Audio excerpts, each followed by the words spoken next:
Hey everybody, just bear with me here while I'm sorting through some issues. It's always tech stuff going on. Always tech stuff. See if we can switch this to the right camera. That'll help. That'll help greatly. Sort of get everything going here. I think we lost our music. I'm probably too loud too. I think we probably lost our music, huh? Probably. How's everybody doing tonight, chat? Let's see. Try and get that back for you. 1 second here. I can still hear it, so I know it's still playing, but I think we lost it on the source that we're on here. Add existing. Boom. Alright, I see it popping in the mixer now, so hopefully that's still there. We're gonna bring it down a little and see if that makes a difference. Give me a second, check audio.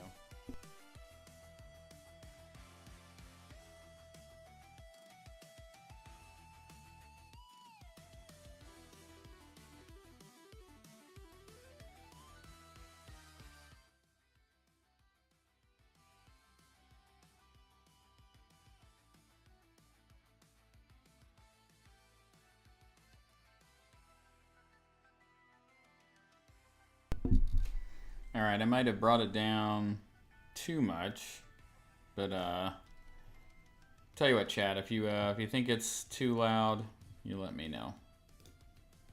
I am here for you. How's everybody doing tonight? It's been a while since we've been on talking some FF7 stuff. I really definitely want to do that tonight. I'm looking forward to it. And we'll have a guest party tonight. It'll be awesome. We'll have somebody join the party. We'll have a conversation. I'd love to get your thoughts too on Summer Games Fest and Part 3 and all the things. So, this was a good one. It's a version of the Turks theme. What we're listening to here, chat, just so you know, I will put a link in the chat for you. But we are listening to a fantastic FF7 80s style synthwave remix album that can be found on YouTube under the channel Game Wave. If you haven't checked it out, I would highly encourage you to do so. Let's throw this in here. And that's FF7 Synthwave, if I could spell correctly, remix album by Synthwave album by Game Wave. Go check it out.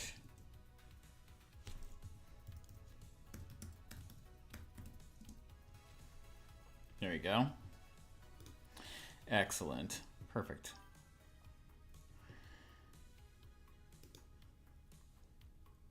I've been listening to this thing like literally all day. What's going on with my chat? It's like super tiny, guys. I need to be able to see what you're saying here. Let's boost that, shall we? We're gonna make that a little bit bigger so that we can see it. Perfect. What about our... Oh, we don't even have our... Guys, we don't even have our alert box. If you're wondering what's going on with the tech, it's because I actually had to switch laptops. Like, I had to pull a switcheroo after I was supposed to have gone live because one of them was having issues. So, it's a constant battle, chat. Trying to figure out this stuff and stay on top of it is...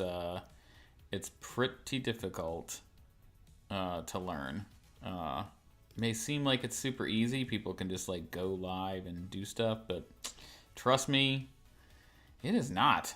It's surprisingly difficult to get things working and have everything all sorted out. So, but I appreciate you being here. I know you could do other things with your Friday night. We're glad you're here. If you are here, be sure to let us know. Say something in the chat. Say hello. This is totally this is a live engagement type of thing, which means that I want engagement from you just as much as you might be looking to hear from me or from Bltzz when he joins. So,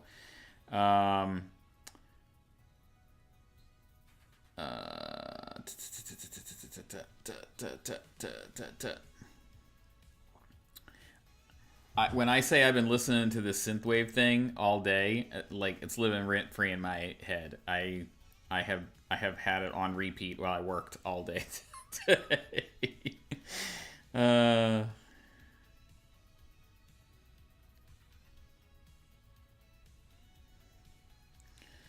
Let's see. Just coordinating with our guest party member for tonight. Let's see here. So, I need to tweak one thing about this. So let me jump out to here. Let's see here. What was I doing? Oh yeah.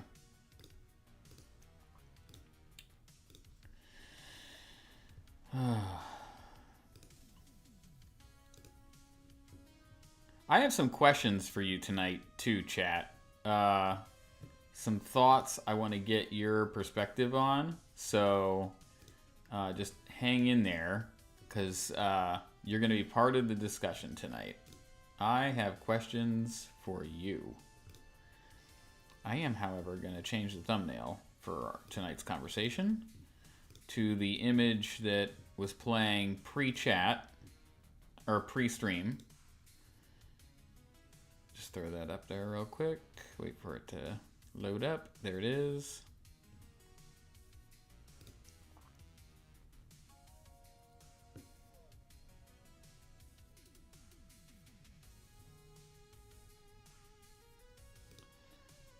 And now I'm waiting for it to save.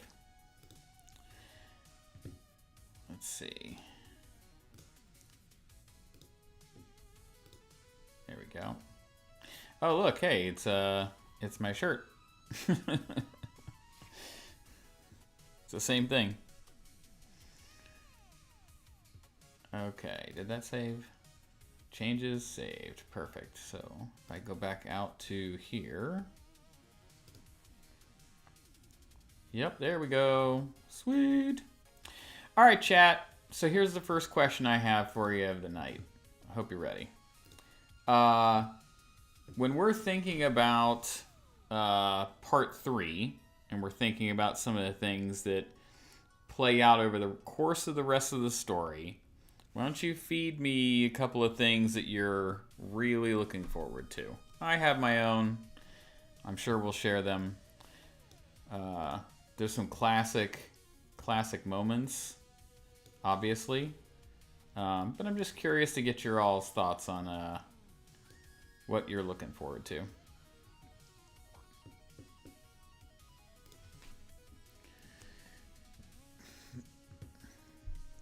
Oh, I am going to need a window. Well, we'll try to add Bltzz in when he's ready. I don't want to mess with any adding any other pieces to the puzzle until we're absolutely sure that we need them, and then we don't freak out the stream or something, you know. Let's skip ahead to other really good track. So let's how about the main theme? Let's jump ahead to the main theme in this synthwave album. Again, music you're hearing is by GameWave on YouTube. It's the Final Fantasy VII 80s style synthwave remix album. I have listened to it all day. that is not an exaggeration. Legit all day. All day.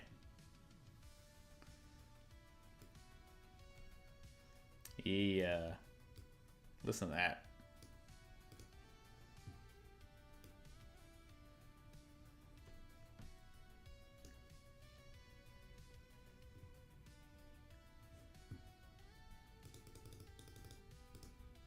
Nobody's got nothing.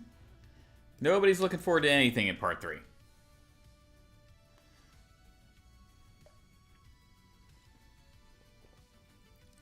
Thought for sure at least I'd get like a snowboarding or something.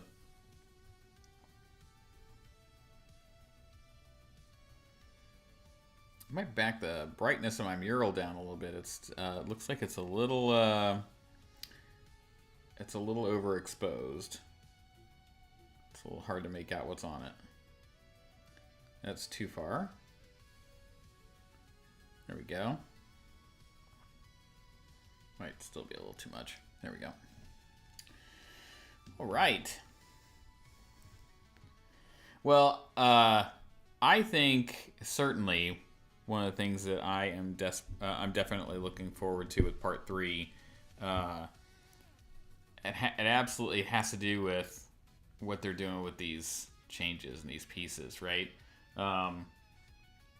But if I'm just looking at stuff from the OG, you know, I think seeing certain characters finish their arc and their development is going to be really, really cool, right?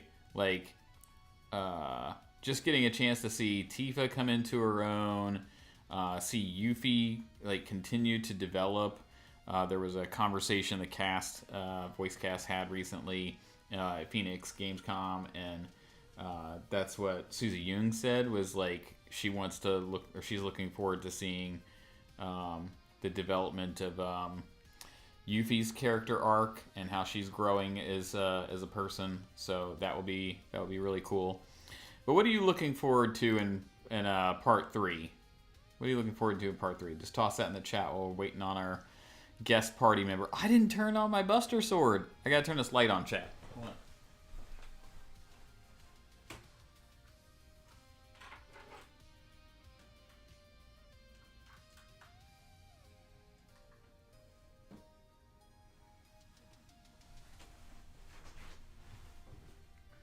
There we go. Last time we did this live, I forgot to turn that thing on. Can you believe it? This time too. And you know what? Let's see if we can sort out the mural real quick too. We'll call this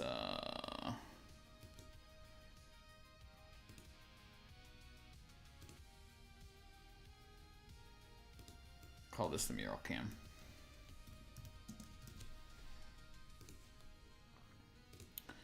johnq webcam.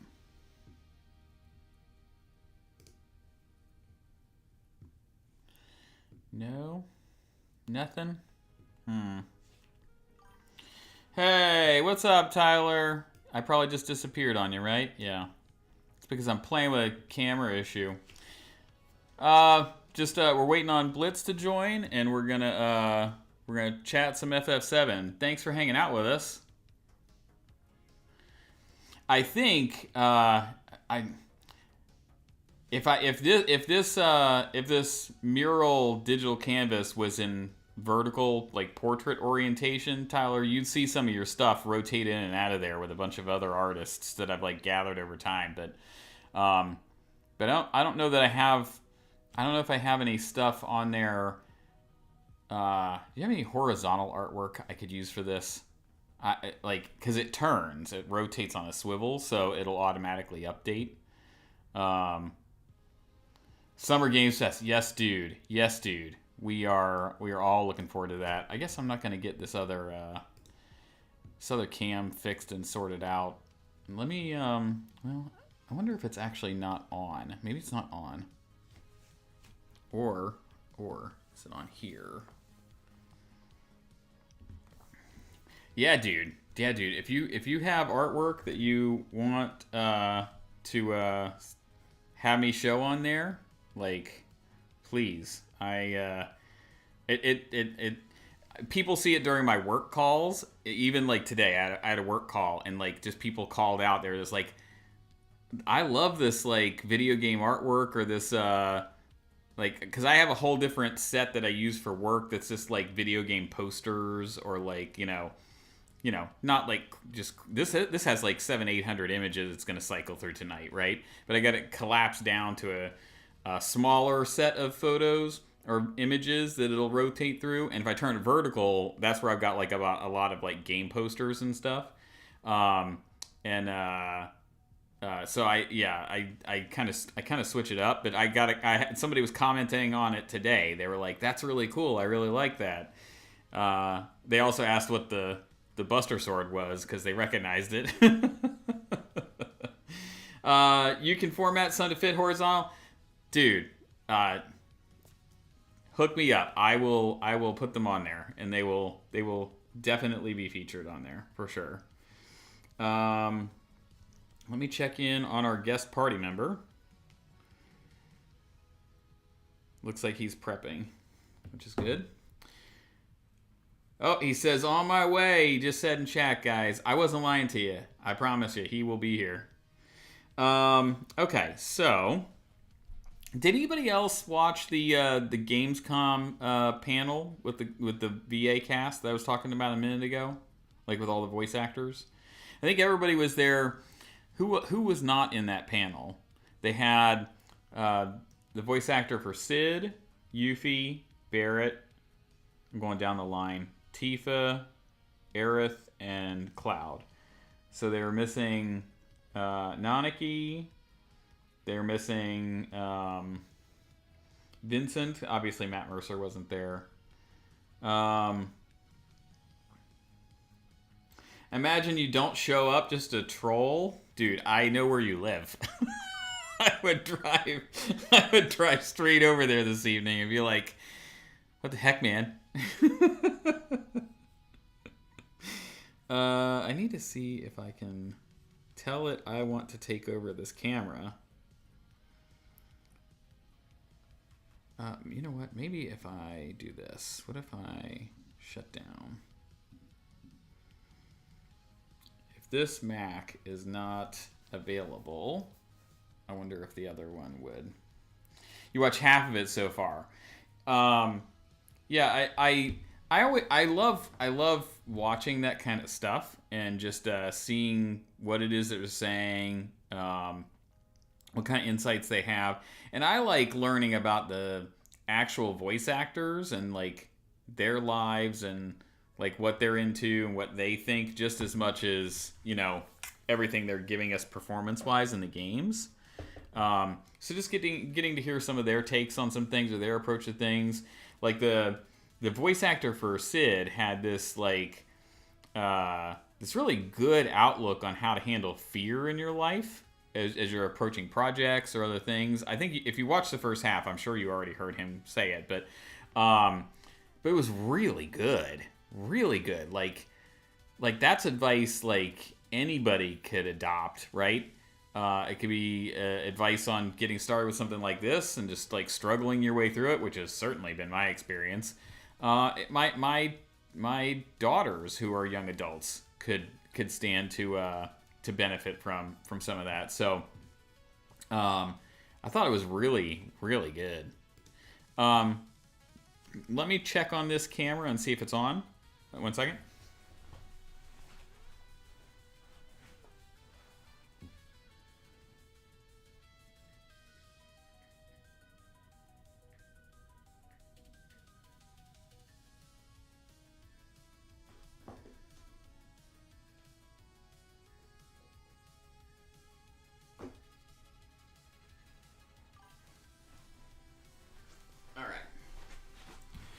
Let's see.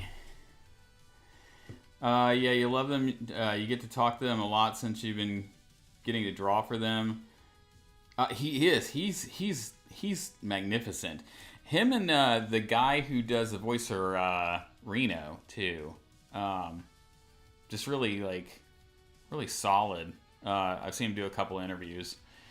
All right, so let's give this other cam a shot again while we're waiting on my man Bltzz. All right, so I need a video capture device. We're gonna try this again. Mural cam. Ready.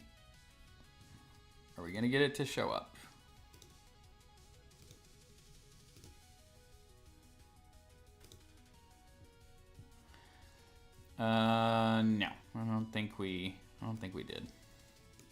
Oh, there was. There was.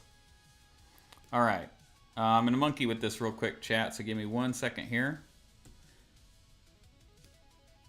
See, what I try to do, Tyler, because my monitor where my camera is so small and away from, or it's so far away from that mural that what I try to do is something like this. And in that way, as long as I don't walk in front of it and break the illusion, but then that way, so you can see that so much better, right? Right? Doesn't it look good? That way if something rolls through there and you're like, oh man, I can see it.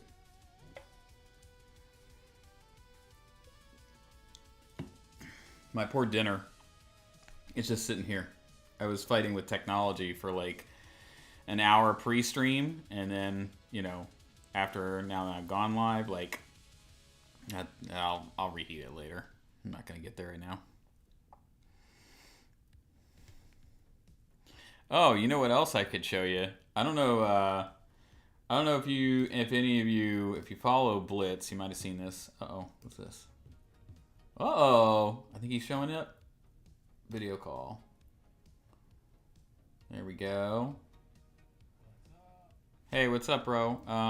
Let me figure out how to get you piped in here. I gotta sort all that out. Give me 1 second here. I'm gonna stop this music, chat. I'm sorry. I'm gonna apologize in advance, but I need to be able to hear what I'm doing. So 1 second here. Just when it was getting good too. All right, so back to Discord. This has been a struggle, man. You don't even know the half of it. All right, so I need to, well, first thing I need to do here is I need to tell it I need the audio out of my AirPods. Let's see. There we go. All right, hey, say something again. There we go. Okay, not yet, because I haven't put you into OBS yet. So give me 1 second to do that next. I need to be able to hear you first. They don't even know. That's true. All right. Say it again.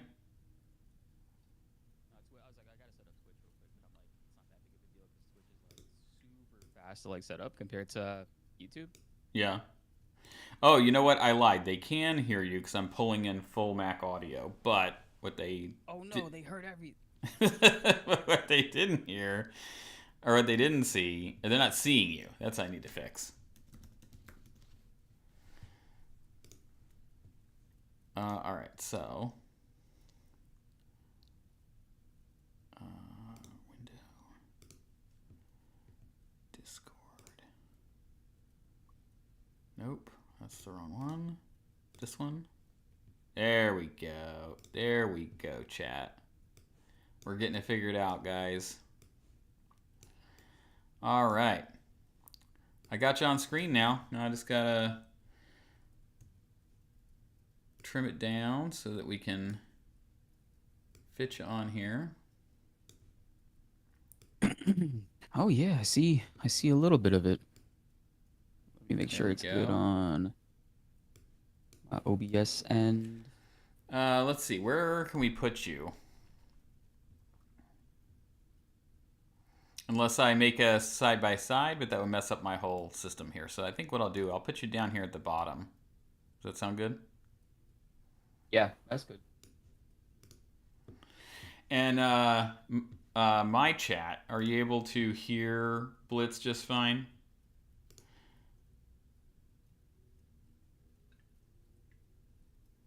And Tyler, like, again, yeah, man. If you want to try out some horizontal stuff, like, dude, I'm down. Shoot it my way. 1 sec. I gotta close OBS and open it back up. Yeah, go ahead. Go ahead.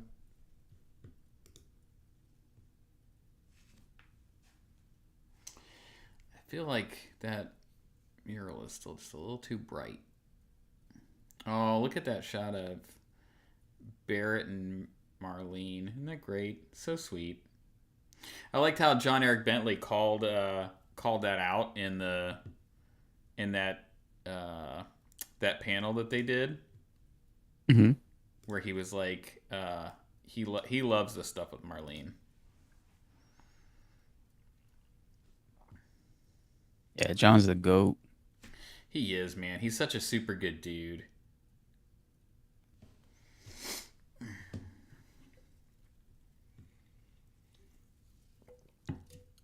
So weird. This one scene is spazzing out right now. Oop.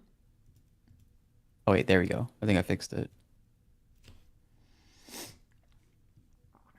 I don't need this because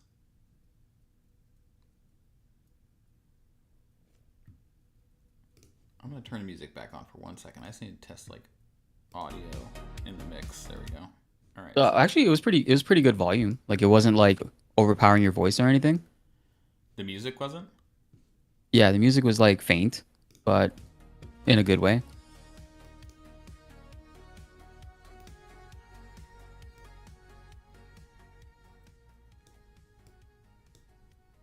Well, hopefully it's not too low right now.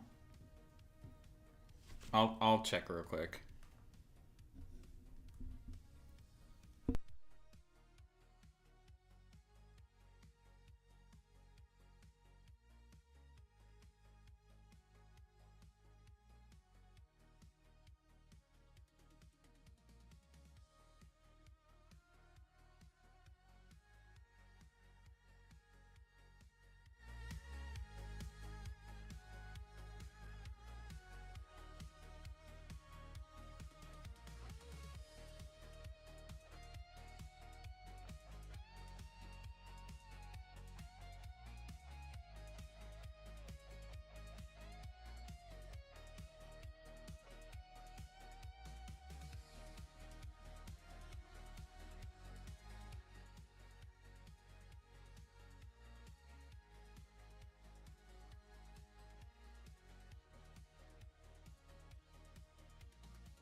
All right, chat.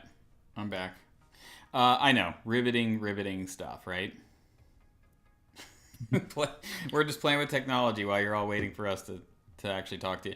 Again, if you're here, thanks for joining. We appreciate you being here for the discussion. I asked earlier, we're gonna have some chat participation on questions tonight. So Yep. first off, anything you're looking forward to in part 3? Something classic from the OG that you're like, oh yeah, I'm waiting to see this, or maybe it's something like I really want to see where such and such is going in the remake series. Throw those in the chat, and we'll call them out. We'll go through them. Just making sure. You rebooted OBS already? Yeah, I did. Because I'm not getting anything. Oh, you don't see me? I don't see you anymore. Oh, you know what? It's got to be something on my end. Oh, there it is. I just had to jump back to that window for some reason. There we go. Yeah, you're using window capture? Yeah. Yeah, whenever there's like a change, like if somebody leaves a call, it changes the EXE's like ID. So it has to like recalibrate like when you come back. Yeah. My bad. Why don't you talk for a second? I'm just gonna make sure your volume level is good on my side. Yes, sir. Hi, chats. Can you guys hear me just fine? Do I sound good in your ear? I can't tell anymore because I broke my headphones thanks to Pragmata.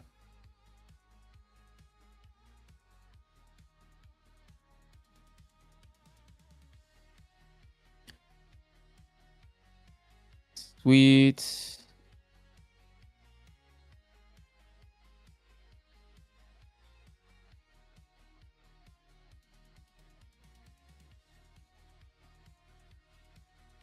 Oh, there we go. All right, yeah, I think we're good. I increased my volume just a little bit. Okay, yeah, and even Nice. Tyler's saying it sounds great. Why is my chat box way down at the bottom again? There we go. Roger, thank you for that. I appreciate you. Yo. Legend Gary's back. You can hear Blitz, but John is a little low on volume. Yeah, that's what I was just worried about. Let me turn it up just a little bit more, chat, and you just tell me whether or not that helps to resolve the problem or not. If not, I can always pull it up in the mixer. I just try to be really careful because that mic's like right in front of me. I just realized you got a Buster Sword for every occasion. You got a little pocket one. You got a little glass one. The one that got you, and a I'm gonna put some shelves right here, and then the one you bought me is gonna go here. I'm gonna have 3. Nice. Yeah, for every occasion, you're gonna basically make your own fusion sword. By the end, yeah, sure. Let's get some music going, chat. 1 second. So what I have playing, Blitz, I was telling everybody tonight, and if you missed it earlier, what we're listening to on my channel right now is an FF7 like 80s style synthwave remix album that's on YouTube. It's by Game Wave. I came across it this morning, and I watched it, or I listened to it on repeat while I worked like all day long. It's really, really good. Somebody shout outs to Premier Avenue. He sent me a city pop version of FF7 songs. Yeah. It's pretty badass. Yeah, I was like, oh shit, city pop vibe. I have 3 Buster Swords. Welcome in, guys. Well, this one here is new. I just picked this up at MegaCon when it was down here in Orlando. I went over with my wife. We only went over there for one thing. We went there Saturday night to check out the panel of the 4 Hobbit actors. They were all there. And we had like an hour or an hour and a half to like just walk around, the vendors and all different stuff. And I did not plan to buy anything, I promise. I just like walked in there just to walk around, and we walked past a booth, and they had all sorts of, they had like a keyblade, they had like a whole bunch of stuff like up on hooks in this like really large cube. And I'm just like standing there staring at this Buster Sword, and my wife, who we affectionately call on the channel Tifa John, she was like, "You want that, don't you?" And I'm like, "Yeah, I kind of do." And so I bought it, and I carried it around the whole rest of the time. I had to like find a place to like, because it's all like stadium seating at the panel they did for the Hobbits. I'm like, where am I gonna put this thing? That shit was in a stadium seating? Damn. Which it was like in a big auditorium. Oh, true. Orange County, right? Yeah. At the convention center. Cool. Killica Beats, I love their stuff, and in fact, I reached out to him when I was making my my Shattered Planet video, which if you haven't checked it out on the channel, if you don't know who I am, go check that out. But I reached out to them and said, "Hey, do you mind if I use your music? Like, I'll credit you and everything. I want to do it all on the up and up." And they're like, "Oh yeah, absolutely, go right ahead." So definitely check out Killica Beats. Really, really great stuff. Yeah. Final Fantasy Files. My wife is awesome. There's no other way to put it. She doesn't just sound awesome. She really, really legit is. She's awesome. What's up, guys? How's everybody doing? Shoutouts to, let's do some Twitch shoutouts. Shoutouts to Ultima Gooner. Stitch Poop, is that the Sea of Stars battle theme? Absolutely. Soundtrack of my life now. What's up, Gianuzzi? Lazy Mofo, Kevin. How you doing? What's up, Justice for Tifa? We are live right now with johnq Gamer. We've been talking for a bit, and we're like, man, when the hell are we going to start seeing some FF7 Part 3 stuff? And something's got to give. So we were like, let's just combine our energies together, do a stream, right? Just get the hype flowing again, get the good energy, get the good vibes going, and chat with you guys and just hear some talks about, just as a community, get together and nerd out about FF7 once again. Because I feel like in my bones, there's no way it can't be at Summer Games Fest, because then what are you waiting for after that? No, yeah. And here's the thing. Because if it's not coming out, if it's not being shown at Summer Games Fest, then it's not coming out next year. Yeah. I agree with that. Because they've got to have the ramp time to do this, Yeah. Yeah. So we have plenty of stuff that we can bring up, that we can chat about. but we want your input. Like, we want to talk about the stuff that you want to talk about. So please, as we're having this discussion, feel free to toss into the chat on either channel the things that you're looking for, things that you want to hear our opinions or perspectives on. We are here for you. As much as we want to be hyped, we want you to be hyped too, and so we want to call those things out. Yeah, and johnq, of course, like you guys already know John, who he is, but we're also live with him. He's live on his channel. I tagged his channel. I saw, by the way, YouTube made an update. I actually can tag your name in the title of a stream, so that's great. So the title of the stream, you should be able to click the name there and go directly to his channel. You can watch on mine or his. I'm actually going to open up your chat on my other screen so this way I can read it. I can see yours in the window in what you're feeding me, so. Yeah. Yeah. Hey, how dare you? You got me so small on your screen. That's because selfishly, I don't want to lose my mural. I want people to see all this amazing artwork that I've collected from the fan community over time. Damn. So much good stuff. I always knew you were a dirtbag. I'm joking. Hey, and you know what else I did too? Remember how I gave you that Christmas ornament that I put Aerith into, right? Yeah, it's right here. I took another one and did the exact same thing. See, I think I still have some juice in this. I was charging it the other day.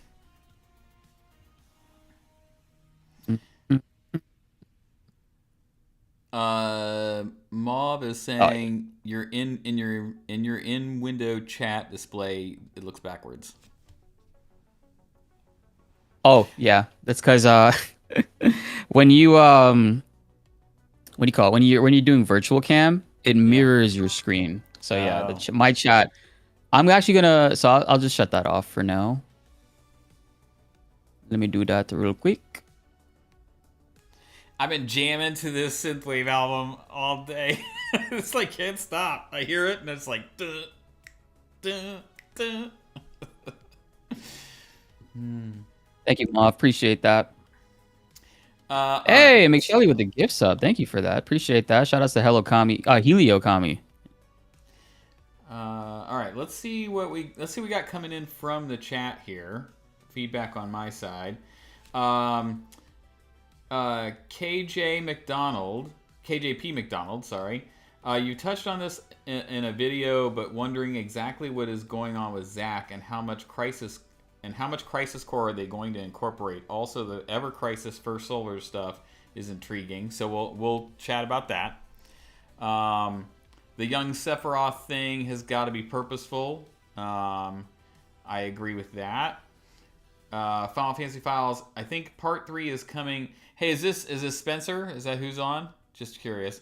It doesn't matter either way, but I think Part 3 is coming out later in 2027. Everyone thinking we're getting it on the actual Final Fantasy VII 30th anniversary might be disappointed. Evercold is coming out in January. I mean, I'd be satisfied with whenever it's ready in 2027. I would hate to see it not be in 2027. That would be rough. Any thoughts on that, Bltzz? Yeah, actually. So somebody just asked you exactly that on your chat? Yeah, it was something that Final Fantasy Files posted. Is like, don't think it's coming late 2027. I literally just got a dono. Shoutouts to Taiwan didn't.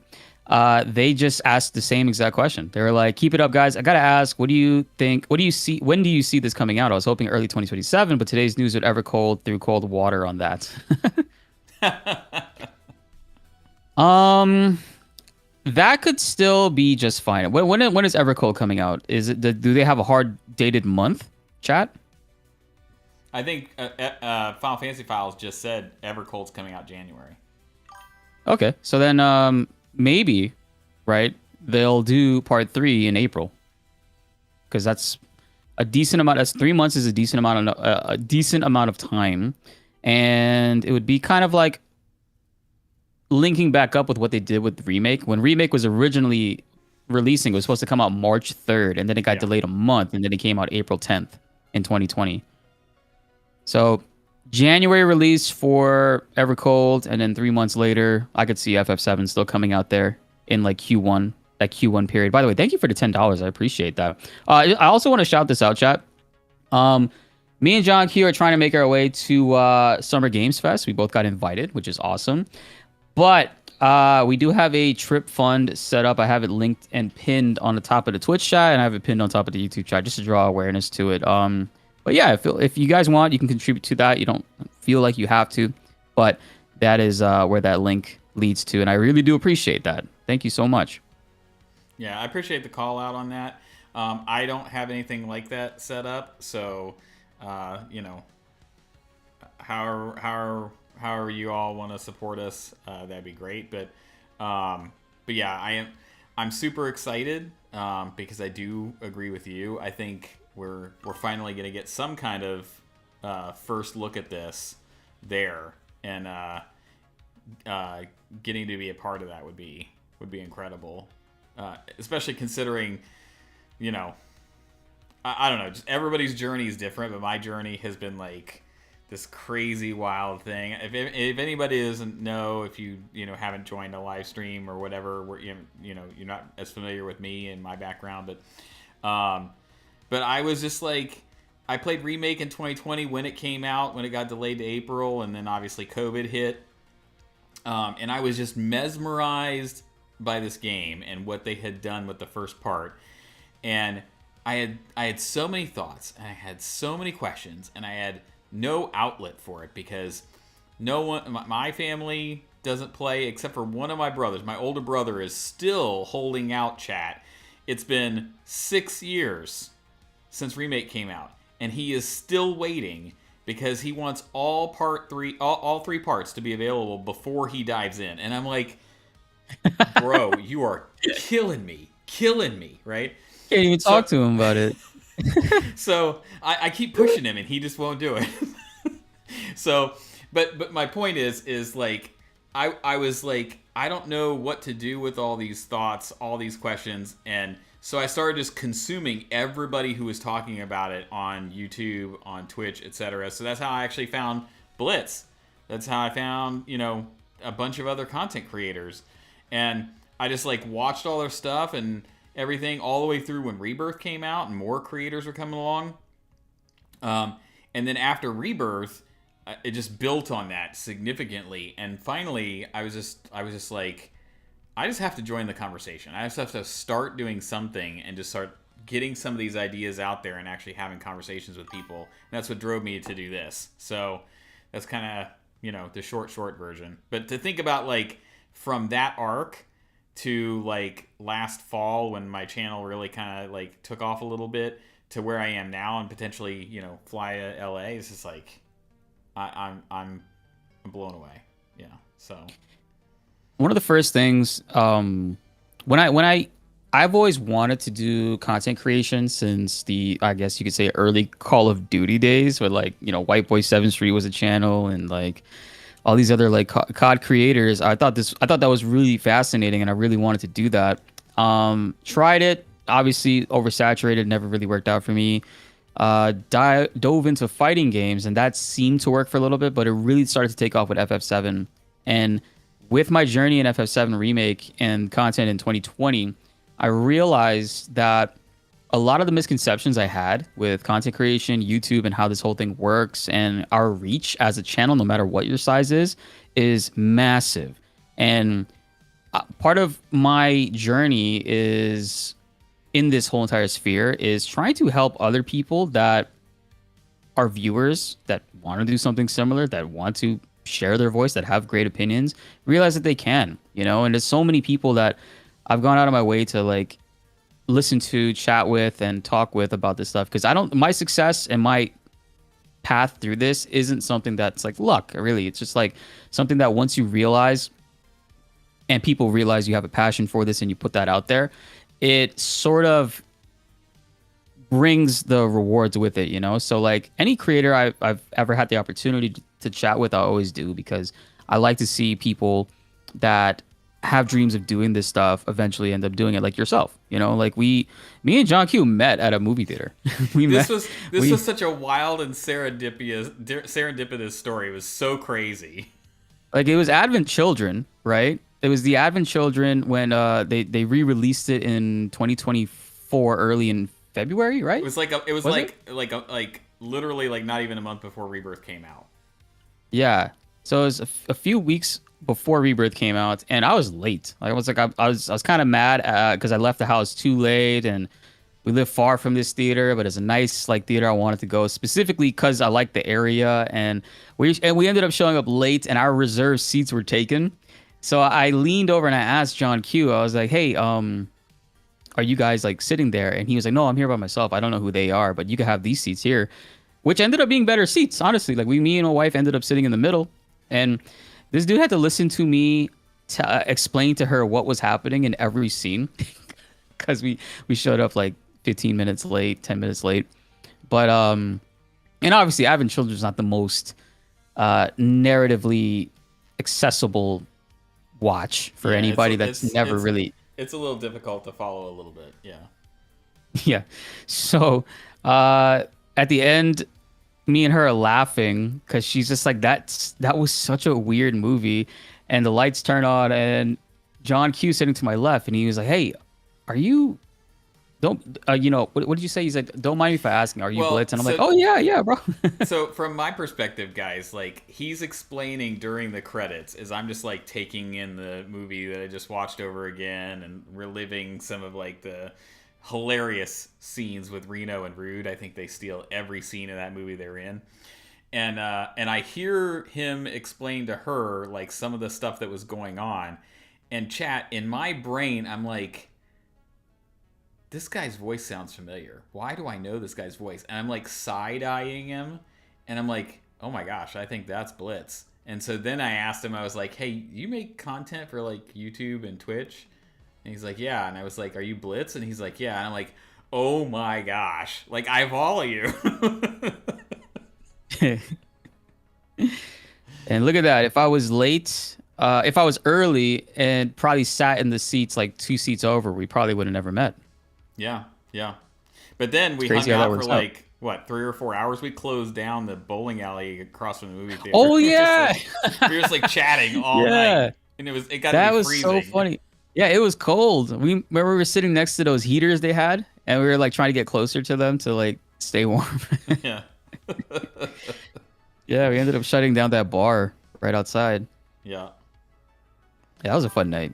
And like, yeah, yeah, we talked about content and stuff, and he expressed to me like all these ideas and stuff he has for content, and I just told him straight up like, you can do it, and I'll, whatever like content it is you make, I'm not going to like take the creative liberties and like change it up, but I'll give you advice, and I think that you have some really fantastic ideas for your perspective on the game and the story and the way the characters are and the journey and all that stuff. So I think that your voice is very important. Everybody's voice is important, but like you should put that to a video. And then a couple months later, you started to do it. So here we are, man. yeah, yeah. Let's check back in on the chat. Let's see. Legend Gary said Final Fantasy 14 has taken from the other Final Fantasy games for scenario inspiration, but maybe this one might be 7 inspired. They literally mention the words "the Promised Land" in teaser 2.2. 2027 at the very least, it has to be. I again, like if it's not 2027, chat, I will accept it because I want the game whenever it comes and whenever the devs feel like they have completed what they're trying to do. But I will be very sad. Not Yeah. disappointed, just sad. Yeah, I'm there with you, man. I feel like it'd be like I wouldn't be let down, but it would be weird. Like for one thing, I mean, it is the 30th anniversary, but the whole time in this lead up, the way that the development has been going, it's been extremely smooth on their end, and that's what they've been feeding us and telling us the entire time that everything is going good. Things are actually ahead of progress, and they experienced no setbacks. They were even working on part three simultaneously towards the end of development of with Rebirth, Yeah. which is another positive. So it's mostly a lot of polishing that they're really working on. So yeah, I mean, I hope we get some news at Summer Games Fest. I feel like if it's not Summer Games Fest, then the next thing would obviously be like I don't know, like a PlayStation State of Play, but that's just like Yeah. it's pretty random, Like Summer Games Fest is gonna get millions of views, a Yeah. lot of views, prime time views, you know. Yeah. Yeah. I And think plus, it's they have a good relationship with Square Enix too. Like yeah. when I was at Summer Games Fest in person, I saw Kiryu, the president of like Square Enix right now. This man pulled up, and his guards surrounded him like the president, and this dude was like a blob of people just moving one guy into from the car to the building, and I was like, huh. So him and Jeff, Jeff got a cool thing going with Square Enix, so I could see them being there again. Yeah. Yeah, for sure. Yeah. It's a huge stage. It's multi-platform. It draws a lot of eyes, right? So, Mhm. I feel like that's the place, right? If it's gonna come in 2027, like you get it started there. Because again, like you said, the next time you have an opportunity to be in front of that many people on that kind of stage again is likely not till Game Awards. Like you're not, you don't want to wait another 6 months, you know. Mhm. Um, And then when that comes around, then we know that it's not coming in 2027 because that would just be too short of a promo cycle. yeah, yeah, for sure. Um, let's see what else. Tyler said he would love to go to Summer Games Fest. He just never travels. Uh, I- Join us, man. We would love to have you out there. I don't know where Through you're Tyler, located, but yo, come through Tyler, bro. You'd love it, man. It's pretty fun. It's also in a random like back alley, in like the Skid Row area of LA, so it's really sus. Every time we've gone to Summer Games Fest, every time we go to Summer Games Fest, the Uber driver always looks at us like we're crazy. Like, bro, why are you going there? You guys are wearing way too much nice things. Like, are you sure you want to go here? And then when they pull up, they're like, oh, wow. Like, Jeff dresses it up nice. And it's like a random spot in the middle. um, let's see. Actually, Spencer makes a good point. Final Fantasy Files, which, by the way, if you don't follow them, you should. They are also a really great channel in the community with a lot of really good perspectives. So go check them out, chat. Spencer said, I honestly think playing all three back to back would be better. I'm not denying that at all. I don't have the ability to hold off, right? Like to Yeah. me, I just want to play it, and I want the opportunity to think about it and discuss and all these things. And And my you got brother, my brother's just seven completely years of different. content to consume. 7 years of video content to consume to Yeah, understand what you just played. yeah, yeah. I'm here for all of the conversation, and he's just kind of like, yeah, I just want to see what it is, and have it right in front of me. So maybe I can talk him into starting soon. Like if like let's say it is at Summer Games Fest, Mhm. and they give us some kind of runway. I hope of like, hey, it'll be Ooh, yeah, a date to win- expect. Then you like can, yeah. winter 2027 or like late 2027. Yeah, then maybe I can push him and be like, hey, it's gonna take you a little bit because he works full time like I do, right? He's got other stuff to do. So like slowly like work your way through the first two games. Like pace yourself, right? But get started for goodness sakes, because I want to talk to you. When is Summer Games Fest? It's June. It's June. Is it 6th? I think June 6th is the Yeah, date. it's like Yeah. it's like the fifth or sixth that weekend. Yeah. Yeah. Oh, shout out to Ultima Gooner. Thanks for the prime, bro. I appreciate that, man. Thank you, chat. Thank you. And shout outs to Badal. Badal said, I'm kind of in the same boat with wanting to get into content creation, but feel that his biggest obstacle is gathering his thoughts, writing a script for long form video on different FF games. Too much overthinking on my part, just trying to break down my thoughts and arguments. That is an obstacle you will encounter inevitably, like whenever you start. Everybody's first issue is, am I doing too much or am I not doing enough? Yeah. You starting already is the hardest part. And once you get the ball rolling, once you get a couple of videos out, you got to get a feel for your content, your voice. My voice has changed over the years. Like you guys remember my early videos when I was like, "What's up, guys? Bltzz here today talking about it." Like I don't talk like that anymore. I actually slowed it down, and we use our normal voice now. So you're gonna go through growth as you upload and post content. Some people grow quick. Some people take a little bit longer. Perfect your craft here and there. It took me a little bit. I started in 2016. I didn't really hit my stride until 2020. So 4 or 5 years. The best thing to do is just start, right?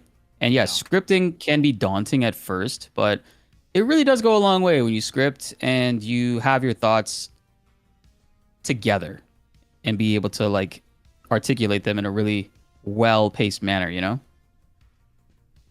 Yeah, I agree with that. Yeah.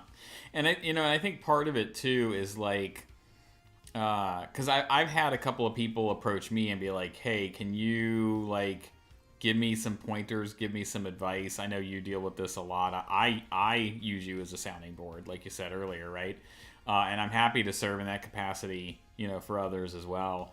But I think part of it is like there's so much to discuss and so much to consider that at times you really have to pay super close attention to, is what I'm adding serving the ultimate narrative or message that I'm trying to address, right? Like, if you saw the early cut of the Shattered Planet video, there was a whole bunch of stuff that never made it in there. It all got axed because it was already 40 minutes long.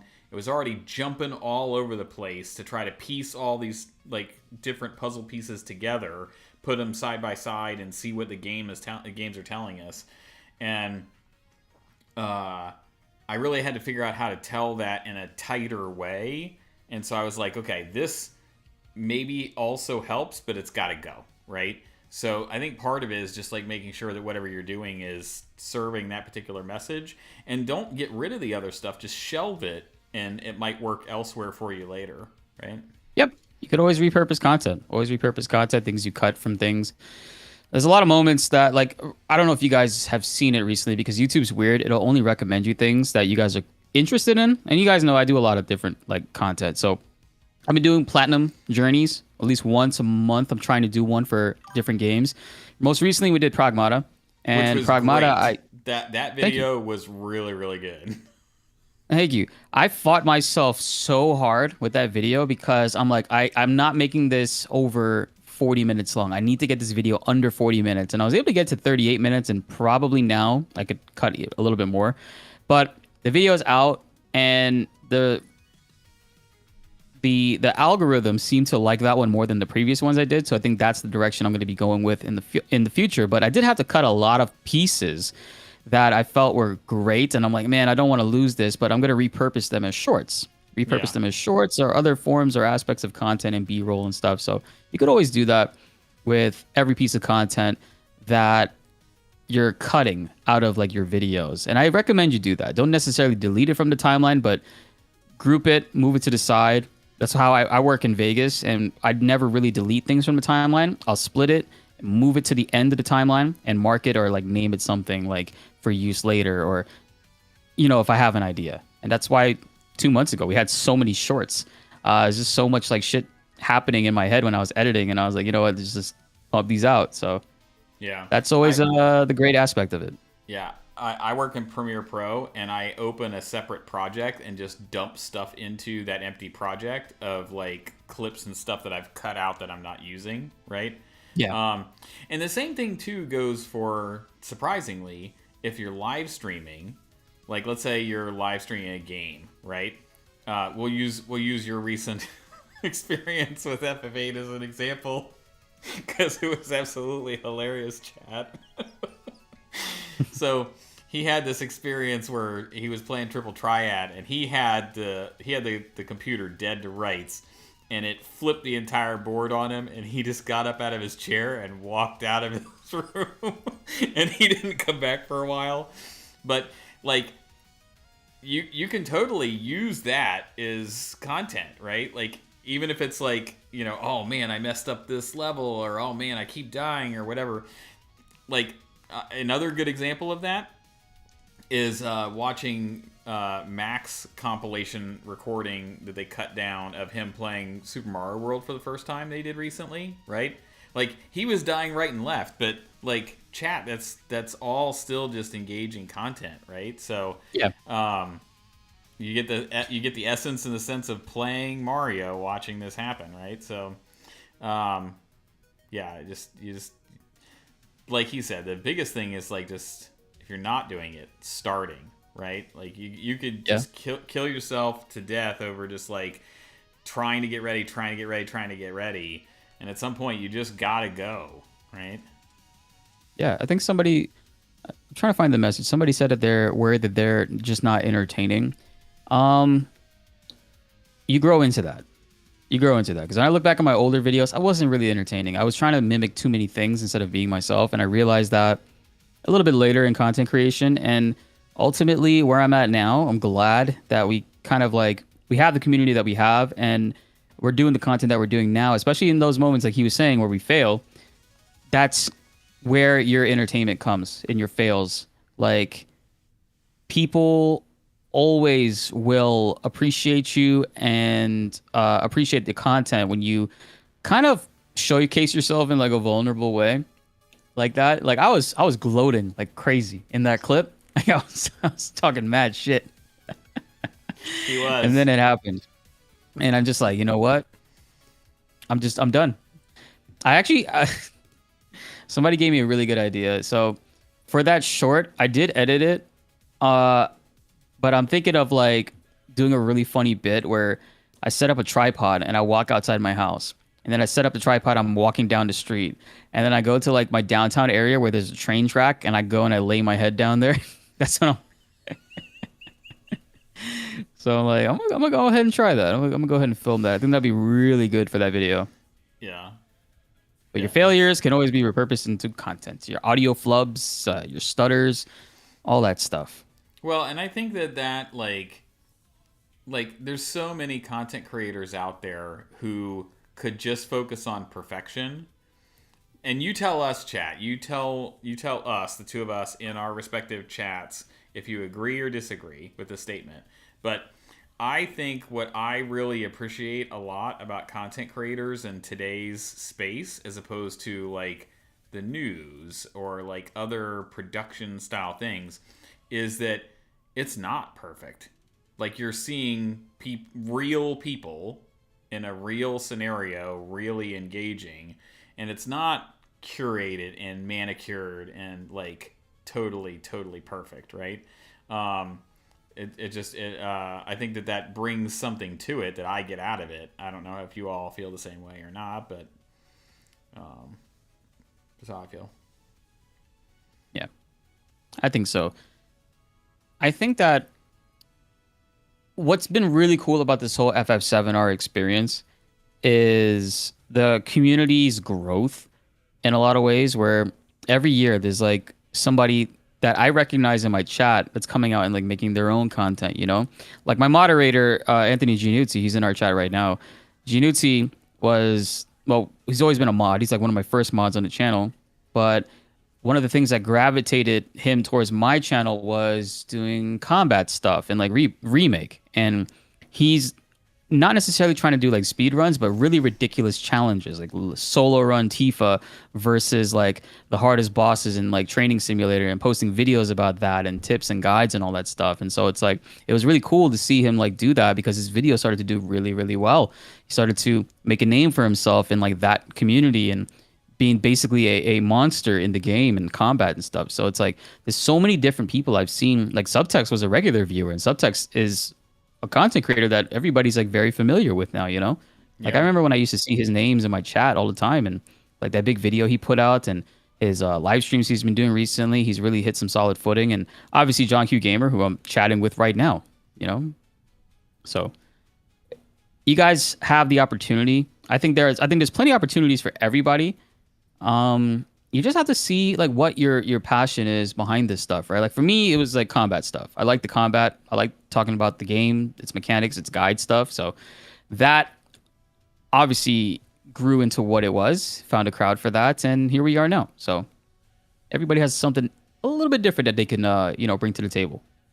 Yeah, for sure. Yeah, I couldn't agree with that more. And I think one of the things that I really appreciate about the community as a whole, about all the longtime fans, the new fans, the content creators, like the whole FF7 community, is that there's very much a sense of like We all care about this. We all love this. And then amongst the content creators, there's very much this like there's a lack of a scarcity mindset is the best way I know how to put it, right? Like everybody could be very much like there's only so much audience, there's only so many eyes watching, there's only so much pie, and I want as big a slice for me as possible, right?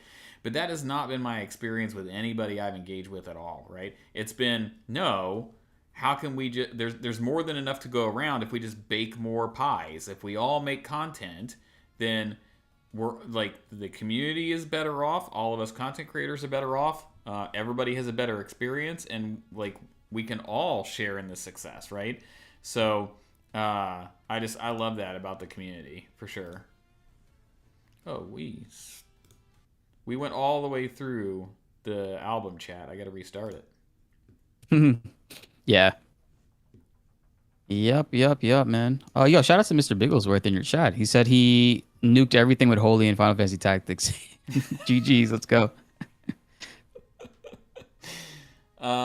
Let's see, what else we got going on in chat here? So Tyler said with Rebirth coming to the Switch so quickly in June makes me confident we'll see part 3. I agree. I think that was lined up that way for a reason. At least that's my belief.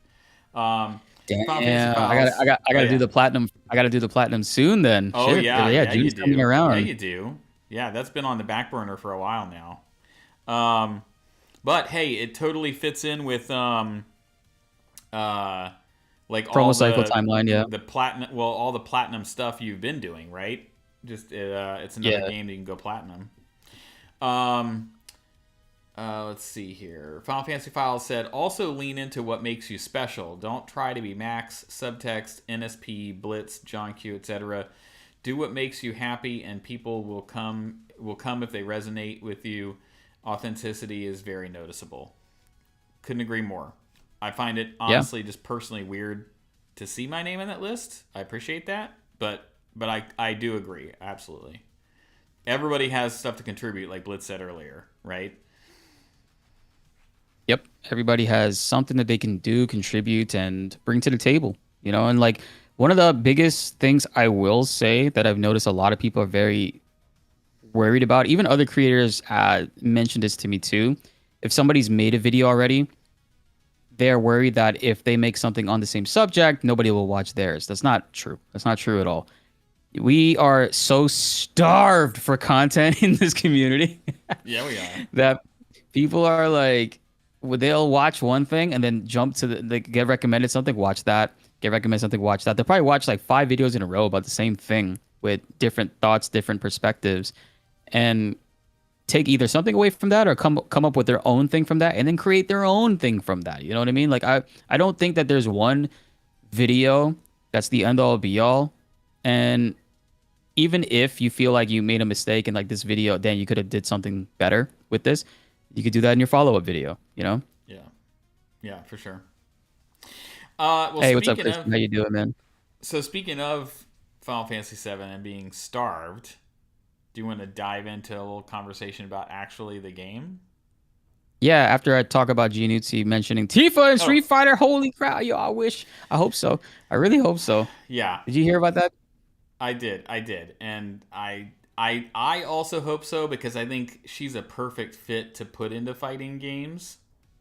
I mean, I felt this way for a while. I hope they do it, and you know, I think part of what makes that make sense is that the devs said in an interview in the last 6 months, I don't remember exactly when it was, but they talked about how they want to continue to expose new audiences to FF7's universe, characters, etc., right?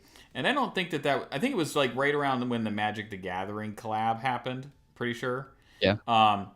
But I think that would be another way to do that, right? Like you mentioned, I think recently, like the characters being in Super Smash Brothers, right? It's very much like that, right? Like you get more people to know what FF7 is if they see it outside of it, and then they come into the fandom, come into experience it themselves, right?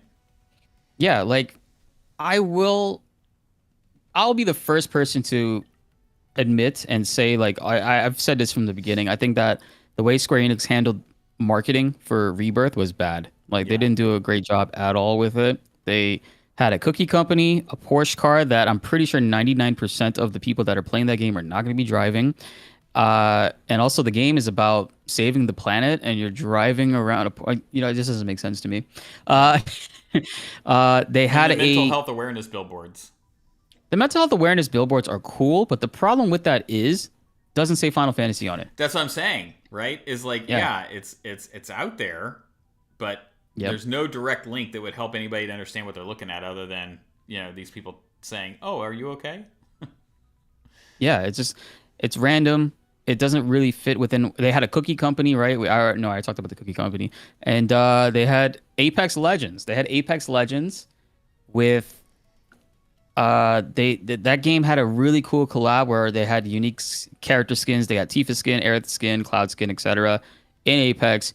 The issue is it released in Apex Legends, which is a niche battle royale, which was crazy when it first came out, but it is niche nonetheless. But the issue that it ran into, a massive issue that they ran into, they released it around the same time Apex Legends was going into a problem with cheaters. They had a lot of cheaters and hackers in their game, and it was really hard to play. It was a really hard game to play because people are doing wall hacks and cheating every single time, so you're not able to win.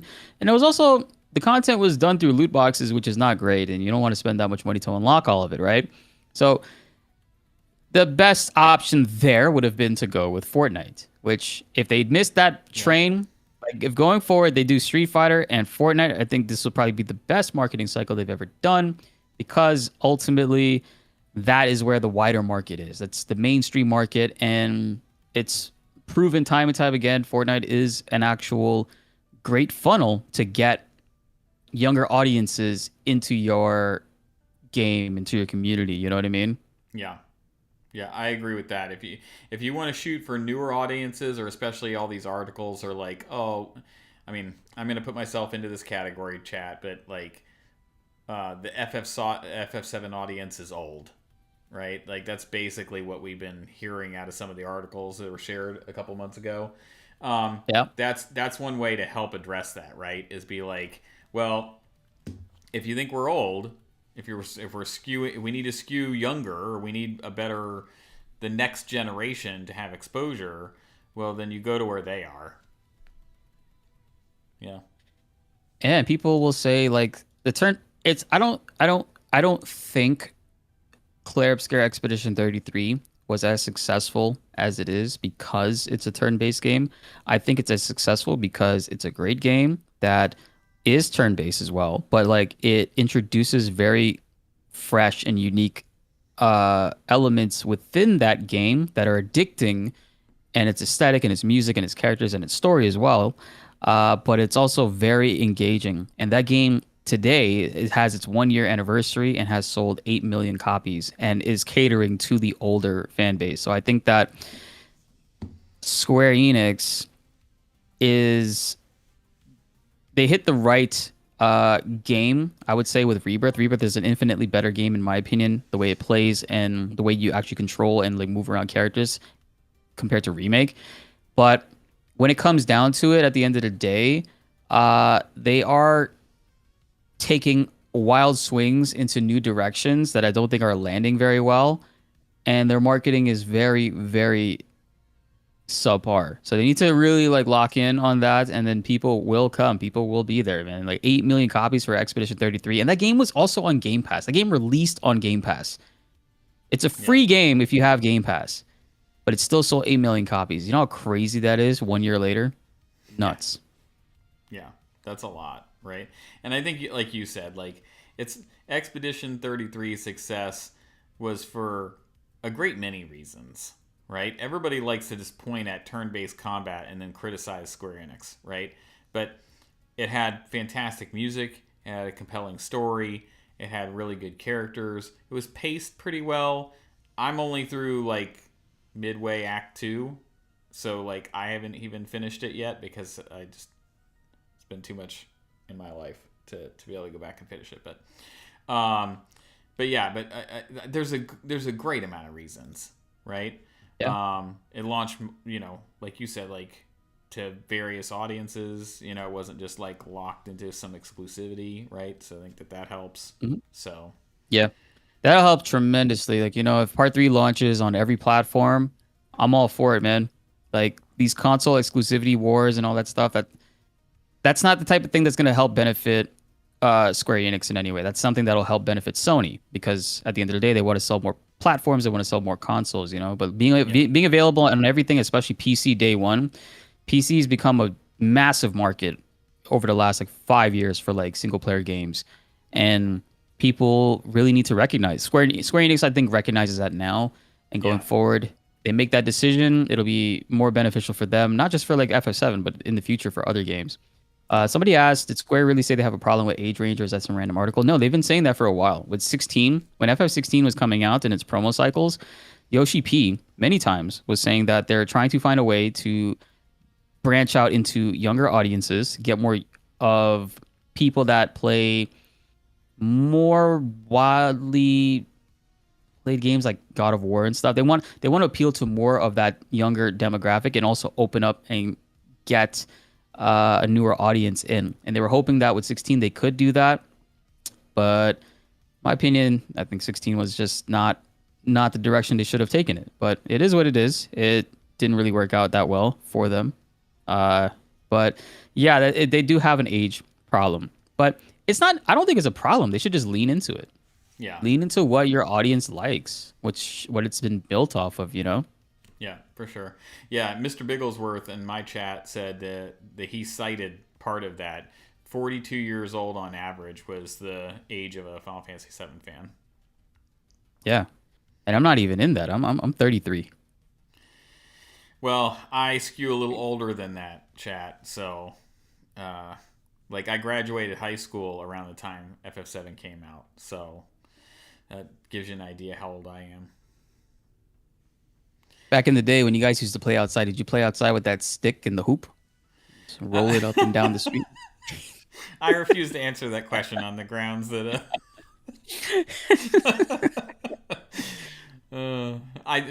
I played outside some, chat. It is true. I also played indoors gaming a lot, so it was hard to get me to go outside sometimes. So I understand the struggle parents have nowadays too. Mr. Bigglesworth also said in my chat, Final Fantasy builders get those zoomers, which I chuckled at when you were talking silently. Spencer from Final Fantasy Files said he's got to run before we start spoiling Part 3 stuff because he still hasn't played the OG. I know from watching his channel. Again, if you're not watching their channel, go check them out. Final Fantasy Files. We're hoping to get on stream in 2 hours. I did see they were going to stream tonight. I think they're doing more Remake, I'm pretty sure. So he said goodbye. Legend Gary says, people moan about the turn-based content, and yet Pokemon is one of the best-selling franchises ever. At the end of the day, make good games, show them off well, and the audience will come. I mean, it's not rocket Pokemon science, is the most folks. successful and most played turn-based game in history. Yeah, yeah. I mean, if I think back on the games that have stood out most in my lifetime, right, from the Atari to the NES to the SNES, the Genesis, like across the board, all the way up the scale, right? Do you know how many of them are actually turn-based? Like the RPG, classic RPGs maybe, but like that's not what makes something great. What makes something great is everything about it and the way that they build it all together and craft it, and it takes time, effort, intentionality, and then like you said, like marketing it well and other things. Like it's the whole shebang. Yeah. Yeah, marketing really well and being available on a lot of platforms. Maybe we'll go through and read some of my chat. Yeah. So Yeah, Magic yeah. the Gathering collab. Actually, sorry, chat. If you guys asked a question above, please feel free to rewrite it if I missed it. Magic the Gathering collab should have a pack for people who buy Part 3, similar to how the Switch 1 ports of Part 1 did it. I think that was a really smart idea on their part because, for one thing, the Magic the Gathering collab was massive. It's the biggest collab Magic has ever had. Bigger than Lord of the Rings, bigger than Marvel, bigger than every other IP that Magic has worked with, and they've worked with a lot. The Final Fantasy one was by far the biggest, the most profitable for both parties, and helped Square Enix get a lot of money in their profit-based margin. So it was a really, really good collab, and they're still swinging into it with that Switch One release.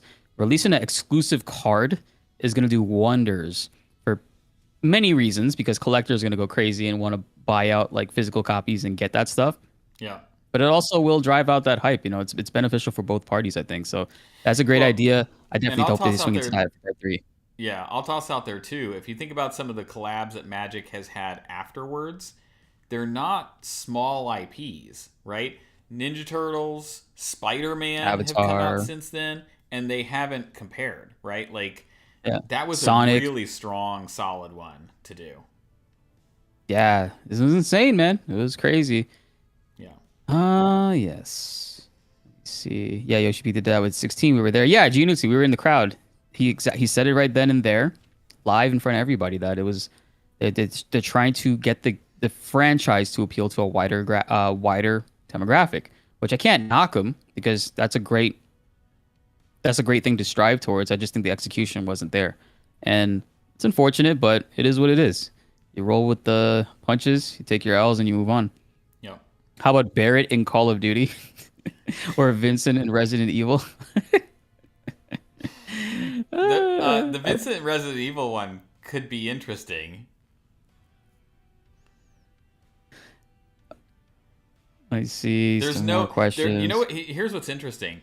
There's no machine gun, like Gatling gun style. I mean, I guess they do have one that was like part of the what's the armor there in Warzone? That's the only time I've ever seen anything like that. It's like this like Gatling gun style thing. So if you made a skin that just had that, like, people would clamor for that because it'd give them a leg up, Yeah, it's true. Yo, Val, thanks for the 5, dude. I almost missed that. My bad, bro. FF16 was so bad, in my opinion. The character saved the game in combat. Yeah, I honestly think the game was just too long. I feel like the game should not have been a 60+ hour experience, and the side quests were done pretty poorly, in my opinion. I think the side quests had some pretty decent writing and really impactful moments in the beginning, but the game being that long really, really impacted it for a lot of people in a negative way, and just made the game feel stretched further than it needed to be. These days Capcom is on fire. They're killing it right now. 8 to 10 to 12 hour games. Like Pragmata is a 11-hour game. Resident Evil is a 11-hour game as well. Like, these games are short but packed with content and quality that people are enjoying so much, and they're selling millions and millions and millions of copies. They're taking probably just the same amount of time that Square Enix is probably taking to create these games, but Square Enix trying to reinvent the wheel with every release with their combat system is really what's hurting them at this point. Yeah. Because every Final Fantasy strives to do something new with its combat system, and it can negatively impact them in the creating process, but also the community, because some people might not like the way the games might play. You know what I mean? Like, I feel like with 7R, they found a really strong base, and they could lean into this for a bunch of other stuff. But I will agree, 16, it just was weird, bro. What 16 broke a really crazy cardinal sin? There's no elemental damage. The elements do nothing in that game. You can use fire to fight a bomb and kill the bomb. Why? That's weird. You should be able to power up the bomb, and then it self-destruct in your face and hurt you. A Malboro did bad breath on me, and I took no status ailments whatsoever. Like, that wasn't a thing at all that they leaned into with 16, which I felt was weird. That's been a series staple. Yeah, I think that like, again, if we come back to what makes a game great, right? When you strip away some of the pieces that are part of the identity, like, you're only hurting yourself. Absolutely, man. Yo, Nikat, thanks for the raid, dude. Appreciate it, man. How you guys doing? We're in here talking about well, it's kind of like a Square Enix rant at the moment, but like we're here to talk about part 3. It's not a rant. We're just talking about like good games. We're just being real. We're just being real right now. Appreciate the raid, buddy. Welcome, Raiders. Man. What Sir, else let is me chat saying? see. What are my thoughts on Zach in part 3? I think we're gonna get to that. That'll be a topic that we talk about eventually, right? Yep. Yeah. We're going to dive into So some we'll of the stuff and talk at a deeper level on FF7R. Yep. 16 has some lackluster side quests as well, and it also has some really good side quests. The rich kid who put her pet aside. Yeah, that was a really good side quest. That's one of the first ones that came to mind, actually. That was a very early one. But yeah, stuff like that kind of shows you how crazy the world is, you know?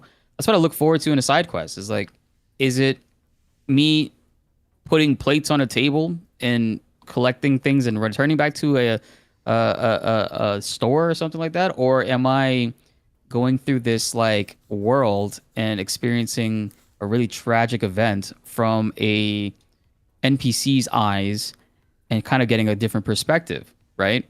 That's kind of like what I really like about side quests when they're capable of doing that. Yeah.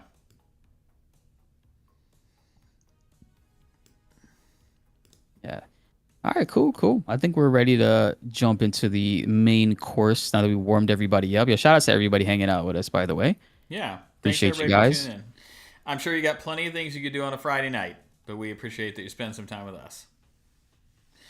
All right. So, with that being said, where do we want to start? Because I know, like, we've talked about so many different topics that we could dive into. I've got the infamous Google Doc pulled up in case we need some suggestions. But we could also just start where the chat wants us to start. If we want to talk Zach Fair or we want to talk something else, we can dive into that first. Yeah, yeah. Finding Betty's cats, best side quest. Damn you, Betty. Mr. Bigglesworth says he liked the mid side quest in 16. The more mid, the better. Yeah. Where's FF7 Part 3 going to be starting right now? So what we last saw was them obviously taking off in the Tiny Bronco, and I'm not even sure if they're heading north, if they're going exactly where they're going, or if they're going to be stopping off in Rocket Town, right? So that is an interesting question because if they go north and things happen the way they do, does that mean the party eventually, like, do they go to Rocket Town without Cloud? You know what I mean? Like that would be weird. Or did they go to Rocket Town at a later point in the game? You know, I feel like Rocket Town has to be like an early location that you would want the party to stop at. Either if they're there at a pit stop, because of Sid or whatever. But that's where my mind was at for the beginning of Part 3. At least like not like the first chapter, but maybe chapter 2. Because if they're just going straight to the Northern Crater, that's just okay. Well, things are moving, you know. And then I don't think Sid fans will be happy if like we don't get a full party to go to Rocket Town. But of course, we do go to Rocket Town multiple times at that portion of the story. Yeah, so it's interesting, right? Because I'm presuming for the purposes of this discussion, we are skipping over whatever it opens with. Because like with Rebirth with Zack, I anticipate we're going to start with something that's not like where we left the party. We're going to start with something else that's going to set the stage, and then we're going to jump in with the party. That's going to be my guess. We could speculate on what that could be, what that would look like. Now, once you want to say something on that? My biggest, oh man, I know this isn't gonna happen, but my biggest like want, what I think would be a really cool intro, is like the camera's like over Tifa and she wakes up. There's a light in her face, you know, and she's like groggy and tired, and she gets up and like Barrett is there, and it's the scene like when Meteor is revealed, and Barrett opens it up, and yeah, and it's kind of like you're seeing this getting perspective, and you're like, what the hell is happening? For a lot of new people, they're gonna be like, what the hell is happening? Oh my god, where's Cloud? She asks that question. Barrett reminds her what happened. He doesn't really go too far into details about it. And then like Rufus and Shinra and them come in and they're like, yeah, you guys are going to be executed live on TV. And then like that part kind of just like cuts to the true intro showing us what led to this moment. I feel like that would be a really cool hard intro to kind of like be something of like intrigue for new fans to not know what the hell is happening, it's like it's confusion. It's like, wait, what happened to Cloud? Why isn't he with the party? Why are they locked up? Why are they going to be executed? And then it goes back to like us being in the tiny Bronco and traveling to wherever we're going, and then the story continues from there. Yeah, yeah. I agree. I think that that would be really cool. I also don't know that they do that, but it would be very, very cool, right? I think more so than some other things that I've seen suggested already, because it really it ramps the stakes right away.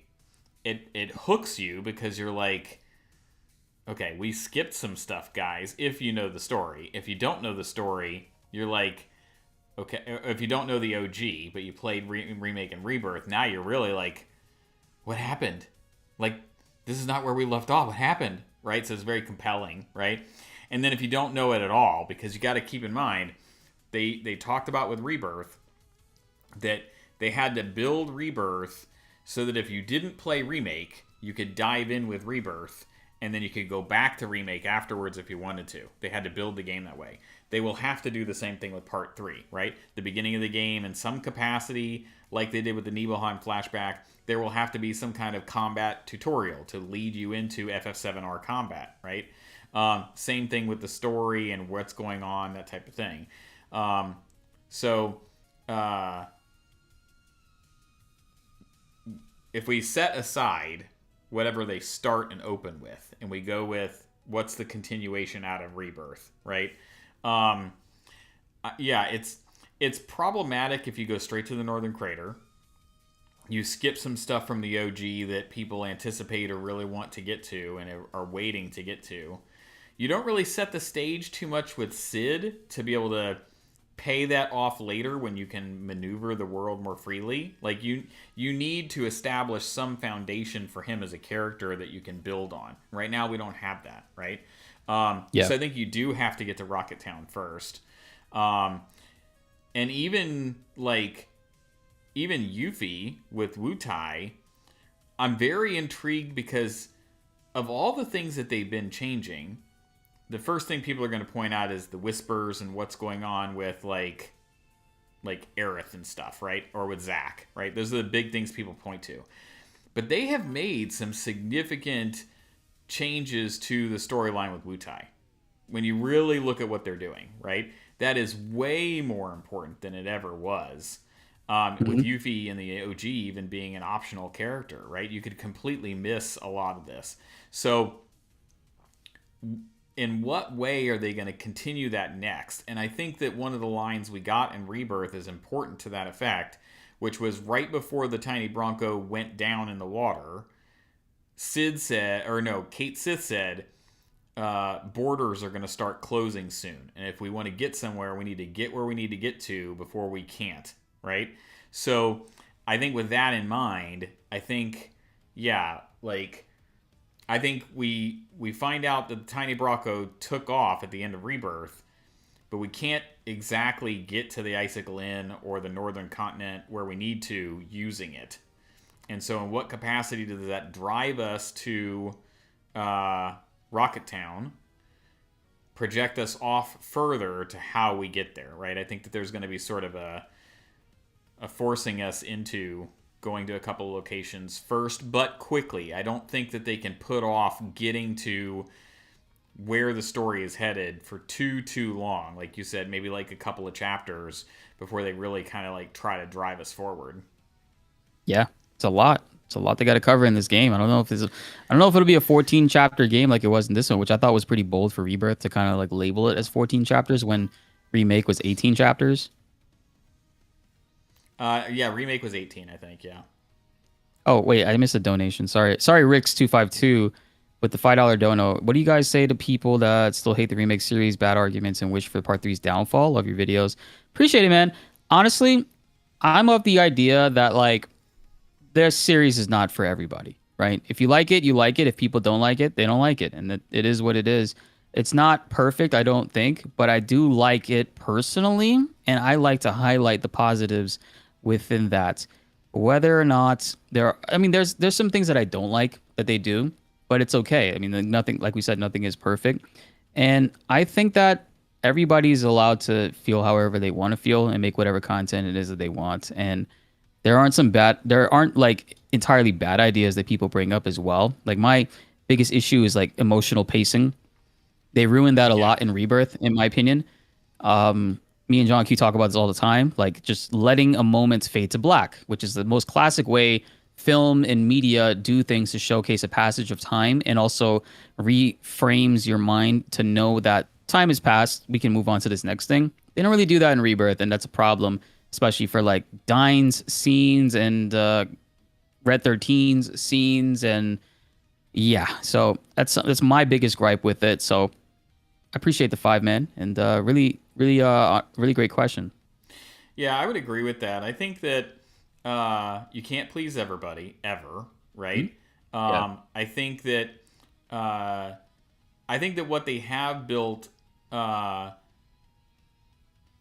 is one of the most intuitive games and stories I've ever played. Right? Like I can't tell you how many times during my playthrough I was just blown away by how much everything made sense within the world that we were operating in, right? Like it because it feeds itself so organically and it all just makes sense as you go through it. It creates this sense of just being very attached to it in a way that like is not too, and I'm not talking like yellow paint conversations or other like manufactured, criticisms, right? um I'm just talking like in terms of like the story, the characters, and how they engage with each other, right? One of the biggest things that blew me away by about Rebirth was it felt like you were on a road trip with a bunch of your friends, right? And just like seeing the way that they interplay off of each other, but also like one of the ways that I can drive this example home is like during the presidential parade, right? You got the main party who is either up on the podium or up on the stage with Rufus. You've got Barrett and Nanaki down below, but they're tracking what's going on with Yuffie, and Yuffie has every reason to be there and every motivation to do what she's doing. And then we cut to gameplay of her while the party's talking to Rufus. Like, it all just like, it just does this and it does that so well, so consistently, right? And Mhm. we could be like, oh yeah, there's a ton of mini games, right? Listen, dude, if I go spend a week in New York City or Vegas, I'm not getting everything done. At some point, I got to choose and prioritize what's important to me, go do it, and then go back to my life. It's the same thing with this. Like I hit a point in the story in Cosmo Canyon after you finish the whole like track with Seto and the gi and everything, and then they're like, "Oh, there's black robes ahead of Nibelheim."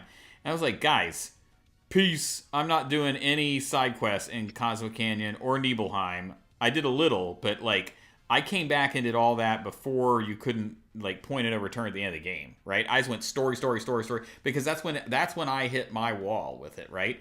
But you Yeah. just got to make that choice. But that doesn't make the game bad. It doesn't make too much content. You're going to criticize a game because it has too much content and quality content too. Just about everything in there, if you evaluate it by itself, it's actually pretty good, right? I think a simple solution for them is like the content amount is great. The simple solution for them is to not have it in your face that, hey, before you leave, Yeah, by the way, there's yeah, like three other things that you need to do or can do here, right? Because a lot of people, we are in a generation where like we feel compelled. We see something on the screen, we want to go see what that is and figure it out and do it, right? There's a lot of people that can't help themselves with that. And yep, this is one thing that I will say, Elden Ring, like Souls games in general, Expedition 33 do extremely well. They don't tell you things are where they are. You can miss them, but you can always come back and try them, like, check them out. That's what Square Enix needs to lean into more. yeah, They were the company back in the day that had missable content and missable stuff in oh their yeah, game, and now they are afraid that people will miss this thing. Instead of it being like a really cool like chat with your friend, like, oh man, like what part are you at right now? Oh, I just left this. Oh, did you find this sword that's behind this like rock in a random like waterfall or whatever. No, I didn't check that out. Oh shoot, like go do that. Like that type of stuff. Those are the conversations we used to have back in the day, right? Yeah. Like that Yeah. was really cool. And like now they're so afraid of that and they don't want to have people miss anything. And I don't like that. I don't like that about their game design. And I hope that for part three they lean into that. And also the aspect with Chadley, we have this big, beautiful world. Max has talked about this plenty of times. Yep. I've actually chatted with him about this too. Is like we have this big, beautiful world. We need to start doing more things in this world. I mean, it was pretty cool how like if we do all the side quests and stuff, we ended up doing a boss fight, a world boss fight, let's say, in one location. But it would be really cool if like the summons and like the VR challenges and things weren't necessarily always going to be in VR. Like it's weird how like the end game challenges and like fun stuff is like things that you're doing in a boring blue VR room again, and we're in the open world. You know what I mean? Like I thought that like okay, remake. The reason why we're doing this is because we're in Midgar, we're in Shinra, and we can't explore outside of that. Now you have access to this giant open world and area in Rebirth, and you're not going to put any of those challenges out there and like fun aspects for us to explore and stumble upon. You know what I mean? Like it's just a weird thing game design wise for me personally, and I hope that they've listened to the feedback from people because I've made a couple of videos talking about that. I know other people have as well, that they sort of do less of the hand-holdy aspect and do, lean into more surprise discoveries. Yeah, agreed. And I think they've caught that message for part 3. That's my suspicion and my hope talking, right? But I would agree, like playing Rebirth, when I first entered the grasslands, you walk out of the calm tunnel, right? I wandered the entire place. I spent like 6 or 7 hours that I captured just wandering around haphazardly doing stuff. I found out that you couldn't do stuff until you went to like the Chocobo Ranch first and like that kind of stuff. Then Chadley shows up and you can do towers and other stuff, right? But stuff doesn't work right? Crimson Desert, by the way, does that to you too. When you first like start that game and you're like by the riverbed and there's people fishing and this guy's like, "Oh, you're awake, follow me," and it's him and his dog. I like legit wandered away from him and just went and see like where can I go, what can I do, where can I go, and I was gone for days, right? But like there was all these people that I like couldn't talk to. They're just standing there. They're doing. I accidentally I cut down a tree and it fell on an NPC and killed him, and he just like didn't move, didn't do anything because he's a horrible person. I was like, I didn't mean for it to fall that way. By the way, it wasn't my fault. But my point is like, there's stuff that they wouldn't let you do, wouldn't let you engage with. That gate kept you in a way until you went and followed that guy. And Rebirth has some of the same mechanics, some of the same stuff. But by the time I got to Junon, we're only in the second region of the game, and I already caught on to the fact as I wandered the Junon region that if you went off the beaten path in any way to some corner of the map or like off, like where we longtime Final Fantasy VII fans would go to look for secrets, right? There was nothing. Throughout the whole game of Rebirth, if you left the main road, there was like nothing to find, right? That's a choice. They chose to go that route. And what I'm hoping is that in part 3, when we revisit some of these areas or we go to new areas, there will now be stuff to find for people just to wander around and discover. Yeah. Right? Yeah. People love that sense of discovery. And like the most successful games recently all have that. Breath of the Wild, Tears of the Kingdom, Elden Ring, Expedition 33. Does God of War have it? I'm not too sure if God of War has. It's kind of closer to like what FF7's like, I think. And it's like world exploration and quests and stuff. It doesn't like force you to do things, but yeah. I just think that more gamers these days are kind of just done with that style of world that Square Enix aimed for with Rebirth, and hopefully in part 3 they learned. Like we'll have the high wind, and like Genuzi said, invisible walls, LOL. But the invisible wall problem, hopefully they've thought of that, and there's no invisible wall problem. Yeah. The other thing I will say on this topic before we move on too is how much hate does Chadley get just because he reminds you haven't done his stuff yet, right? Like if they just even remove those comments so that he's not like picking on Cloud and saying, "Oh, looks like it's kind of slowed down a little bit." Like if he didn't even say that, if they just like let you either do it or not do it without a reminder, like I think there's a whole lot less hate for Chadley, right? I mean, sure, we would love to move stuff out of the VR, the open world. I completely agree with that. Get rid of the checklisting and let people just. The checklist is there. If you go in the menu, you look for it. Take a bunch of stuff out of the checklist and let people just find it. Those are all really great arguments, and I'm in favor of all of them, right? But I like Chadley. I think he's an interesting development, and we could certainly talk during tonight's discussion about what they're going to do with him in Part 3. But I think he gets a lot of flack simply because he's a constant reminder that you're not doing what he asked you to do, right? You're not doing the side stuff. My biggest thing with Chadley was like the way his dialogue prioritizes your button inputs when you try to go talk to him. If you go to talk to Chadley and you just want to click on the training thing, he has to say like the full sentence before you can actually go through the menu. And that sometimes he says like, would you say some short things, and then sometimes he goes on a fucking tangent, man. Yeah. And I'm just like, bro, shut up. And like that's another that's a big thing of why people like dislike him too, because he impedes your focus as far as like clicking on something in a menu, going in quickly and doing, you know? Yeah, for sure. Exactly. Yeah, Genius, you wrote that. Chadley wasn't an issue until you had to wait till you had to shut up before you can do something. Yeah. Mr. Bigglesworth says, I predict there will be a fight.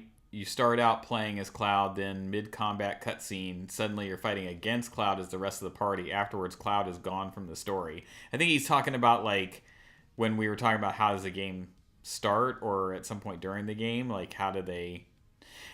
That would be kind of neat. It would be a change from how the OG was, but if you were mid-combat and like Sephiroth's hold on Cloud started taking over, even if it was briefly, and he returned to the party afterwards, like you see him continually slipping until you get to the point where things happen, right? But like if you're mid-combat and all of a sudden he's attacking you, you'd be like, what the heck's going on?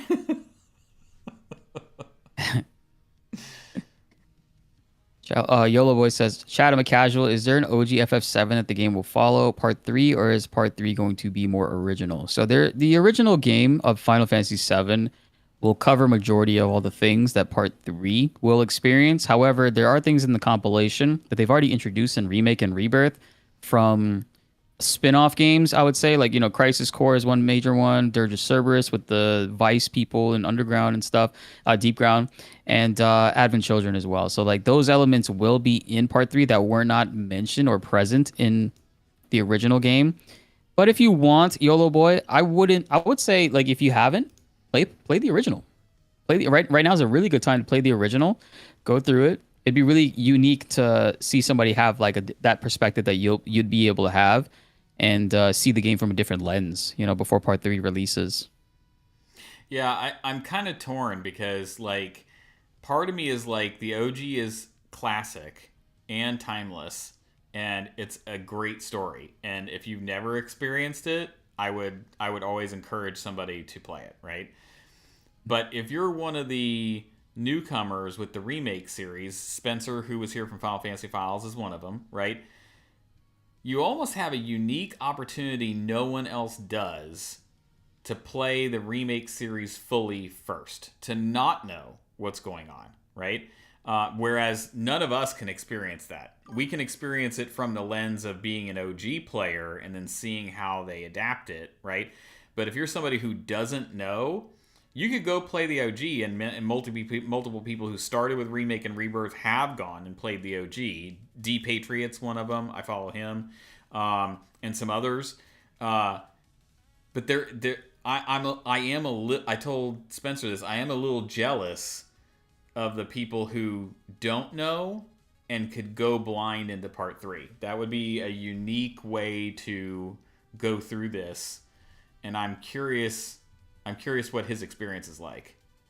Yeah. It's a very, very unique perspective because I mean, at this point where we are, we're 6 years into the remake project, and the amount of unknowns that still exist for us, even as like longtime fans that have consumed so much within the game. I can only imagine like just being freshly thrown into this and just seeing that from that lens. That's why like Spidey's like he's a Yeah. younger kid that like really has been diving into Final Fantasy VII. He played Remake years ago. It's been quite some time since Remake came out anyway, 6 years. But he'd been playing Final Fantasy VII OG recently, and a lot of people are living that vicariously through him. You know what I mean? That's kind of Yeah. like what we do, like with streams and stuff. It's like if we play like an old school game, play like a classic game, people are always gonna tune in to watch somebody's first time experience going through that. And like FF7 was a really unique one to see like through his lens, you know, because he got some really good points being, younger, but also not really 100% knowing where these characters are from, where they're going, and what the true like story is. So Yeah. I'm jealous of it as well. Yeah. Yeah. I would love to see that perspective again for me. Yeah. It's like when we take our kids to, uh, if you take your kids to Disney World for the first time and you've been there, you know what it's like, but you see it with fresh eyes. We just did this earlier this week. One of my wife's coworkers is in town, took his daughters for the first time, and like we live here, we can go there anytime we want, and we do, and we walk around, and it's a different experience when you see a kid who's going through this and seeing all these things, and just like their eyes are lighting up and all that kind of stuff, and it's kind of like that with people who are playing classic games or stuff for the first time. I have a whole backlog of stuff I've never played, like popular stuff that I want to do on the channel. Red Dead Redemption, God of War, like I got a whole bunch of stuff that I could do that same thing. And I love watching those. In fact, with Remake and Rebirth, legit Blitz, I couldn't tell you how many people's full playthroughs I've watched just to see what their experiences were to all the different things in Remake and Rebirth. I've watched so Yeah, many of them. consume them all. Yeah. So, um, Legendary says, Genesis boss fight in Benora, like a secret boss, maybe. I know that Max has talked about this before, right? That would be a good thing to move to, just like some random spot on the map that makes sense. But then it's a one and done, right? He like because somebody in my chat asked us at the beginning of this, how much do they factor in Crisis Core? I don't know honestly how much Genesis can fit into this, right? I think they just got to walk a very fine line to incorporate him without making it about him or about everything coming from Crisis Core. You know what I mean?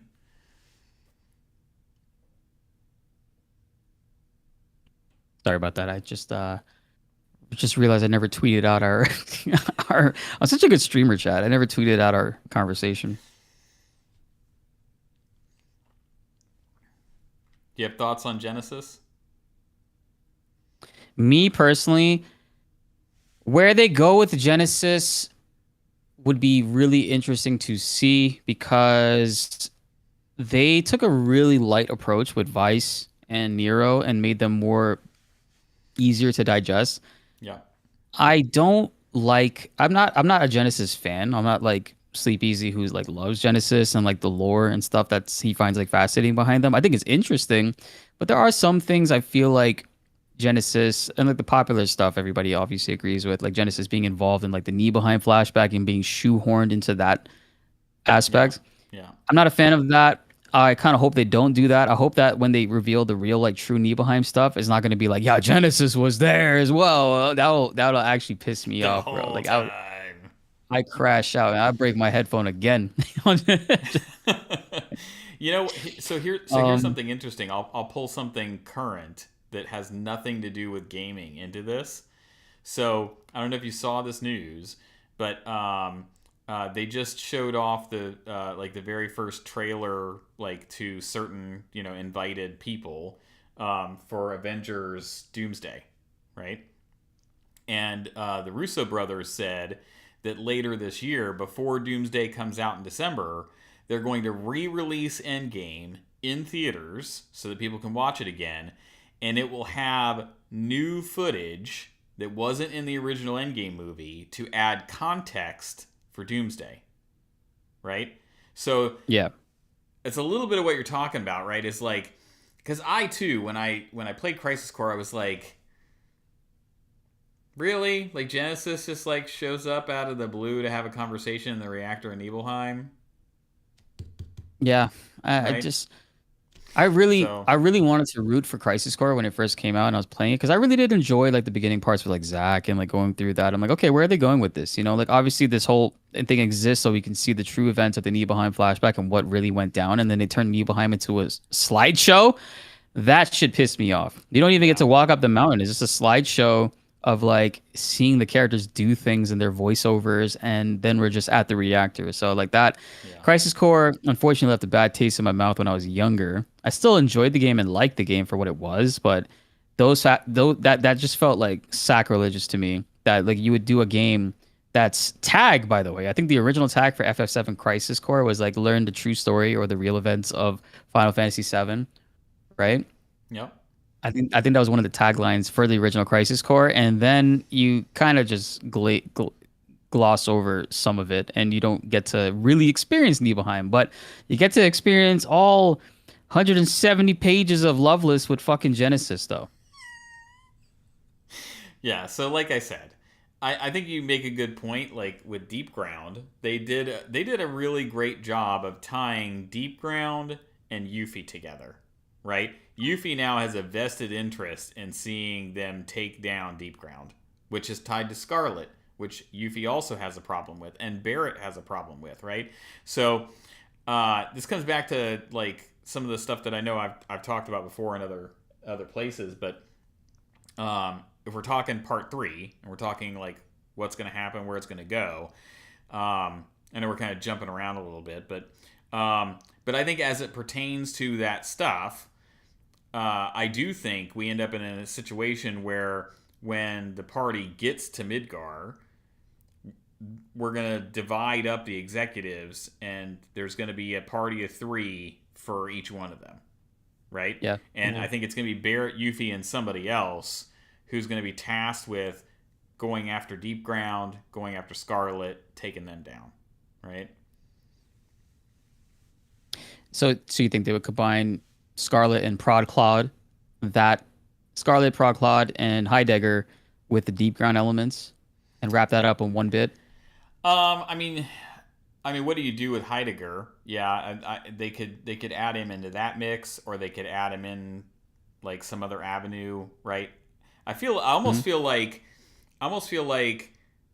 like Hojo's gonna require 3 people, Scarlet's gonna require 3 people, like you send 3 other people to take down Heidegger, right?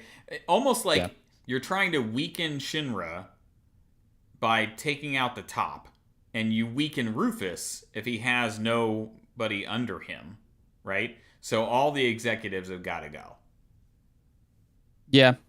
It's definitely going to be an aspect where we go with well, Cloud and Vincent obviously will be there for like Hojo and splitting up the party. Yeah, I can see that. I mean, they've done that whole split up the party aspect in Do you multiple think it's going to times be? in Remake and Rebirth. Do you think So it's going that to could be be a way that Vincent they in handle that it. group? Vincent has to be there with Hojo, yeah. Then then conceivably, if we're following who has the most beef, it's going to be Cloud, Vincent, Nanaki, Yeah. right? Yeah, I could see that. That's where I was thinking because I'm like, I don't think Tifa would go with them. And also remember, Tifa's final weapon is in Wall Market, so maybe she goes with the other party members and passes through there and gets her final weapon because that's also in Remake. Yeah, yeah, that's true. Yeah. And speaking of Hojo, I know I mentioned this before. If we revisit what we talked about earlier with Chadley, right? Am I the only person, chat? Am I the only person who thinks that Hojo's going to be protected by multiple other Chadleys who are going to take all the enemy and world intel we've consumed and use it against us? Because, like, in the Nibelheim proto relic side quest, you clearly see Hojo observing the party, talking about Chadley, talking about his brothers, and then like you see him Yeah. doing something to one of them, right? So he has Yeah. possession of all these other 6 Chadleys. You can't tell me that's not going to come back up. And the only place that really Yeah. makes sense is in Midgar. That has to come back up for sure. And maybe that's where Chadley sacrifices himself. And then we feel sorry for him. And then everybody rejoices. Yeah. I kind of almost there were envision. secrets in Rebirth. Huh? Wait, Christian, what secrets were there in Rebirth? I think Christian's talking about in Rebirth when we were talking about no secrets of the world map. So what secrets did you find on the world map that wasn't a character didn't tell you to go there or announced to your proximity when you pulled up or arrow pointed you in that direction?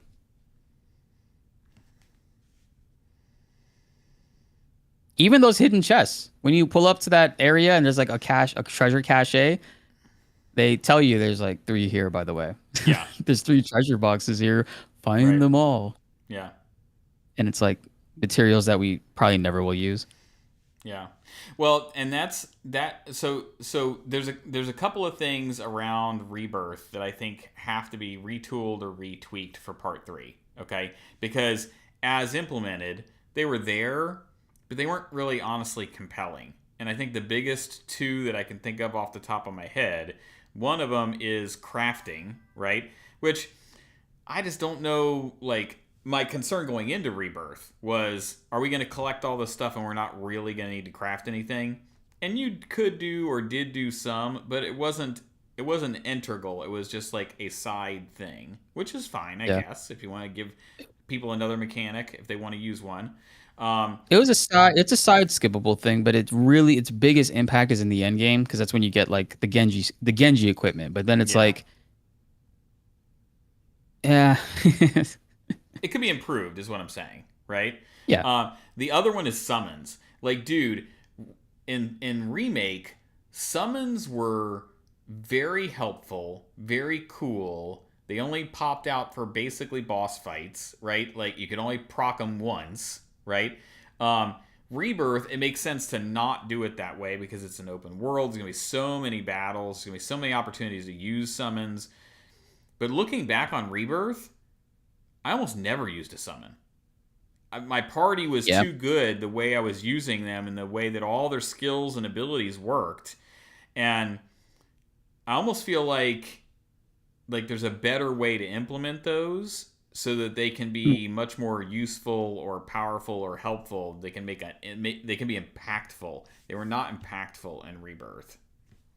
they weren't impactful in Rebirth, and it's like Rebirth was also like it had so many new combat mechanics that I can honestly say there were some that I did not consistently use on my first like playthrough, like synergy skills. I didn't use them as much, and I wasn't actively going for them until my like second playthrough, where some bosses kind of force you to use them, like the Mithril Mine boss and stuff that forces you to use Barret and Red's like shield.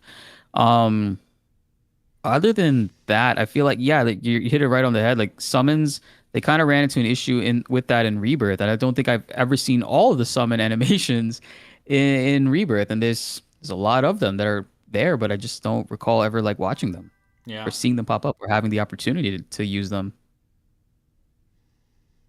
Yeah, agreed. So I would love to see them figure out how to rework summons so that they are like as impactful as they were in Remake, or that they're just a much more important part, especially because the summons are supposed to be like tied to the world and like part of the lore, part of the experience. And like I said, in Rebirth, like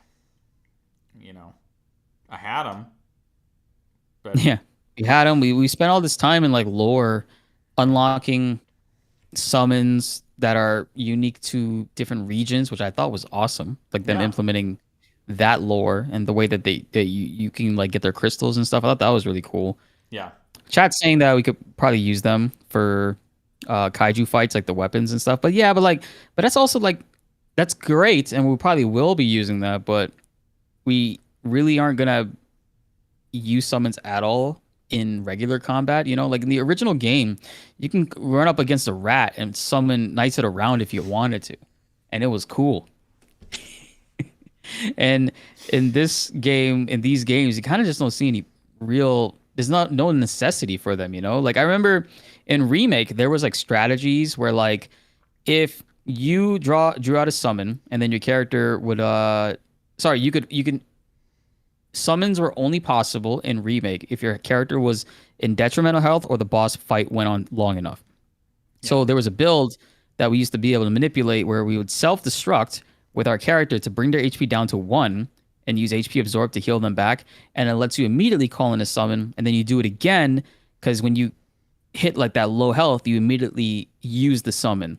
And it was really cool for like Carbuncle, right? Because Carbuncle would revive everybody, and you could also use it for like offensive damage. But the summons didn't really deal as much damage as you would hope. They weren't as useful as like just your regular skills and like staggering them.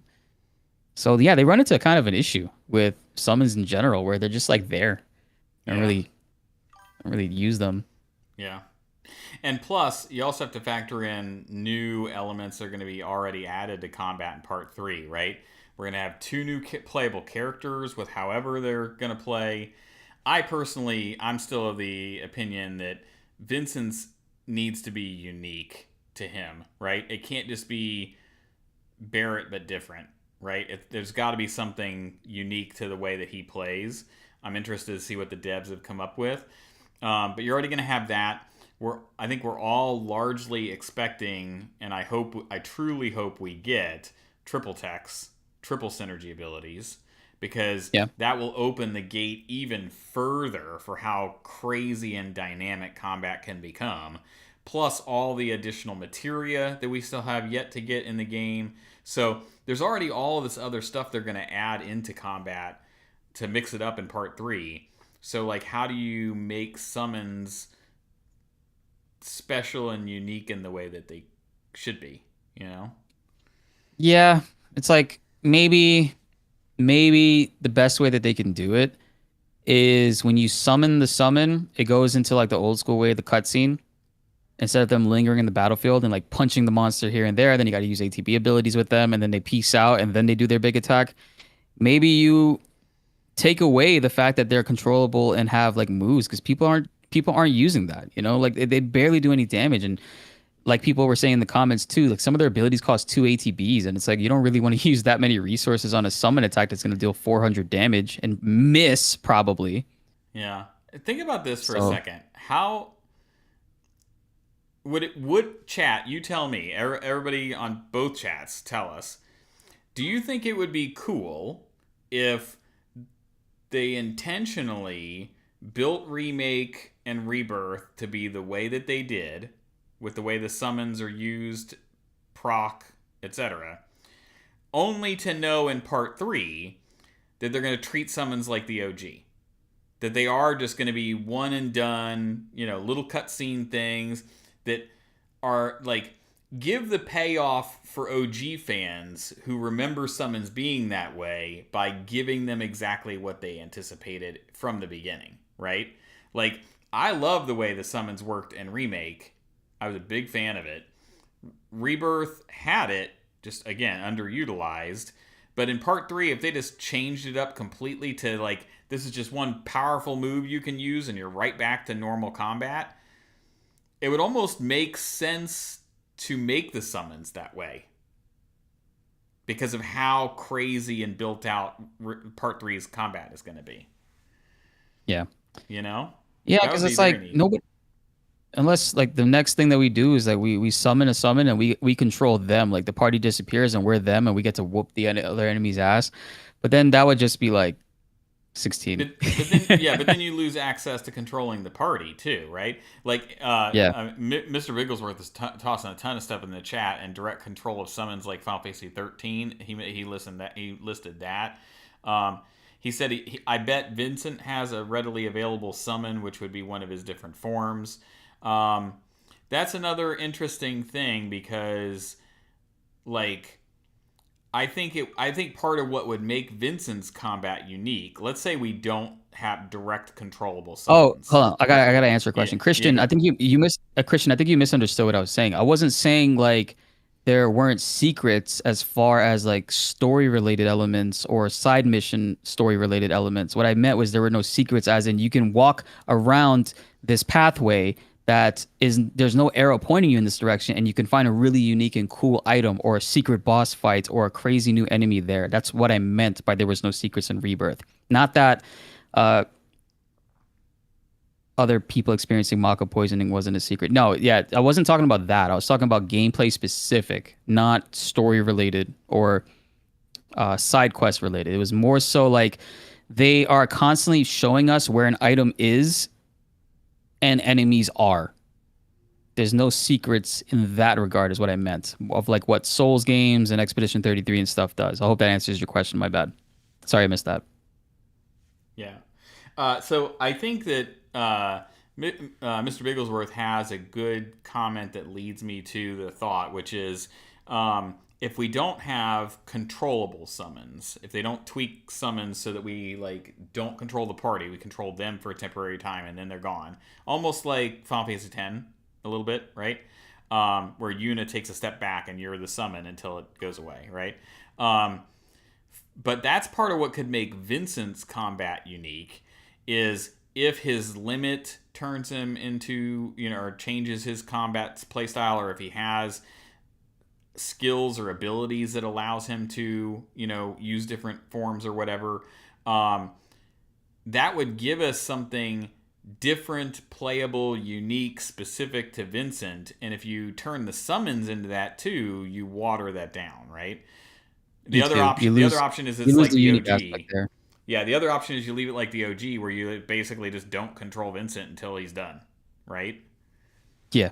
Yeah, he just goes and does his own thing. Starts healing the enemies too. If like he's part of that element, that's happened to me many times using Vincent, and I kind of was like, okay, I'm never using this guy ever again. As soon as you get Vincent, bro, the first enemy you get Vincent and Nibelheim, and then there's the Materia Keeper, and Materia Keepers heal off of fire, and Vincent just constantly uses Beast Flare, healing the Materia Keeper over and over again. It was traumatic. Yeah.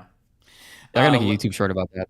Legendary says summon synergy attacks with the party members. Like, could you imagine if like Ifrit takes like Nanaki or somebody and like fastball specials them like Hulk and Wolverine? Like, okay, that could be some pretty kind of cool stuff, right? That's a good yo Legendary. That's pretty fire. Hey yo chat, my chat. How come you guys haven't said anything that cool? I'm joking. That's a cool idea. Yeah, like okay, yeah, you bring out the summons and you get like synergy skills with the summons unique to the characters. That would be sick. That is awesome. Yeah. That's actually a great addition because like you said, they could throw other teammates around, even though Barrett already kind of does that. But it could be really unique in a way where like those abilities offer more stagger, or they can interrupt bosses. You know what I mean? Like how the Aga spells were so strong, but they nerfed them because they wanted them to cost 2 ATB. Aga spells would just interrupt any action the NPC or the enemies were doing, and it'd be really cool if you did that with summons, and then we're forced to use them. Like yeah, they're here, bro, and like each one does a unique thing. Yeah, that'd be sick. Yeah, that would be cool. And then Easy Mid, I like the way Final Fantasy 15 did it. It was epic. We don't have control, but it gives us a unique randomness, and it was cool looking. I could see that. Man, I haven't played 15 in years. 15. Last thing I remember. Don't tell NSP, but I haven't played 15. Well, actually, I think I've told him that, but I haven't experienced it yet. So you're gonna love how Final Fantasy 15 does magic. You'll never guess how they do magic attacks. You want me to tell you how they do magic attacks? Is it spoilery? No, it's not spoilery. Oh, well then sure. Yeah, I don't care. It's grenades. They throw magic grenades. Oh, that's interesting. It's a little D&D-esque almost. So engaging. It's so cool. That sounds like sarcasm. Yeah. Oh, okay. Well, I'm not good with sarcasm. So. of it. But yeah, I think that that's a really great idea. Like summons could do a lot with synergy and give people more of a reason to use them regularly in fights and without restriction, you know? Yeah. Fantastic recommendation. Yeah, that's a good one. Yeah. I'm stealing that one. Okay, so what do we want to move to next? What's I on think your we're kind list? of You we're see kind anything of in you see anything in the chat that anybody mentioned? I've been keeping an eye on my chat. What about yours? Um, my chat's been kind of making fun of Chadley and side quest. Let's Um, see. Mr. While you're looking, Mr. Bigglesworth also said it would be cool if Vincent had different stances, and one of them plays like a third-person shooter with actual aiming, and there are enemy weak points. Now, admittedly, Blitz, this is something I have mentioned to you before, right? Is Mhm. like, I think he means like first-person shooter, but I guess yeah, it could be third. But like, I think if you suddenly switch to Vincent and it's like Dirge of Cerberus style combat, and then you switch back out of him and it's not that way anymore, that would be wildly unique to him. That is for sure. It would not be Barrett 2.0, right? Mhm. I just don't. Would people like that? I don't know. It's an I interesting think thought some people. experiment. I think it is interesting, and plus he has that claw. You know, he's gonna have some melee aspect to him as well. We know Yeah. Vincent in Advent Children has evasive attacks where he can kind of use his cloak to become intangible.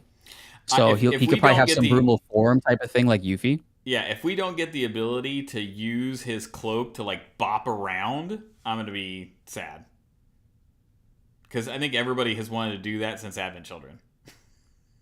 Hell yeah! Yeah, So I saw that thing come on screen. I'm like, yo, it's Vinny. that is pretty cool. Hey, what's up, Strife? How you been, man? Yeah, we were just saying the same thing, man. We hope the cloak is usable as part of one of his abilities. Yeah, If they do go that route, though, what I'm thinking of, if they do that route where Vincent's gameplay turns into like some type of dirge thing, you can kind of see that as like a free test for Dirge of Cerberus like remake, right? Them experimenting with things to see if it would work. Because uh, they've already they never confirmed anything with Dirge of Cerberus having a remake, but they've said in interviews that if they did, it wouldn't come out until after FF7 Part 3 is like, oh well, the series is done. yeah. I gotta believe So that keep the that in mind. hmm? No, I was just on chat. Keep that in mind. Oh. Yeah, I gotta figure like the team who has worked on the remake series is either gonna want to move on to something new or move on to something uh, compelling. And I feel like Dirge of Cerberus could be something that's moved to like one of the smaller studios, or maybe even outsourced just to sort of like remaster it. But I don't see Square Enix like dumping a bunch of effort into it. Yeah, I'm not too sure about that You either. know, because Not too sure about I it. feel like in the FF7 compilation, it's very niche. Do you know what I mean? Yeah, Yeah. it is. It's just like I I don't know. I feel like Dirge could very well get a revamp, a remake in some way, so this way it's a little bit better. Not in the same way that like Crisis Core was done, because that was just like same exact story, same exact like models and animations and stuff. It's just better engine, better quality. Yeah. But I could see Dirge getting a whole remake in that way. But to what end? I don't know. They would have to poll that and see if there's actually enough people that would buy that, because that project wouldn't be worth Yeah. even investing any time into. Yeah. Agreed. Talking like Square Enix is a company right now that's like only got one successful project.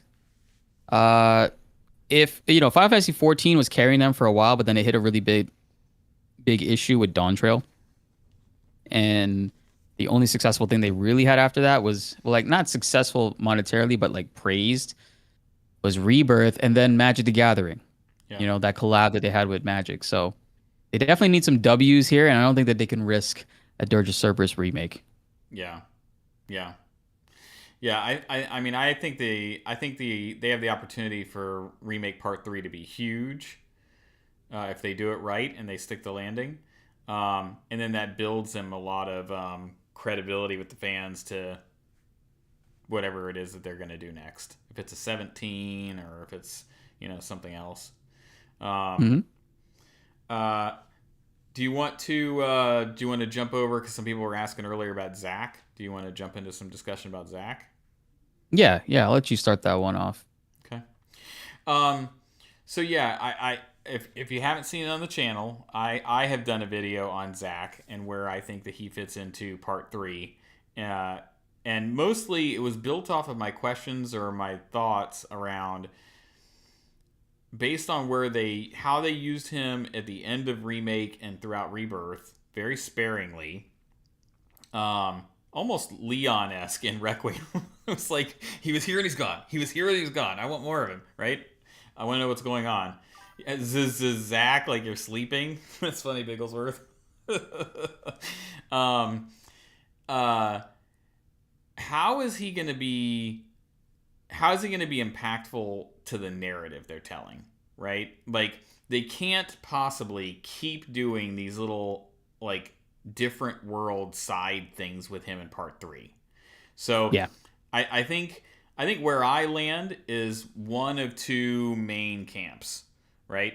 It is either that uh, these are real physical worlds that we've been seeing that the life stream spins up. Go watch my Shattered Planet video. I talk about that.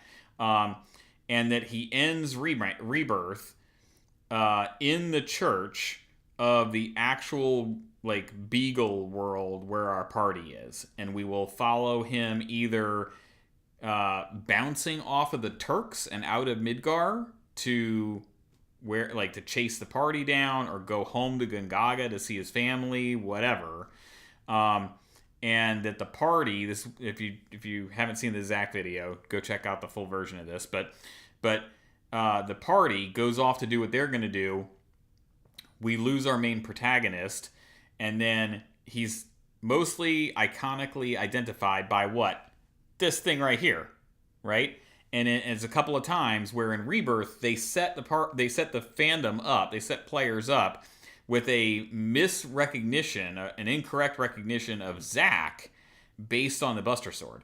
So the Mhm. party goes searching for Cloud, and they hear rumors or like they find breadcrumbs of, oh, there's this guy spotted with a Buster Sword, and you go chase that down and you end up finding Zack, which I believe if they were going to do it this way, they would do it in Gungaga, because we know that Cloud fell into the life stream. We know there's an entry exit point out of the life stream because of Tifa in Rebirth and Gungaga. They go to Gungaga. That's where Zack and his parents are. That's where Cisne is. Like there's a natural convergence point, right?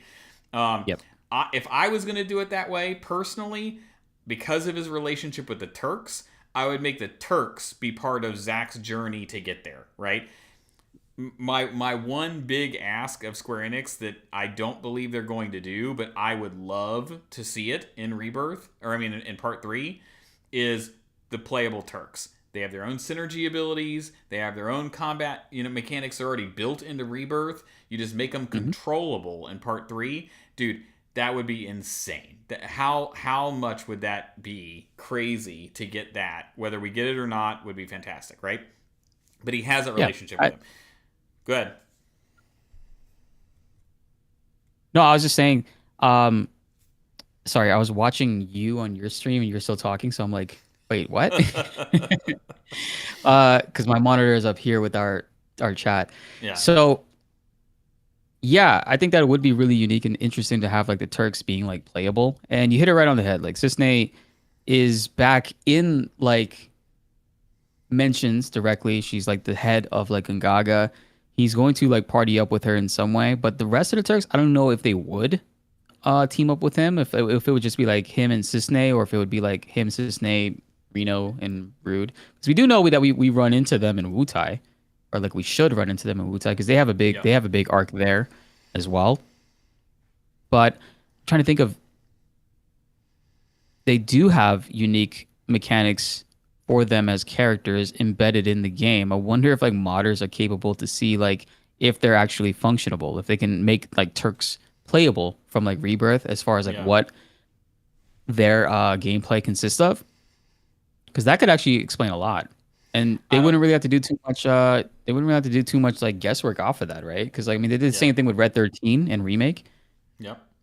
Right? Red 13 Well, had moves, animations, and I don't know if this some of happened to that you. was repurposed. I don't know if this happened to any of you on your playthrough, but when I was battling Elena and Rude in the Musclehead Coliseum right before you fight Rufus in Rebirth, I took out Elena, and then all three of my party members were like maining on Rude, and then suddenly Elena's shooting me in the back, and I came to find out looking at the footage because I called it out. I was like, "What is happening?" Right?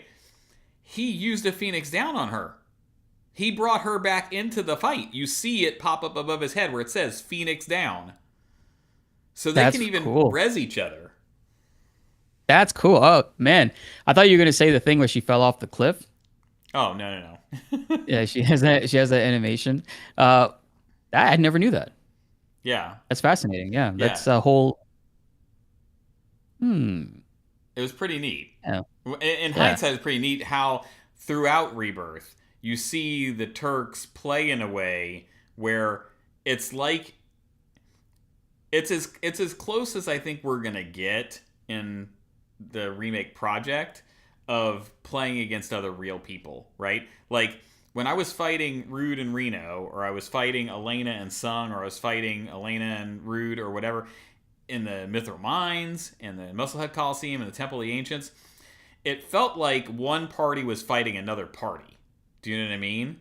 Just in the way that they Mhm. operated, the way that the mechanics were built, the way that they could use synergy abilities, use items, like etc. It just constantly felt like you were fighting equals, right? Where Yeah. most of the time you were just fighting random bad guys, right? And I thought that was really really cool, and I would love to see them expand on that in some capacity. So that's one option for Zach.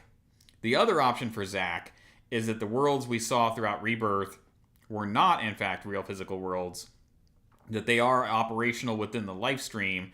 And we're going to see Zach, and now that Aerith is in the life stream, we're going to see the two of them do something together to try to stop Sephiroth from their side while the party is stopping him in a physical world. That's the other option.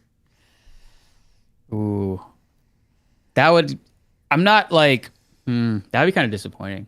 Yeah, because I kind of would like to see because like the way that the end of Rebirth plays out, like we're seeing all these nonstop stamps every single scene. And Yeah. then the final area where like they reveal Zach is sitting in a church still, and he's like wondering if it was a dream or no, it felt too real. They don't show any stamp whatsoever. It's kind of like for me that just means that he's there with where the rest of the party is. There's no multiple worlds anymore. But like you said, they very well could also just link it to where he's in the live stream and teams up with Aerith. Yeah. And Zach, I don't know. I feel like there was a Zach fan I was talking to before Rebirth came out, and he was super excited because Zach's like on the front cover and looks to be like a huge deal. And the game starts off with him. When this dude got to the end, he was so like depressed and like not happy with the Zach representation. He like disappeared. I don't even know where he's at anymore. I haven't seen him around ever. And I hear from like other Zach fans that they were like really they felt shafted by that the way Yeah. Zach was like handled in the game, given a full kit, starting off with his arc, and it's just like little. I don't even know if you can call them crumbs, little pieces of like Zach portions just sprinkled out throughout the entire game, and you can skip Yeah. them in hard mode. Yeah. Yeah. Yeah, and so Mr. Bigglesworth says, "Excuse me, point of order. Zack still needs to find Hojo at Shinra HQ and a cure for Cloud. That's where the story actually leaves off if you're paying close attention." So my interpretation of what we saw in Rebirth, it could be wrong, but my interpretation from my playthrough was that we saw the progression of Terrier World Zack from surviving the battle against the Shinra troopers, carrying Cloud into Midgar, like being with Marlene and his like not so romance that everybody wants to create with Aerith's mom, and then You didn't interacting. feel the tension there, bro? There was tension there. You didn't feel that? I mean, Like she the sounded lone. She sounded electricity? lonely. That's all I can tell you, right? Loneliness does things to people. Um, but then he engages with Biggs, encourages Biggs. Biggs takes that the way he takes it, and in where Zack was going to go, head off to go find Hojo for Cloud. We see that divergence in the tunnel where conceivably there's one time where Zack goes to Biggs, and there's one time where he goes to Shinra HQ. But I believe we see how the one with Shinra HQ ends, because we get a scene with Zack where he's standing in front of what looks like a Shinra building, Shinra HQ, etc., and he's confronted by a whole mess of troopers, just like he's confronted out in the wilderness, outside of Midgar, at the edge, or Yeah. In the reactor where Biggs gets shot at the end of Rebirth. Like, I think that we're constantly seeing Zack losing and dying to these Shinra troopers, and the quest for Cloud to go to Hojo, I think, ends the same way, with him dying to a bunch of Shinra troopers, or just like he jumped off the edge of that reactor, I think presumably just to commit suicide rather than dying to them. He wants his own way to finish himself, right? He wants to go out on his terms. The one we don't see though, well, okay, I'll make it two. The two where we don't see a resolution is either prematurely, he at the end of the Intergrade DLC, he gets to the church, he thinks he's going to surprise Aerith, and then she's clearly already dead. Which I think, based on my Shattered Planet video, the way I interpret that is Sephiroth already got there. He already killed her. And everybody's just big sad that she's dead, right? The other one that we don't see how it plays out is a world in which Zack survives the fight outside of Midgar, carries Cloud in, goes through the experiences, meets with Biggs, etc., and he's sitting on the church steps trying to figure out, because he says, Biggs or Aerith, how do I choose, right? And then Sephiroth shows up and sends in between worlds, and that's the one ends up fighting alongside Cloud, and then ends up in the church at the end of Rebirth, right? So the one that was on the steps that gets sliced into darkness is the one we're with at the end of Rebirth. And I think my suspicion is that all of these worlds, all of what's going on with them is gone by the end of Rebirth. That I don't think Part 3 does the same thing with him. I think that it goes a different direction with him this time. I think we're done. We understand those worlds existed. We understand that Sephiroth is merging them. We know, in fact, if there's one thing I'm really, really strong about in anything, that the way I'm thinking about anything, it's this concept in my Shattered Planet video of, he told us he's merging worlds to get to the promised land and to make Jenova whole. Like, he flat out said that. There's no way to question that, right? So we only needed to know those worlds existed to know he's merging them. They're not going to be as relevant in Part 3, in my opinion. Yeah, I think that's all done with, and he's just he's acting out his final phase of merging to bring Jenova back to whole. Yeah. What do you all think is going to happen with Zack? Like, tell us in chat.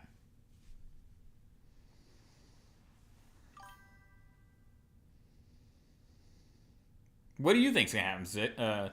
I almost called you Zach. Bltzz. What do you think's going to happen? How dare you? How dare you? I will end this. It's the hair. It's the hair, man. It's the hair, which I'm very jealous of. You shut up. Well, what I think's gonna happen with Zack? I think Zack. You still look beautiful. I think Zack is going to.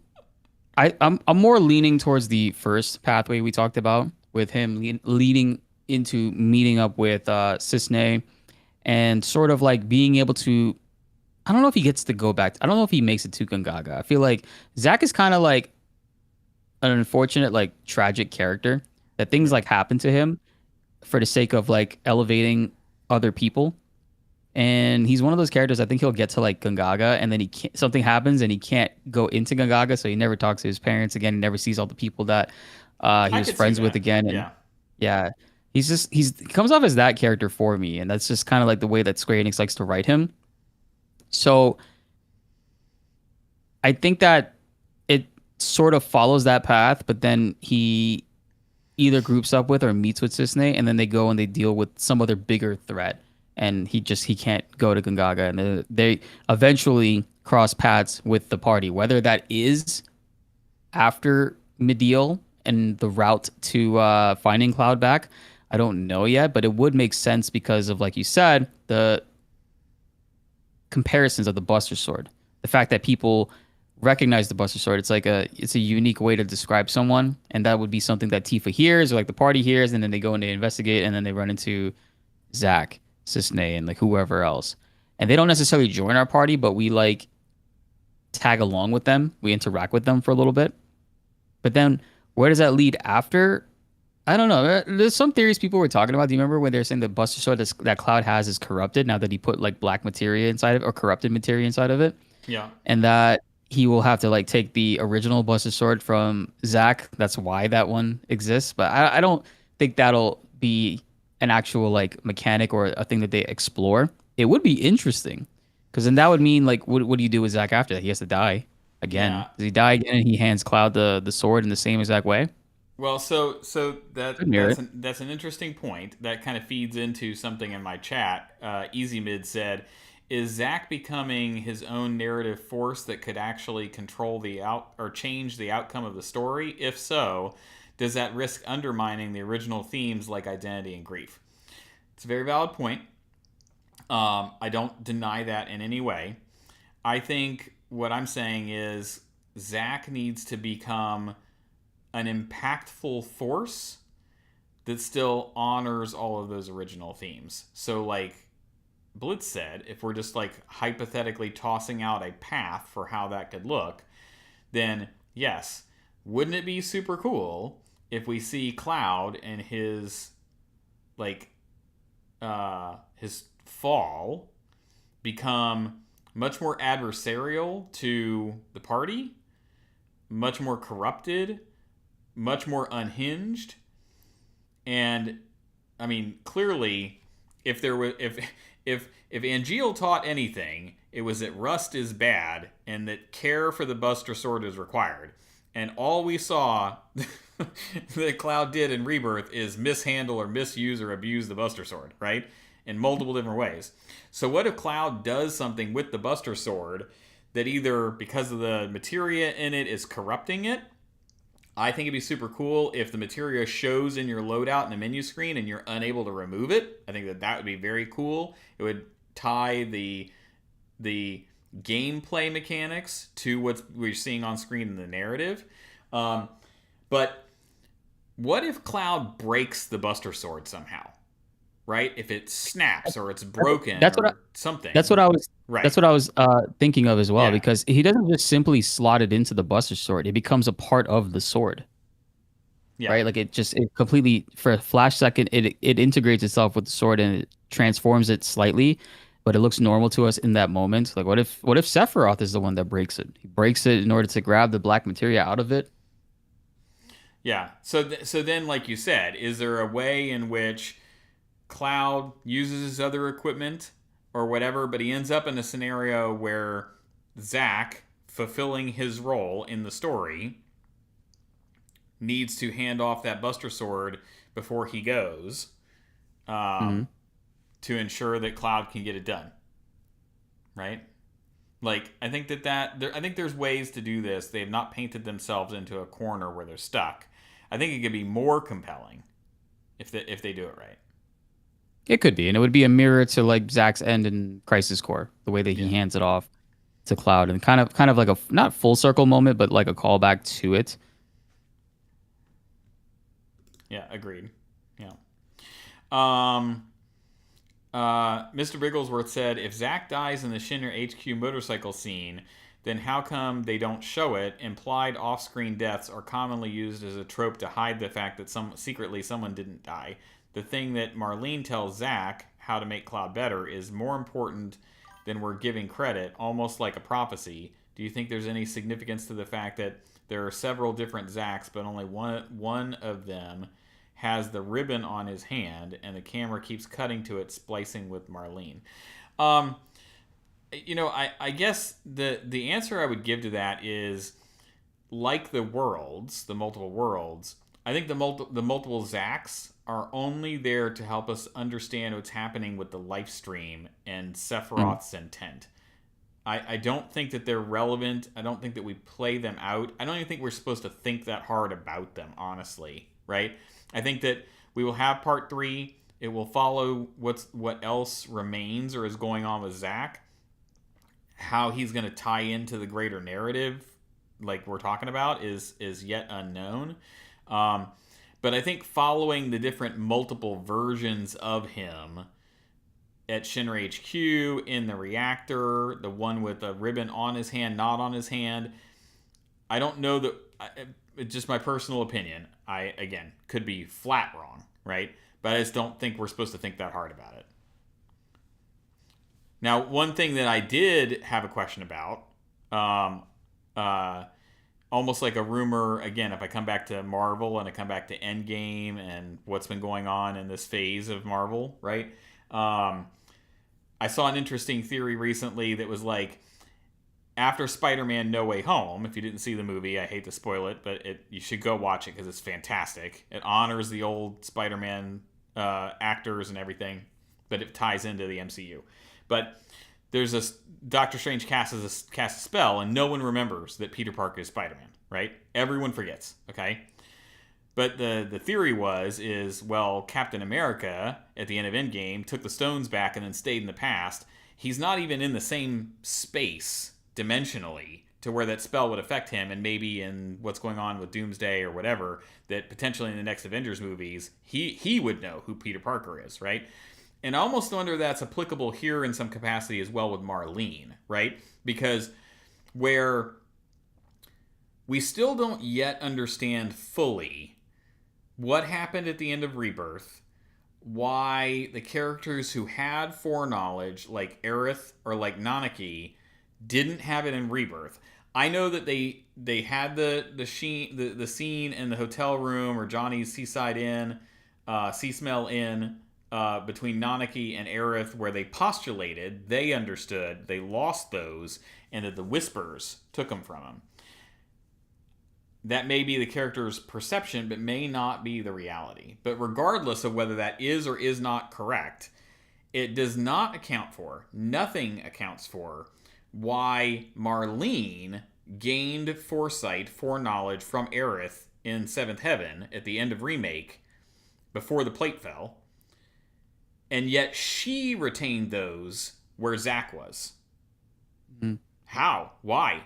Right? Aerith and Nanaki don't remember a thing. Nobody remembers a thing. Yeah. Marlene is the only one who remembers. Mm-hmm. How? Why? There's no explanation for that yet, right? I think I think that is more important than following around multiple Zacks. Yeah, I think you hit it right on the head there too, because like a lot of people for years have been theorizing that it's possible that Marlene could be a distant ancient relative, like maybe her mother was one. But that is a very, very good point you brought up there. That when she makes contact with Aerith and it calms her down, everything she remembers from that position exists all across the different Marlenes, or that specific one that we're seeing there. I don't know where they're going to go with that, but that is fascinating. It's somehow tied to the whole exchange between these worlds that we don't understand yet, right? How did Biggs, the Biggs we know from Remake, end up in a separate world, just magically safe and sound in the Sector 5 orphanage? We don't know that, right? There's conversation between Zack and Biggs about, did someone save them, And if so, why? And Zach postulates, he kind of like muses to sleeping Aerith before the hand touching that you see that Aerith feels on the way to the Gi village. Yeah. Zach says, "It was you. You were the wind, weren't you?" Now, I don't know exactly why Zach would think that, but that's what's presented to us as Zach musing, was Aerith the one who helped to save him? But that also is tied to the White Whispers. Or is Aerith somehow tied to the White Whispers? I think we have Yeah. feel like there's a strong connection to that, right? Yeah. I think absolutely with There's a bunch of these the that are White all Whispers. Yeah. pieces together, right? Hmm? But we don't see how they fit yet. That's the thing. It's the Omni Aerith aspect, like the Omni Aerith in particular, the one that's like that can see everything that Sephiroth has been chasing this entire time. That's the one that sent the White Whispers after, like to protect Tifa in that moment that was combating with Sephiroth, who's obviously controlling the regular Whispers that we know and have seen. So she's definitely pulling strings and has been from the entire beginning of FF7. Because remember we talked about this, like the original FF7 is just another world, and we witness that events, and then Remake was just another one in the live stream that we're witnessing here. Yeah. I think ultimately that is something that they could still swing back into towards the end of this, but I don't know if it would be as impactful for a lot of people. I think it would be for me. I'd be like, damn, that's actually like a really cool full circle moment, because at the very end of like FF7 OG, the last thing you see is like a shot of Aerith's face from the beginning of the game, Yeah. looking into the Mako, into the live stream particles and stuff. So bringing that back around would be pretty cool. That'd be pretty damn cool. I gotta answer a dono real quick. Yeah. Josh Z with $5. Thank you so much for that. Do you think level 4 limit breaks will be pivotal story unlocks? I hope so. I can see them not necessarily being story unlocks, but it's possible they could be like character arcs. I don't know if it would be side stuff, or like relationship stuff. But because in the original game, you get Tifa's from the piano. Clouds you get from the gold saucer. Unless you wait till the end of the game, you can buy it at the gold saucer. We do see Remake Cloud try to use Omni Slash at the end. He tried to use it on Sephiroth, but he's seen the attack too many times and he deflects every single one. I think that, yeah, that in itself could very well mean that they will be like story related, not necessarily something that we can unlock, but that we just do or get as we progress to further parts of the story. I like the OG game a lot, so I kind of wish that I kind of would like to be able to unlock it on our own separately from the story, but seeing as how Cloud kind of in Remake already uses it, maybe he learns version 5, the one that he uses in or version 2, is it? The one he uses against Sephiroth and Advent Children. I don't know. But I think if they went the story route with it, what would make a whole lot of sense, because again, we talked earlier about how everything is just very organic, very, naturally flowing together. Is as we round off each party member's character arc, like their part of the story, they unlock this new ability, right? So, like, for instance, like, if we get to the point where Yuffie's Wu-Tai story is rounded off, that unlocks for her, right? I think that would be a neat way to help us slowly acquire those as opposed to all at once. And what really makes me kind of think of that a little bit is the way they handled the start of the Jenova fight after Aerith goes down in Rebirth, where suddenly everybody but Cloud had limit breaks, right? It's almost kind of like that. Like, it's story unlocked that, hey, because they've gone through this, they gain this other ability. Mm-hmm. They broke their limit. Yeah. Traumatic strength. Yeah, okay. You know what I mean?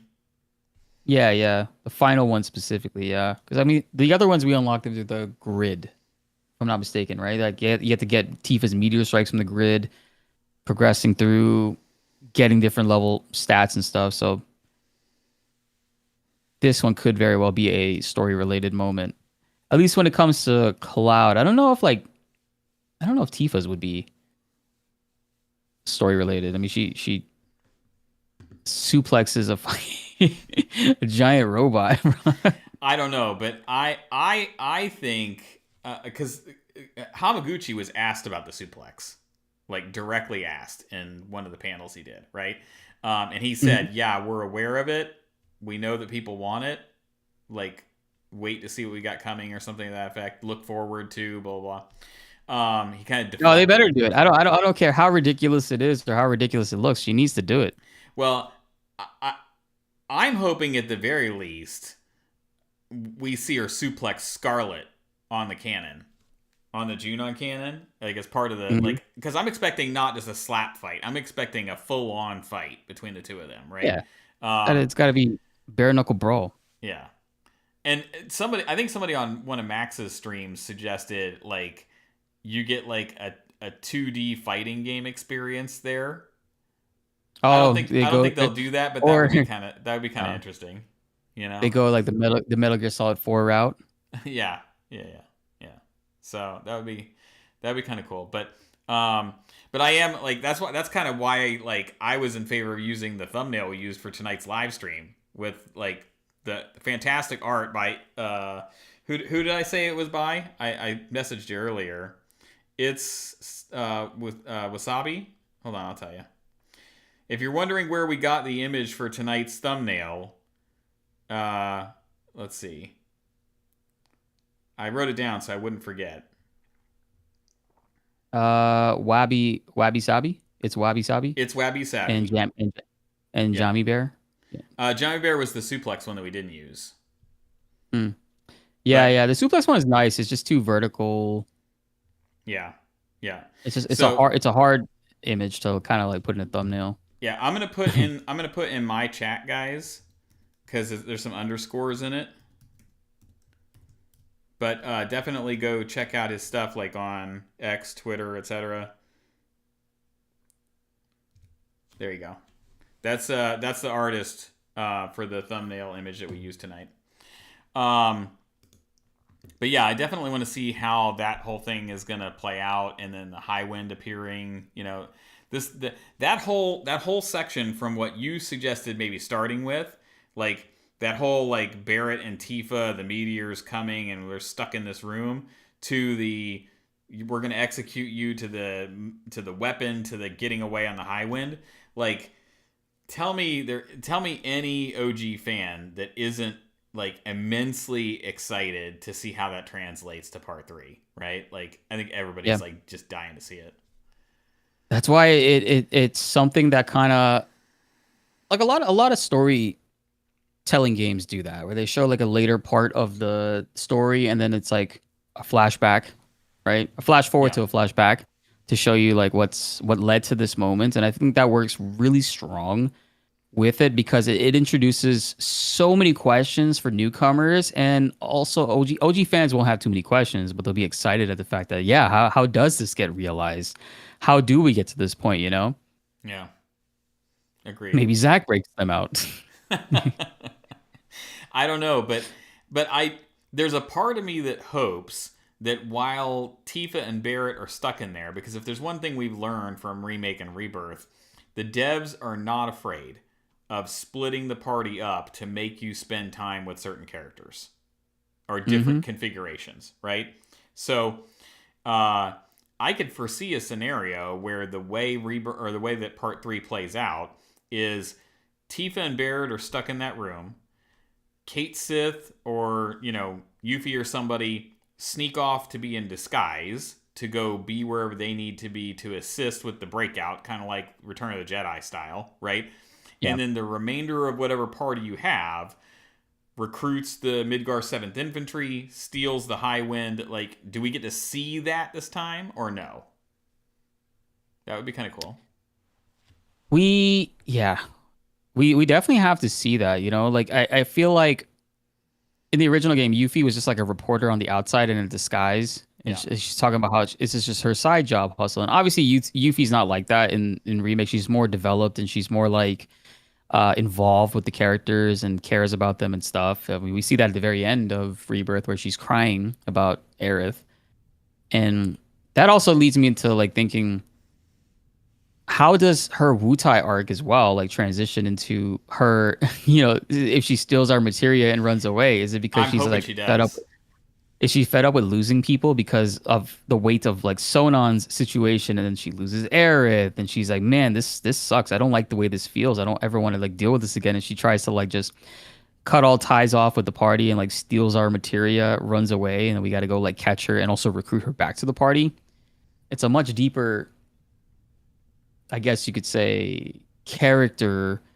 She is a much deeper character than she was in the OG game. They gave her a lot more in this. I feel like Yeah. she's one of the more she's one of the obviously they weren't going to like do her and Vincent like they did in the OG games, Yeah. but she's definitely benefited a lot. I think more so than anybody else as far as like character development goes for Yuffie. And she's a scene stealer. Every scene she's in, it's like Barrett in Remake. Barrett was like gold in every scene he was in. Yuffie did the same thing in Rebirth, and we knew she was going to be that way with that game. But I think that she definitely plays a heavy part in breaking them out of the jail cell, and that tangent I just went off on Wutai. Now I'm thinking, when the hell did they go to Wutai?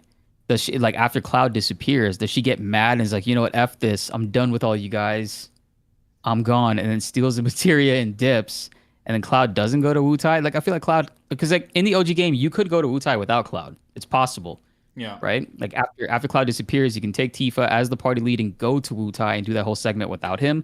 Yeah. Do they do that in this game? Do they do that in part 3, or do you think that they wait for Cloud to, you know, come back and then we do the Wutai thing? Because then it doesn't make sense, right?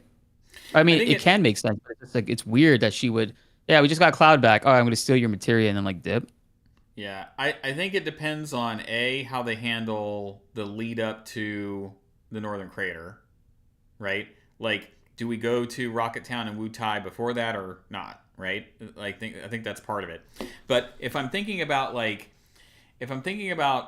how carefully manicured the story is and how well they've told the story, right? I don't think there's a lot of criticisms about Remake or Rebirth, but I don't think the story and the characters and how they're telling such a rich, deep story with all these characters is one of them, right? Um, Hmm. so yes, if you're looking for how do we get to Utai or to Wutai, how does Yuffie basically force us there, because in some capacity we're going to be drawn to Wutai because Yuffie went there, right? We know that she's spent this entire time trying to stop the war from starting and failed, tried to get the huge materia that didn't exist. She's been after materia since the beginning. So at some point, yes, does she be like, my original mission was to help my nation, to help my people, not get synced up with all of you folks. And ever since I've gotten paired up with you, I've lost someone and lost someone and lost someone. And I've lost people at the Nibelheim reactor to Shinra. That Hmm. has to stop. I have to help Wutai.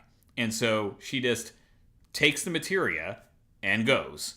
And that's what forces us there. The question is, when in the order of events do we go there because of that, right? And Yeah. I do think Wutai plays a significant factor in the party going back to Midgar, right? It's like an orchestrated thing where Wutai is going to take the fight to Shinra. They're going to take it to Midgar, and the party is going to fly in as part of that effort. Yeah, Wutai is definitely going to be involved with the siege on Midgar. They've been so in our face since Remake, from the beginning. Like they were mentioning, like President Shinra was like mentioning, name dropping Wutai and making them out to be a villain and partnering with Avalanche, and Yeah. they have culminated to this moment where like I think that is essentially where it won't necessarily be a war, but it'll be like we'll see them in the field, right? Because we've seen like Wutai soldiers like dead bodies in like Nibelheim.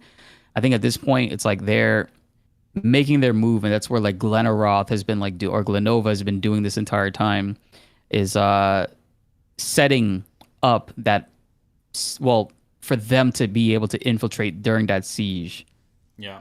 at the same time.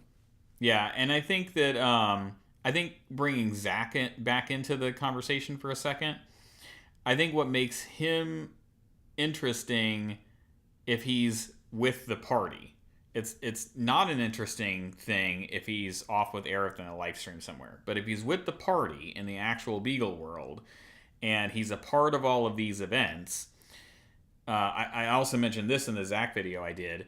Think about his interplayer exchange with the various members of the party, some of whom he's met before and some of whom he has not.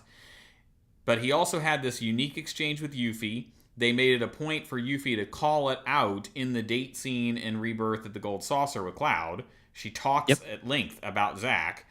And so that's an important thing. We're supposed to remember that occurred, right? And the last time Zack saw Yuffie, he was on Shinra's side of the war against Wutai. This time around, is Zack on the other side, right? Is he trying to help Wutai, help Yuffie, and stop Shinra? That's compelling. That is impactful. That makes Zack matter to the story, right? Yeah, yeah. He actually like comes full circle with his.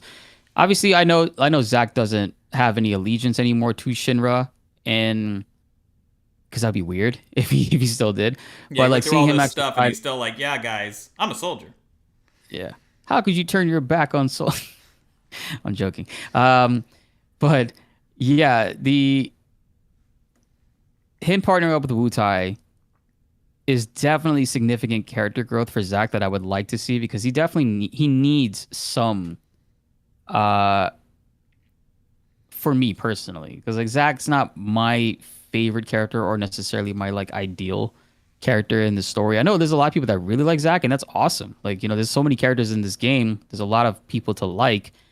I personally like the more complicated characters that seem a little bit more realistic, like, you know, fragile heroes like that aren't like necessarily perfect. I'm not saying Zack is perfect, but they kind of like designed him in a way to be like the goody two shoe that wants to do right and do all good things and believe that there's good in every person. He's like a shonen character. The Superman or Captain anime. America of this universe. Yeah, and I personally never gravitated to those archetype characters. The imperfect characters like Cloud, even Tifa's an imperfect character. Barrett especially, you know, when Barrett admits that he never really cared to really save the planet, he just wanted to get like revenge on Wutai and shit. Like that's, revenge on Shinra. That is such a real thing, you know? So I kind of hope Zack gets some type of like redemption in that way, and he fully realizes that. Because I mean, he murdered a lot of people. Like, I mean, it was war, but he killed a lot of like Wutai soldiers, you know. So that would be an interesting full circle moment, and maybe I don't know if what's their names? The Ever Crisis people. Matt, Glenn, and Lucia. Yeah, so Lucia and Matt are still alive, I think. That's what the Proto Relic quest said. Yeah, Matt and Lucia were both called out by name as if they were still alive and engaged with people. Like no one sees Glenn except for Rufus. Or briefly, I guess Sung did, right? But presumably a whole bunch of Avalanche people on the way to the Shinra building engaged with Matt and Lucia. Mm-hmm. Yeah. Oh no, we're not saying Zack is like Captain America. Just like he has that archetype where he's like the good guy that wants to do right and believes in the good of people. Yeah.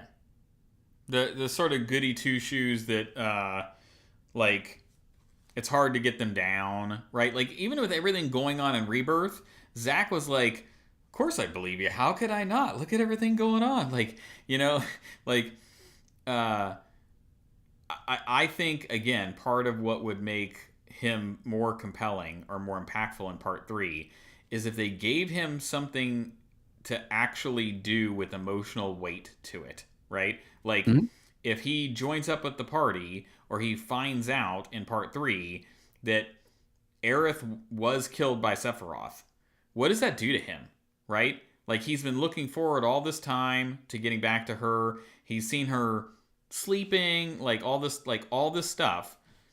it's one of his primary motivators is getting back to her.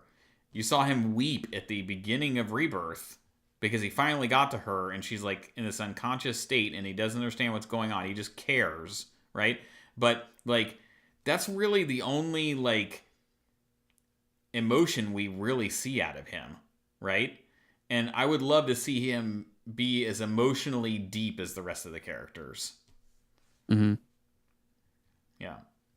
Yeah, because he just wants to like he just in the beginning all he cared about was becoming first class and becoming a hero, and his mentor dies, and it does change him a little bit, but not so much in the way where I thought it would. You know what I mean?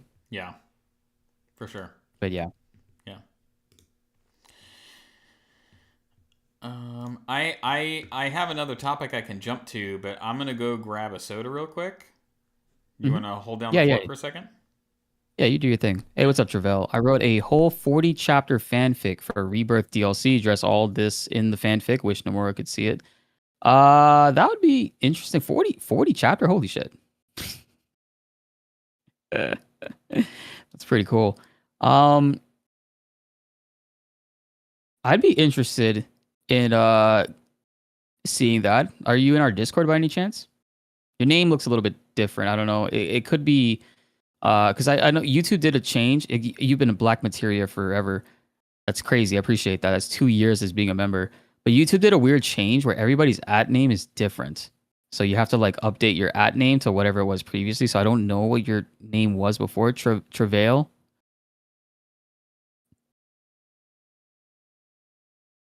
Intermission episode Zach Rebirth. It's online. I'm gonna save that and look it up. Appreciate that. Thank you. Yeah, thank you, Genutsi. That's our Discord link if you want to join it. Bard of Maple is your name in Discord. Gotcha. Thank you.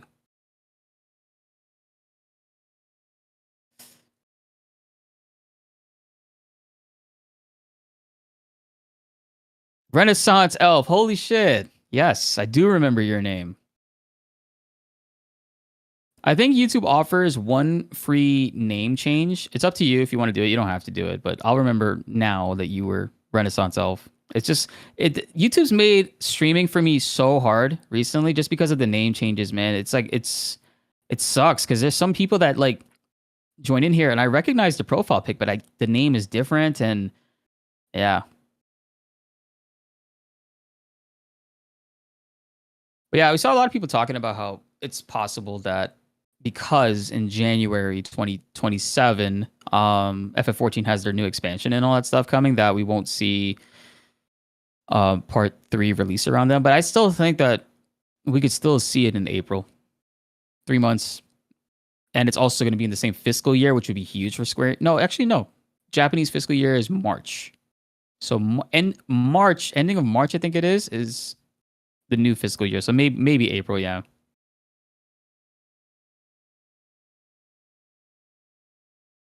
Starts with Zack's in church and Angelo appears to him at his new mission and it's the narrative hook. Cool.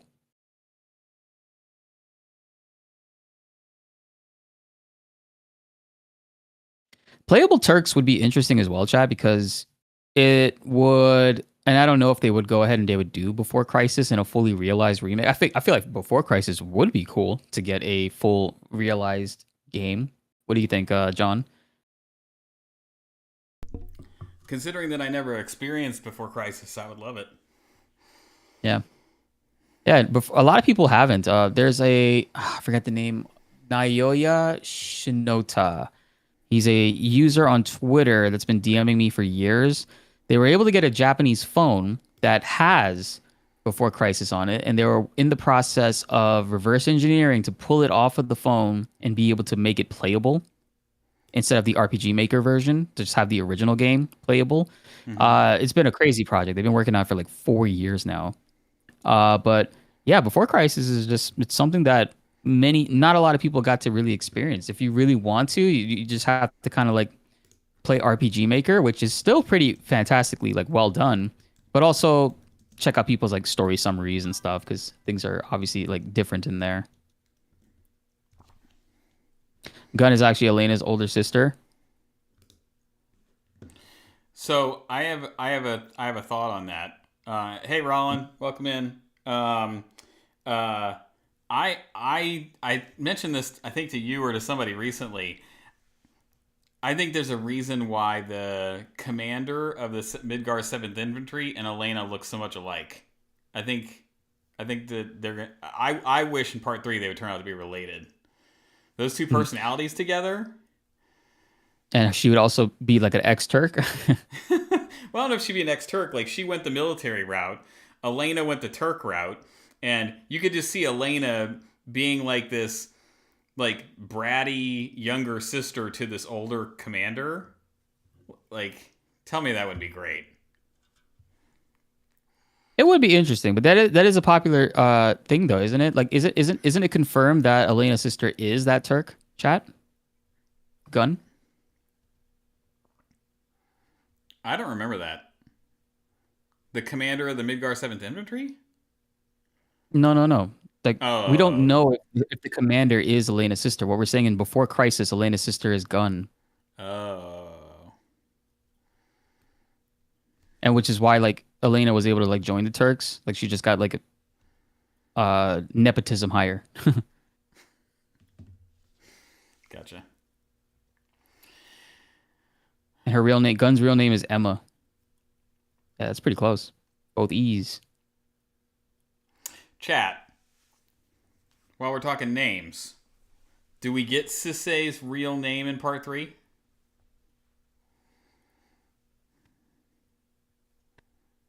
Or do they just leave that a hanging unknown? Yeah, the character known as Gun, also referred to as Emma, is the older sister of Elena. Now, it would be funny if Gun is the military lady, Yeah, but I that's what don't I'm know. I saying. don't. Yeah, yeah. Yeah. But but that was my point. Was that like Oh, okay. she's military and ex-Turk? Sure, sure. Yeah, yeah, okay. Because in the lore, Yeah. she's Turk. Yeah, I follow you now. Yeah. I feel like there's got to be some kind of scenario, even in an epilogue, where Cisne gives her name, right? Oh, her real name? Yeah. Watch it be Genesis. Or watch it be something like Mary. Like just some ordinary everyday. Nah, Cisne was better. She's just stuck with it. This name's a dope name, bro. If it came out some basic shit like that, oh my god, Yeah. throw the whole name away. All right, so It's fun. I can't wait for like actual like shit to drop. Like say yeah. like we do go to like Summer Games Fest, and we're like streaming the reaction of it. There's like so much things you could do there. You'll finally be able to like download a trailer and rewind it, find Super slow run it in mo. slow motion, find like super slow mo stuff. Because like that's what I did in the hotel for like Summer Games Fest. After that trailer came out, I ran through every frame by frame, and I was on my laptop in the Westin Bonaventure using their Wi-Fi there was pretty good. I'm not gonna lie. I stayed at the Westin Bonaventure in downtown LA, and their Wi-Fi was surprisingly really good compared to the Hotel Indigo, which was the second hotel I stayed at. That hotel's Wi-Fi sucked for a state-of-the-art elitist like hotel. But I went through frame by frame in the Rebirth trailer, and I was able to see Tifa way in the background in like a Junon fight, right when they Yep. show Red. Tifa standing way in the background, like squared up like this, staring at the enemy, and I thought it was hilarious because I'm like, what the fuck is she doing over there? What is she doing? Get over here and help! But like she's standing by like the by like an excavator. Yeah. And that's when my mind started going. I'm like, oh shit, is she gonna be like a tag character? You can tag her in. Unfortunately, no. But I hope that that's what they eventually lead into, like the Final Fantasy X thing. Yeah. They kind of already have like the backline commands. Don't let it just be backline commands. Let these characters be able to be swapped in. I get it. Like Square Enix probably doesn't want to do that because they feel like it'd be like busted because it's like that's just easy. Like if a character's about to die, you swap them in. But it's not even about that. It's about making the game fun. It's a single player experience. Make it fun. and that's all that really matters, you know? But you could tweak combat so that it's necessary, right? And Hmm. then it goes from a way out to, oh no, I have to do this, right? Um, and one of the ways that like what made Final Fantasy X compelling in that way was not that you needed to swap the characters because the monsters or the bad guys were too difficult. It's because the characters specialized in defeating a certain type of enemy. I don't want to see them go that route in part three. Like, I don't want Barrett to exclusively be able to deal with flying creatures like Waka, right? But um, but I do think there's a way where you can be like, no, we've changed it so like if you think about the way you fight Reno in Remake or Rebirth, and he like dodges almost every single physical attack, right? Like maybe you need a Vincent or a somebody specific to deal with certain types of bad guys that pop up. And then that gives you an element where switching is kind of needed. You need everybody in the party. They all contribute something different. Yeah, I couldn't see, I had a concept for this video years ago before Rebirth even came out, where we were talking about like in Rebirth with characters like Sid. This is before we even knew Sid wasn't going to be playable, but like Yep. characters like Sid, you would tag him in and he would jump in with a dragoon jump and it would pin an enemy down, like bring them out of the air That would and be lock them sick. down on the ground. Yeah, and then like you either switch to him or the other characters you can play as them while he holds them down. It's like a finite amount of time, and you can inflict more stagger damage to him. Like there's some really cool things they can do with that. Like both Sid and Vincent have insane aerial mobility as characters. I mean, one's a dragoon and the other one is a flying vampire cloak that has no bone density. Uh, so it's possible that we they could be your aerial characters, whereas like Aerith and Barrett were like the shoot them out of the air type of characters, and then Cloud and Tifa were the launch us into the air type of characters. I feel like Sid and Vincent can be the we teleport down and like from the air and like knock enemies down in like combat ways. You know, I think Yeah. that would be really cool to Think play as about them. I hope they yeah. go that way. Think about this for a second. I mean, obviously, they're going to need to, in some capacity, create a system for the tagging in a way where uh, you can't just constantly swap. It's going to require the ATB synergy ticks, or it's going to require something that you have to a cost to switch, right? Conceivably, if they do it, that's what makes the most sense, right? Um, but what if, like building on your idea, each member of the party has a unique way that they tag in, almost like a fighting game, right? Like, think how cool it would be if you tag in Barrett, and when he enters the field, he just unloads on an enemy, or Sid does the piercing, or like each character has a different way they come flying into the battle. Like Nanaki comes raking his claws, flying in, right? Um, that would be really cool to have a different way everybody comes in an action style game as opposed to Final Fantasy X, where it's just like, whoop, whoop. Yeah. They kind of jump Yeah, in. it has to be like a assist hybrid and kind of like the way fighting games are, you know? Like I feel like that is the ultimately the best way for them to handle it, and it would make and it does have to cost resources, you know? It can't just be free because then it would just be like we just do it nonstop and Yep. avoid damage from enemies. It has to cost resources and be something that we want to save up our like ATB for, you know? Yeah. Yeah, for One sure. second. Or I you do not or have a you new can't playlist. do other synergy abilities because you used up some of your synergy pips to do this, right? Yeah, yeah. Yeah. Easy Mid said something along the same lines. What about like sync attacks where you briefly control two characters at once, or sync could trigger timeline overlap moments? Yeah, that's exactly the right idea, right? As I think that having the two cooperatively together, one on the way out, one on the way in, um, Like take something that's a known commodity, like a tag in on a fighting game, and extrapolate it to this. Like it would make the gameplay and the fighting like so dynamic and so exciting. Yeah, Yeah. in the best ways too, because that's this game has one of the most engaging like combat systems, and there's a lot of unique things to it that they they you could see that they were experimenting with Yuffie's DLC. Yeah. Like Yeah. Yuffie's DLC introduced the whole perfect block, right? You perfect block and it ends up being a parry thing, and that became a whole mechanic for everybody Yeah. in uh in Rebirth. So you can see that there's ideas that they continuously keep having, and then they bring on and they implement it later on. Like when Integrate released, and they reworked synergy materia because it was ass. Originally, Yeah. synergy materia was like the most unused materia because it costed resources, it costed ATB, and it costed MP, and that's not fun. Then in Integrate, they changed it, and a lot of people don't know this. There's a lot of people that like I used to have. I have this hard mode guide that was for FF7 Remake on the PS4 when it first came out, and a lot of people comment on that I didn't talk about synergy. How could I miss out on synergy and all this stuff? And it's like they didn't know that back then that shit sucked. That's why I didn't talk about it.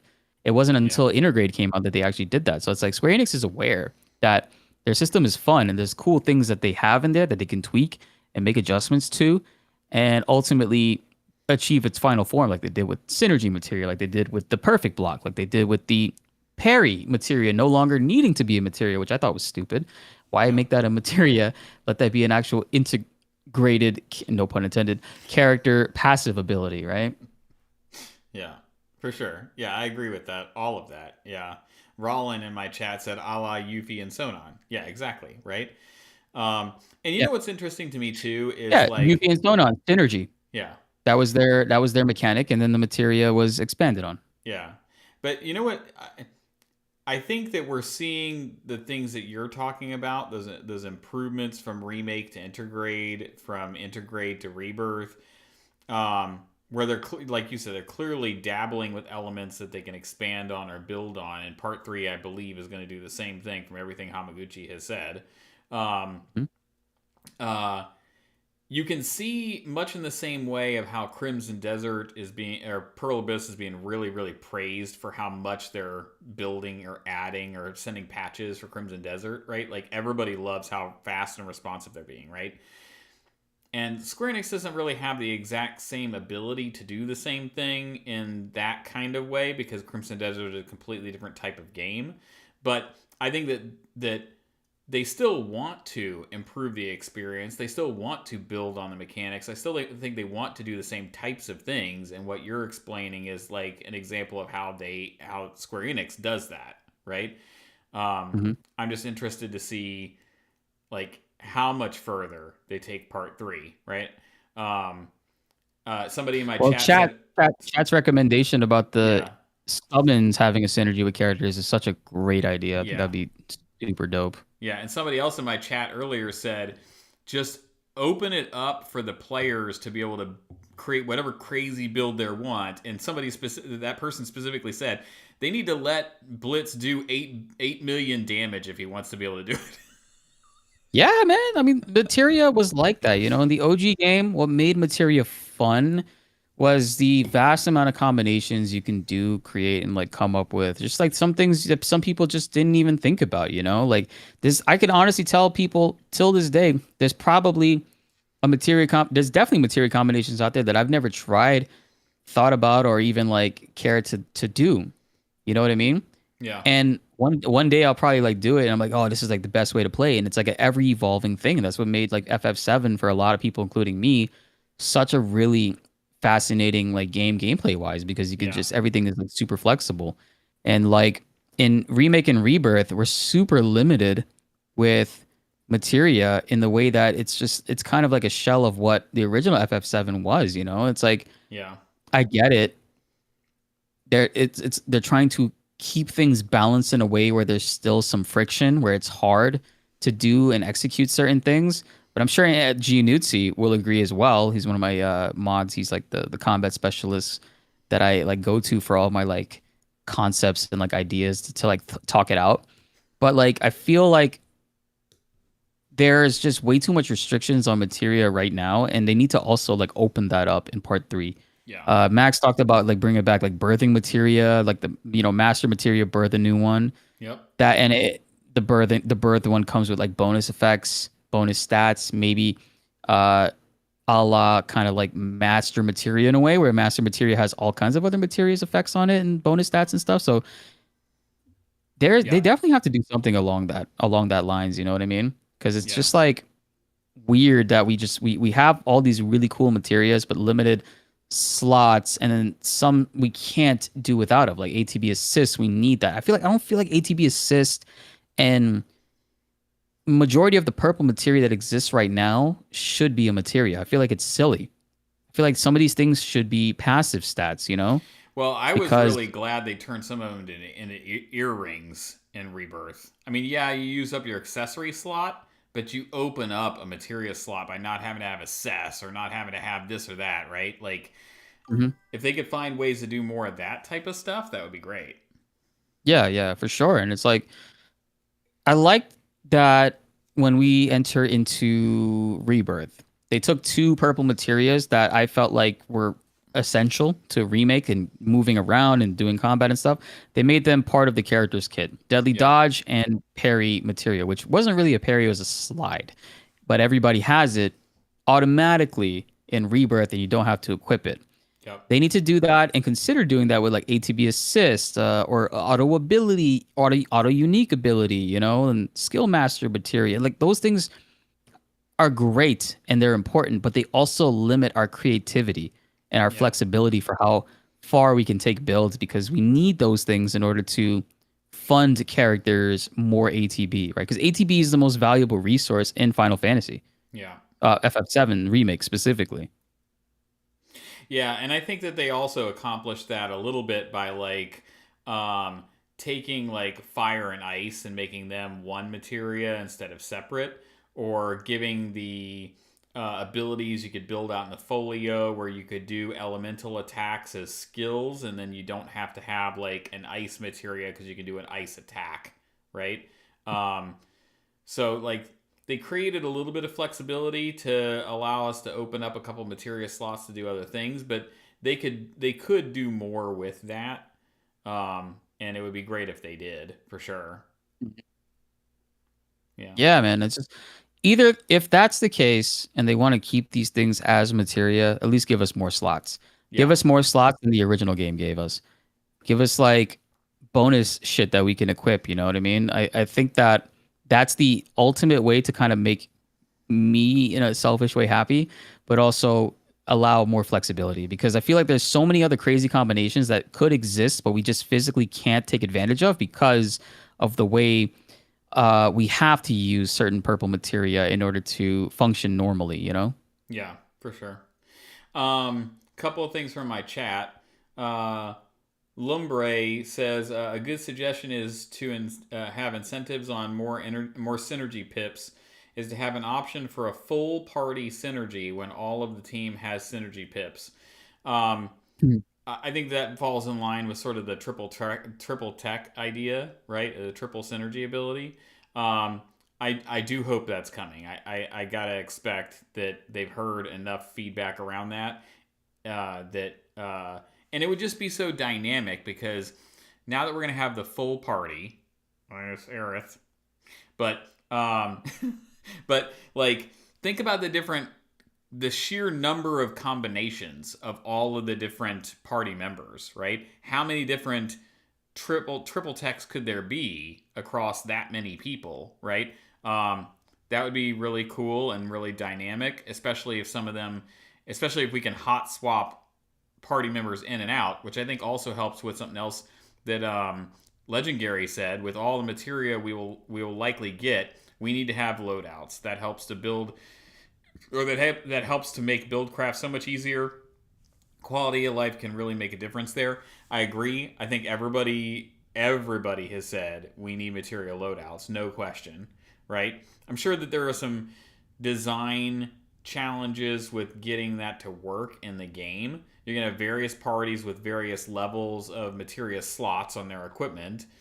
Um, how do you implement that in a way that you set the loadout, and then how does it get applied to every person? There's mechanics in the game that have to support all of that, and probably it's just been time them trying to figure out how to do it, right? Yeah. But I agree, loadouts would help. But again, if if if we are operating a three-person party, I'll give you a scenario that we run into in Rebirth. We're operating a party of Yuffie, Barrett, and Cloud, and it turns out, oh man, I'm in this battle and Tifa has the materia I need. Well, if you're able to tag Tifa into the battle, it now removes one of the reasons we needed to hot swap everybody's materia all the time, right? What it doesn't Yeah. fix is when they split the party.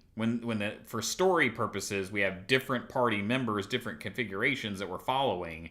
Well, now we really need those loadouts, because when we switch back to the party we want to be able to get that back configured the way we had it without fighting with it. Yeah.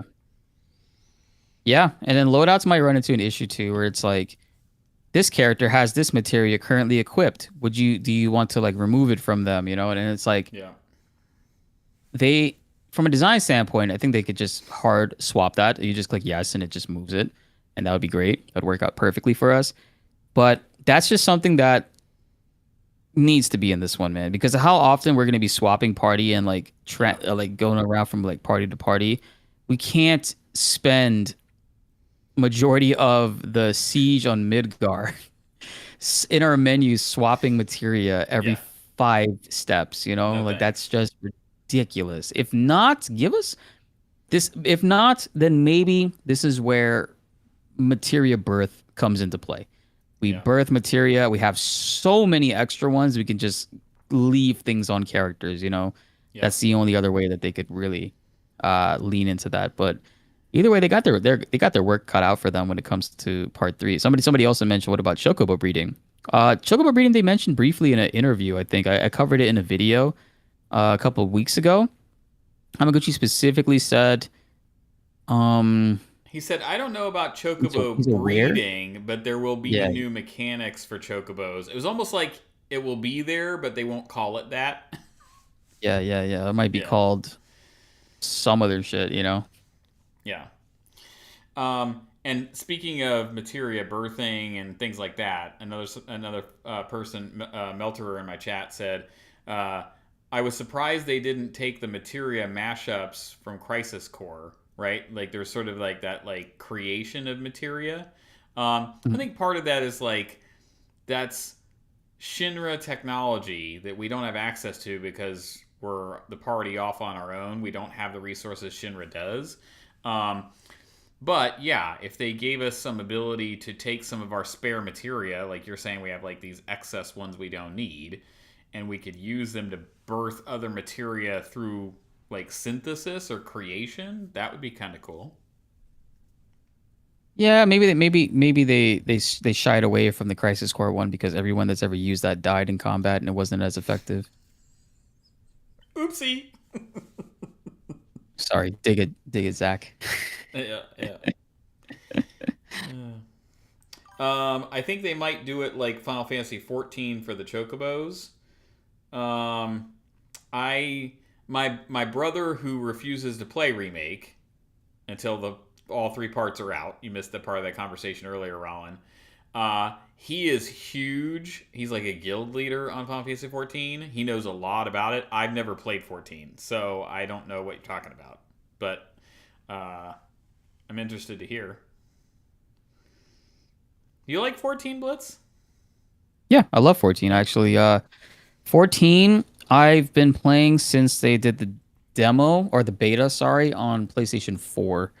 I started off as a paladin, and when I got around to Heaven's Ward, I switched to Dragoon because it was new and fresh. And then like I think my main ultimately ended up being Samurai, which I switched to in Stormblood.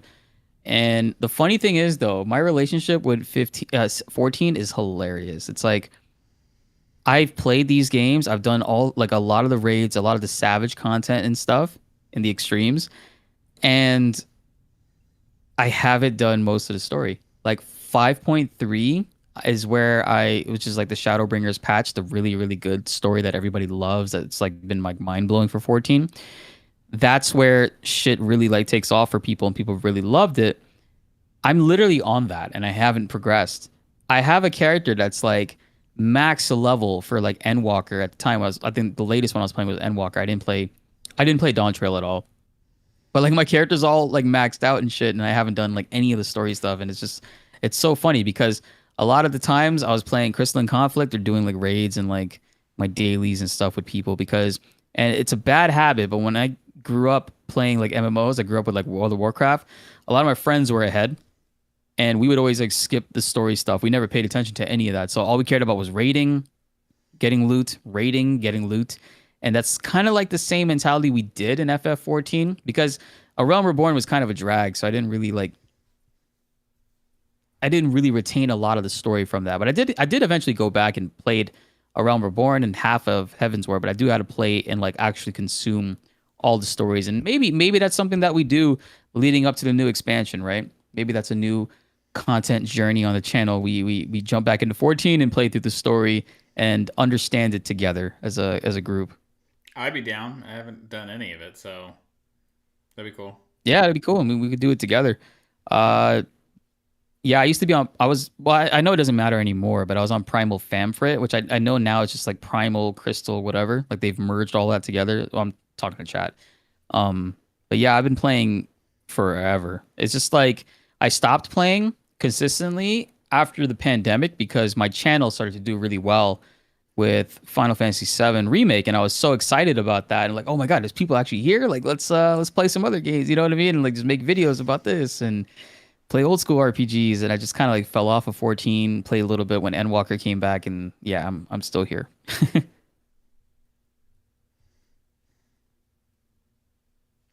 But yeah, it'd be cool to go back through 14 with you, johnq. Yeah, sure. I'd be down for it. Um, Another thing that we haven't done that we've talked about in chat, let me know if this is something that you'd be interested in seeing. Okay. We have talked about it, Bltzz and I, is despite the fact that it was hugely impactful to me as a like as just as a person, as a gamer, etc. Um, I haven't actually played through the OG Final Fantasy VII in close to 20 years.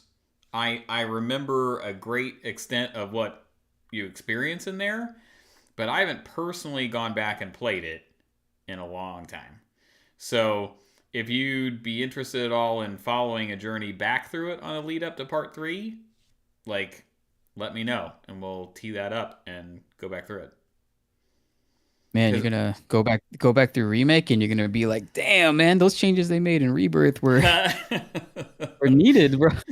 Well, absolutely. There's going to be a remake and rebirth replay that's going to happen before part three for sure. I mean, Yeah. if I go back and watch like entire seasons of TV shows before the new season drops, I'm definitely going to go back and play remake and rebirth again.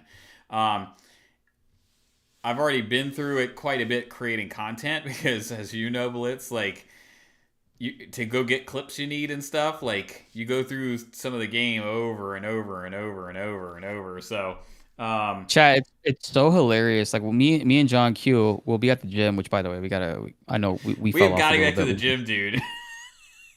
Chat, me and this guy since like November. We went from like November to mid-February, right? Consistently to the gym.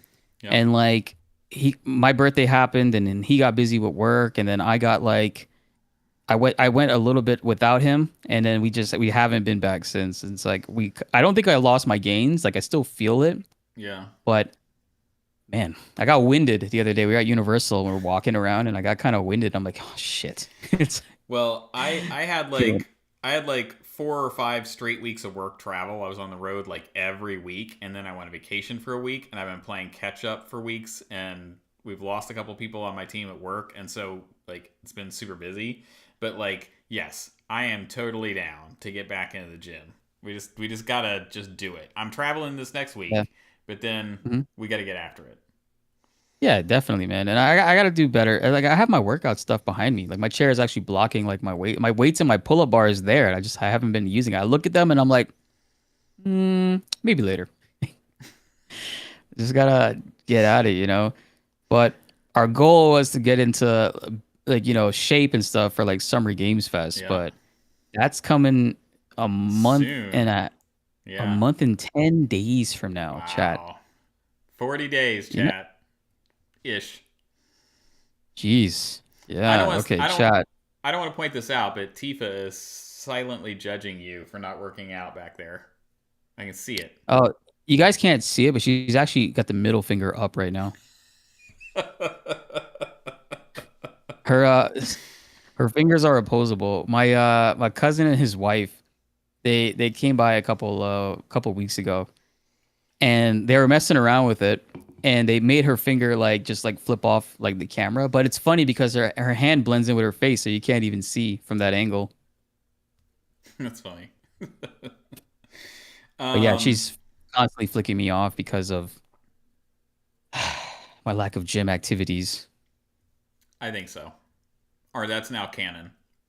One of the two. Yeah. Canon on the channel. Well, what were we saying? Before we went on the gym tangent, my bad. You were going into a thought, I think.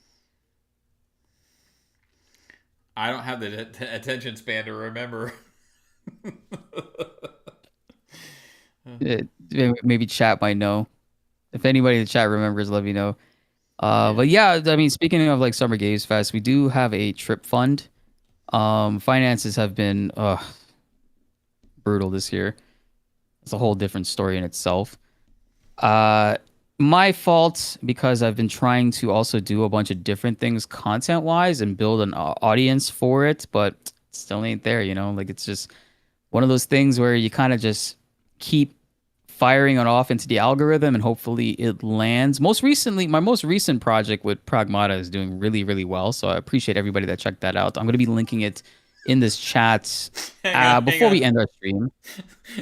Legend Gary just put in my chat, SGF equals Summer Gains Fest. Yeah, bro. That's how we That's so have to get good. swole for it. We have to get swole for it. That's so good. All right, keep going. Sorry.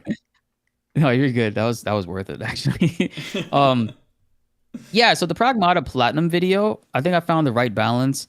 My issue was chat was I underestimated my reach with my audience. I thought that if I put out like a 2-hour platinum video, people would watch it, especially if it was FF7 related. Not really. That's my bad. And YouTube doesn't really like it if your average view duration is less than 10% of the entire video. So I've been working on these platinum videos and trying to get them shorter. So this way it'll be easier for you guys to consume and enjoy and watch. And it really would really help me out a lot. I don't know if any of you guys have plans to play Pragmata or if you don't care, but it really would help me out a lot if you guys checked out our latest Pragmata Platinum video. It's a really funny, entertaining video that I put a lot of effort into. It's doing the best right now out of all of our Platinum videos, and I kind of want to keep that momentum going. But it needs help with the average view duration. It needs more people to watch it longer and all the way through to build the average view duration up. It's like 38 minutes right now is the video, and on average people are watching 7 minutes and 24 seconds and then leaving. That's about the average or so, right? So if that gets to like 10 minutes, that would be ideal and great and really help the video out a lot. And all I would need from you guys is to check it out whenever you get a chance on your own time. You can watch it if you want. You don't have to. You could just put it on in the background and help your boy out with some watch time and a like. I really do appreciate it either way, guys. Sorry for my tangent, but that's just why finances have been tough, because I've been trying to like do these new content things, and sometimes the algorithm doesn't agree with it, and you don't really get your investment back from the time that you put into it. Thanks for sharing that, bro. I appreciate that. Yeah. So It auto corrected Pragmata, but Chad, if you want to check out Bltz's platinum video for Pragmata, I just put the link in the chat. It's so funny because like I accidentally delete my save file, so I go through like what RPG players go through, where a save file gets deleted and we have to redo everything at the end again. So I have to platinum it twice, basically. Yeah, but honestly, in terms of the way that you built the narrative of the story you're telling of yourself and your journey through it, and then also like weaving in how the story flows and the platinums you're gaining and everything, you do a really great job at that. But this one was a pretty tight one. It was really good. It was worth the watch. Thank you. Yeah. Thank you. That's always a scary part because it's like that's why FF7's one was so long because I thought it would be smart to talk about the narrative and be a way for us to kind of like dive back into FF7's like story as we like start talks for like part 3. But I underestimated how like, including every little bit, like there's some things you're going to have to skip. You're not going to be able to cover everything. And in a platinum video, not everybody's trying to, watch the story. Maybe that video gets a remake. You know how funny that would be? I do a remake of my FF7 remake platinum. That'd be so meta. Well, on my side, chat, like, if you are paying attention to me or you're looking for new content from me, part of the delay is because of all the work stuff, right? Like, it has really put a crunch on my channel and my content, and Dude, this guy's been in a different state every 3 days. It's insane. it's been rough. So what I'm doing in the meantime, if you want a little teaser for some of the stuff I'm working on, it's just us here, chat, just us. Is I have multiple little projects that I'm working on, FF7 related. One project I've already shown Bltzz a snippet of the concept, so he gets the idea, and I think you think it's pretty good. I'll let you speak for yourself, but is taking Remake and Intergrade and integrating, like play on words there, the two of those, right? So that it's one seamless experience instead of two disparate experiences that you experience them separately, even though they're happening at the same time, right? So I think the way I'm doing it is kind of cool, and maybe I don't know. Maybe I'll put the concept I gave Bltzz out there into the world. I'm not quite sure yet, but what did you think? What did you think of that concept? I thought the concept was really. I think it's perfect for this time specifically because right now we are on the path to FF7 Remake Part 3 being re-showcased again. And you leading in with that content, specifically the one that you showed me, is a great bridge into that. That's going to, for one thing, see an uptick in the algorithm, but also bring a lot of great discussion to the channel that you can converse with people and also use that conversation to kind of pivot into other topics within the game. And it'll also be a really cool thing to like dive back into like therapeutic wise as like a 6-year journey. We've been 6 years deep into this and just seeing how much further you can like how much further content you could make out of that, So I think it's depth. Sorry, can you hear me? Oh, it's my voice. I'm hearing my voice through your end. Okay. Not anymore. Hopefully it's fixed. No, you're good. You're good. I thought it was you talking and I was talking over you. My bad. No, my AirPods died and I had to switch to my other pair. Yeah. I think that. Hey, yo, what's up, Deep? 6 years deep? Yo, that's my boy right there. We're approaching, I guess, like you could say, the last ride of this entire series. So I think that starting with that video in particular is a great way to go into this, and then you can pivot in many different directions after that, Yeah, for sure. Hey, Toolman's in. How's it going, sir? Good to see you. Thanks for joining us this late on a Friday night. We're just chatting FF7. He said SGF is going to change content cycle anyways. It will. Yeah, there hasn't been much to talk about. And that's one thing that, like, over the years, I got kind of tired of, like, just focusing on, like, one specific thing like FF7 and just kind of beating it to death, talking about one thing. And like, when there's nothing to talk about, yeah, making up a video about it. I still want to. Like, there's a lot of creative things that we can do and talk about with Rebirth and Remake Project and other RPGs. So I definitely will be making those videos. It's just like at the end of the day, if you go to my channel, somebody asked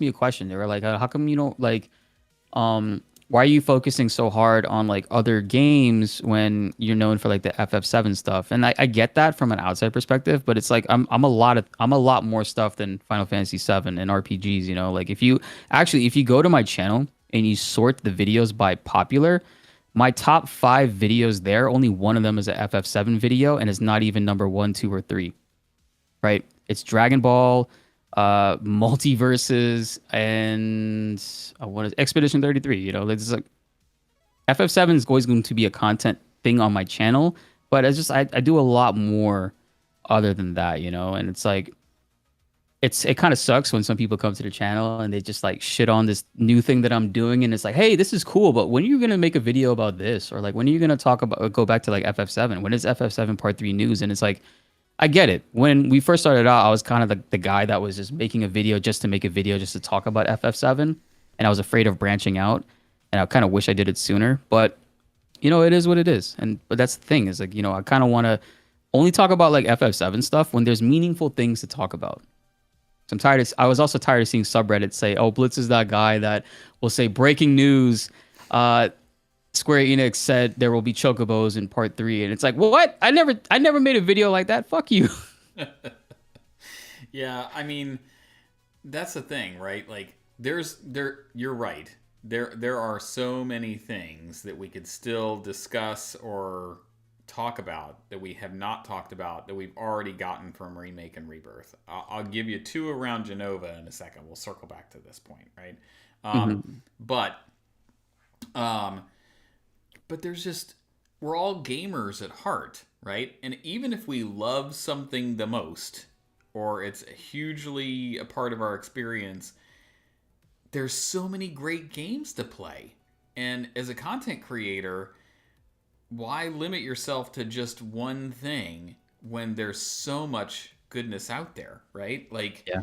I mean, I get that, like, some people come to you for that one thing and they're not really interested in the other things, but just come back when there's more of the stuff you like, right? And in the meantime, just don't hold it against us if we want to play other stuff or explore other stories, because there's so many great stories. Could you imagine if somebody was like, man, Back to the Future is the best, you know, movie or trilogy out there.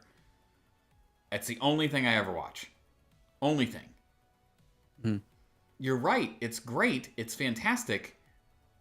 If you want to be that to be the only thing that you talk about, the only thing that you watch, that's fine. That you do you. I'm not judging. It is fantastic. But I want to watch other great movies too, you know? Yeah. Yeah. Yeah. Yeah. Yeah. It's like so many great things for us to enjoy, consume, and dissect. You know what I mean? Like it's weird because like we talked about like Spidey a little bit earlier. He's been playing like FF7, so I'll tune into his stream every now and then, like catch in and see. I won't chat too often, but the names in there, I'll see so many names of like people that were like regulars in like our community that just only want to consume FF7 stuff. You know, like I'll only see their name on a FF7 related thing and they don't consume anything else. And it's like, that's fine. I get that. But don't demand or expect that out of like me or like other people, you know? Like Yeah. I think that's just weird Yeah. that some people do that. And I wish I know how the algorithm kind of works now, because I used to think that if you got success out of this one thing, you have to only do that one thing, Yeah. but that's not necessarily the case. It's like if one video pops off, YouTube ties that video to your channel ID, and then you can make another thing, not almost immediately, but you can make another thing, and it will still get recommended by people that watch that previous thing. They just won't interact with it if it's something that they're not interested in, you know? I used to think that because my FF7 stuff is popping off right now, that's all I have to do. And I did that in 2020 to 2021 to halfway through 2022, where I got kind of burnt out and just did multiverses. So that's just something that I'm looking forward to, like your journey as well. Like, you know, you're starting off with like FF7, but you're into so many different things. Like you play COD, you're playing Crimson Desert right now. There's a lot of different games that you're interested in. You're talking about like Red Dead and shit. I'm curious to see like your journey into that and like also help you out with like making content around things that are outside of this niche that that we're currently in, you know? Yeah, for sure. Yeah, and again, that's not to say that there isn't a lot of really great stuff to still discuss or break down or whatever. And especially in the lead up to part 3, there's going to be so much more, right?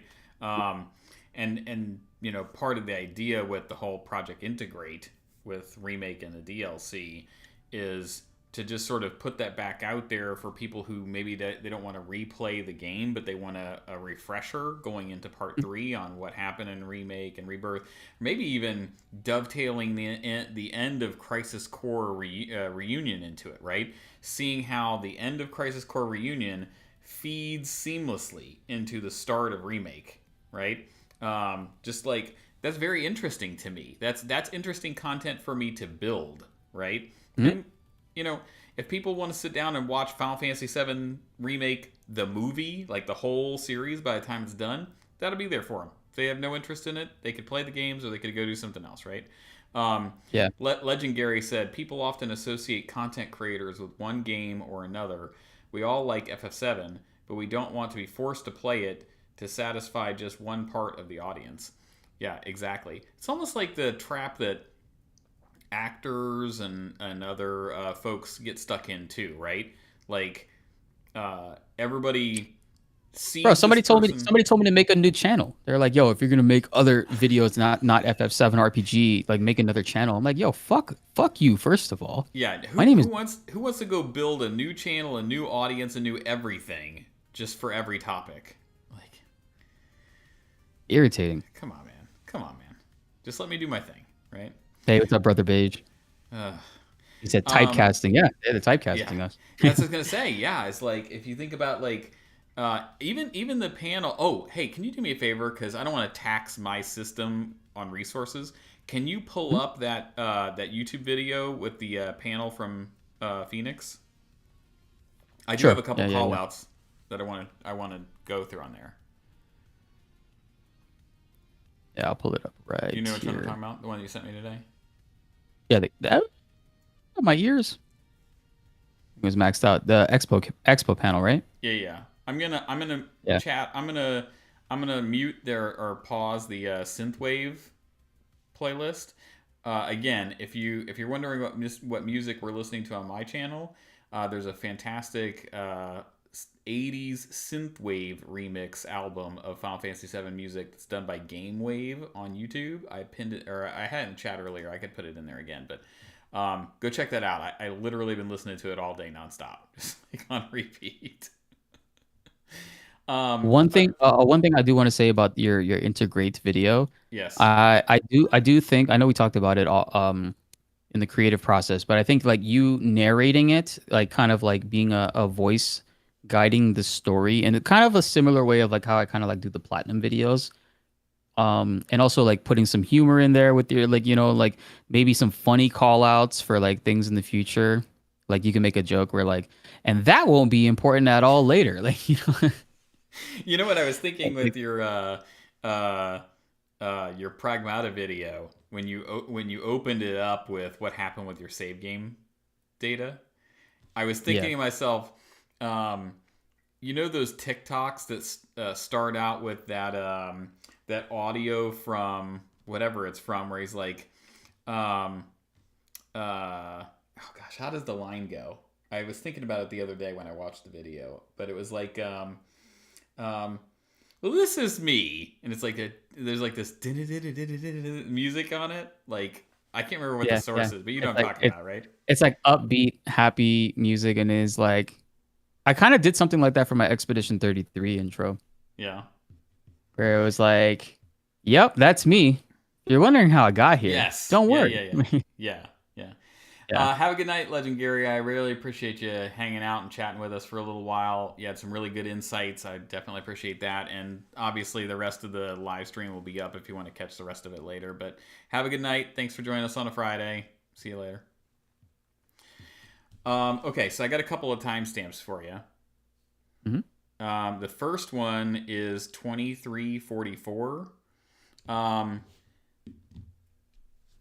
I got to figure out how my folks are gonna see this if you play it. Let's see, because I can do this. I'll just I can make you full screen on my side. there. My chat can see this. That's probably the best way for me to do it, right? Yeah. Wait, you can see my screen right now? I can see. No, I can see you. Oh, let's But do if I this. make I'll you just full screen on I'll share mine, I'll yeah, share there we this go. right here. Yeah, there we go. Yeah. That's good. All right. Cool.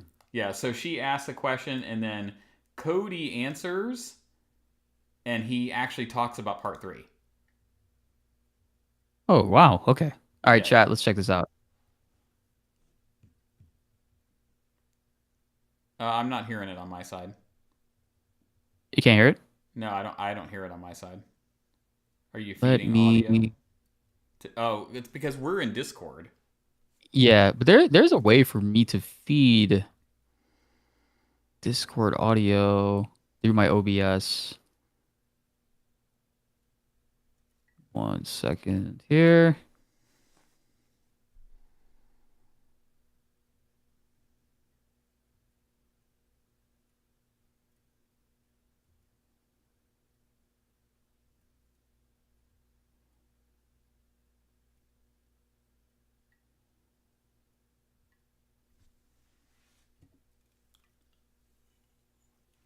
All right, I'm going to try 2 audio sources. Let me know if Yeah, give it a shot. Nope. Still nothing. I just play There you go, imagining there you that go. there's got to be times where you're in the has made me laugh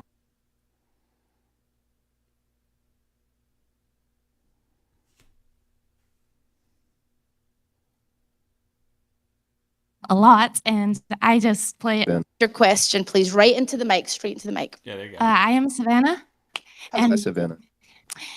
well, this game has made me laugh a lot, and I just play imagining that there's got to be times where you're in the booth and you're reading a line, and it has to make you laugh, right? I'm hoping so. So, what for each of you has that moment been? I have one that's fresh on my mind, right? And it's like I'm gonna avoid giving context because you haven't seen it yet. But there's basically something I'm not going to. And if I get anyone in trouble, come at me, no one else. I basically had to do a line where I was submerged in some water, and I'm like speaking, and I had to figure out how to make a sound that's like. I spent like 20 minutes in the booth trying to like figure it out, and I was like, "What am I doing? What is this?" So that was most recent. I mean, obviously, there's countless memories of it, but that one got me a lot. I'm not gonna lie. Anyone else? What do you think about that, chat?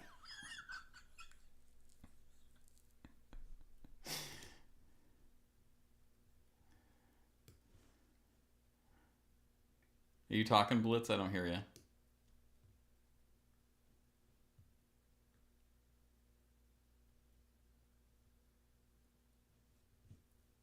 Yo, can you hear me now? Yeah, now I can hear you.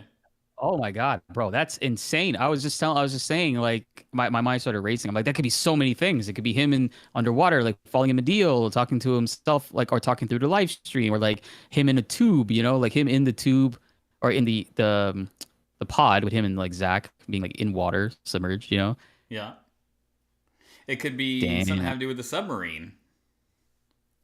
Yeah, it could be submarine It related. could be so many I mean- things. But the fact that he even outed with anything. Yeah, that's crazy. What the hell? Mine immediately goes to like live stream, Medeal, or in the pod in Shinra basement, Yeah, for sure. Yeah, agreed with it. gargling stuff for all the balls. Yeah, Mako tank. Is there anything more to this one? Like, should I let it play through? No, that was all you. I mean, they're just going to talk about a couple of other things, but the other one that I had, which Damn, I kind of want to do a video like talking about some stuff and then mention this, but I know that shit gets like voice actors in trouble, so I don't want to do that because this video only it's got 3,000 views. Square Enix probably knows about it already. I gotta imagine they know. Yeah, But don't call attention to it and get Cody in trouble. Yeah, that's a good idea. Yeah. Yeah.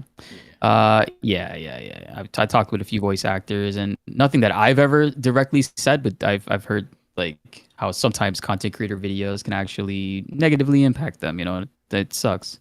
Yeah, for sure. Yeah. Anything? Like even, What other timestamps should we focus on here? well, the other one that I had marked down was 3833, where they just sort of like also just talk. It's not really like, it's not in that same vein. It's not like a part 3 direct kind of thing, but it's just sort of like you'll hear this guy tee up the question, and then you can hear their responses to it. But All right, cool. Before we do that, though, your thoughts on the underwater thing? I kind of cut you off there. I was so excited. No. I mean, again, like you said, like it could be legit so many things, and I'm with you. Like the first thing that your brain goes to is either falling in the life stream or in the tank, right? Those are the two most obvious. So it's very interesting to see what it turns out to be.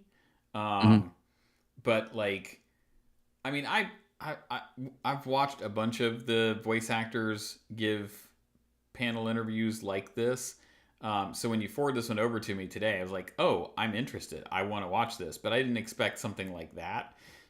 But I think maybe part of it also has to do with the fact that at the start of the panel, Cody acknowledges like, or maybe it's even at the end, he talks about the fact that like he doesn't ever go out to these. So he's kind of also kind of new to navigating what he should and shouldn't say on the fly.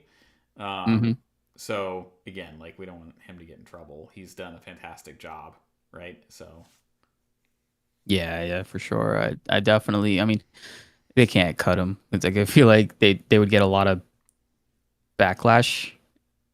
But yeah, he definitely would get like some flack for it. Yeah. All right, let's see what this one Oh, says. Steffi Roth, you were there Oh, really? You said the tiniest of spoilers and not really a spoiler. It was fun being there. Yeah. Cool. All right, so this one, let me change. Before I started, I gotta change the audio. But like, all right, I'm gonna let it play now. Yep.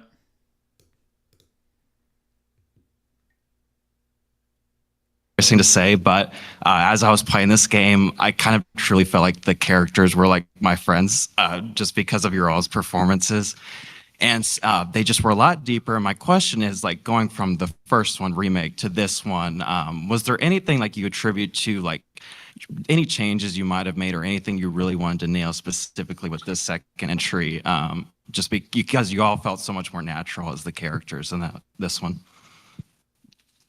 How do we do that without, like, like how many people haven't played Rebirth? Yeah, I don't want to give any spoilers away. I could speak vaguely on it, right? I think for me, it was really just like, it was a comfort and confidence thing, right? I think like the nerves subsided. Speaking character specifically, I think a version of Cloud that we see throughout the first game is very guarded and very protected and minimal, right? And throughout the second game, there's moments where personality starts to shine and vulnerability breaks through.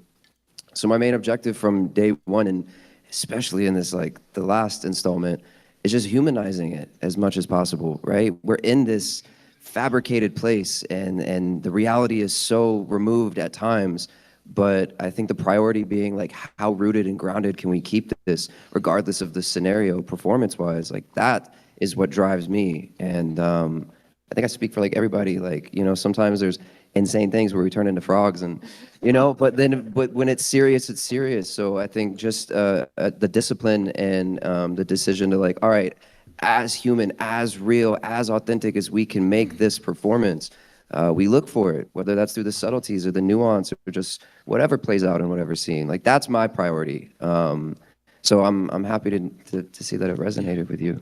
Yeah, no, thank you guys. Of Thank you course. for coming all the way out. When it's serious, it's sometimes there's insane things where we turn into frogs, and but when it's serious, it's serious. So I think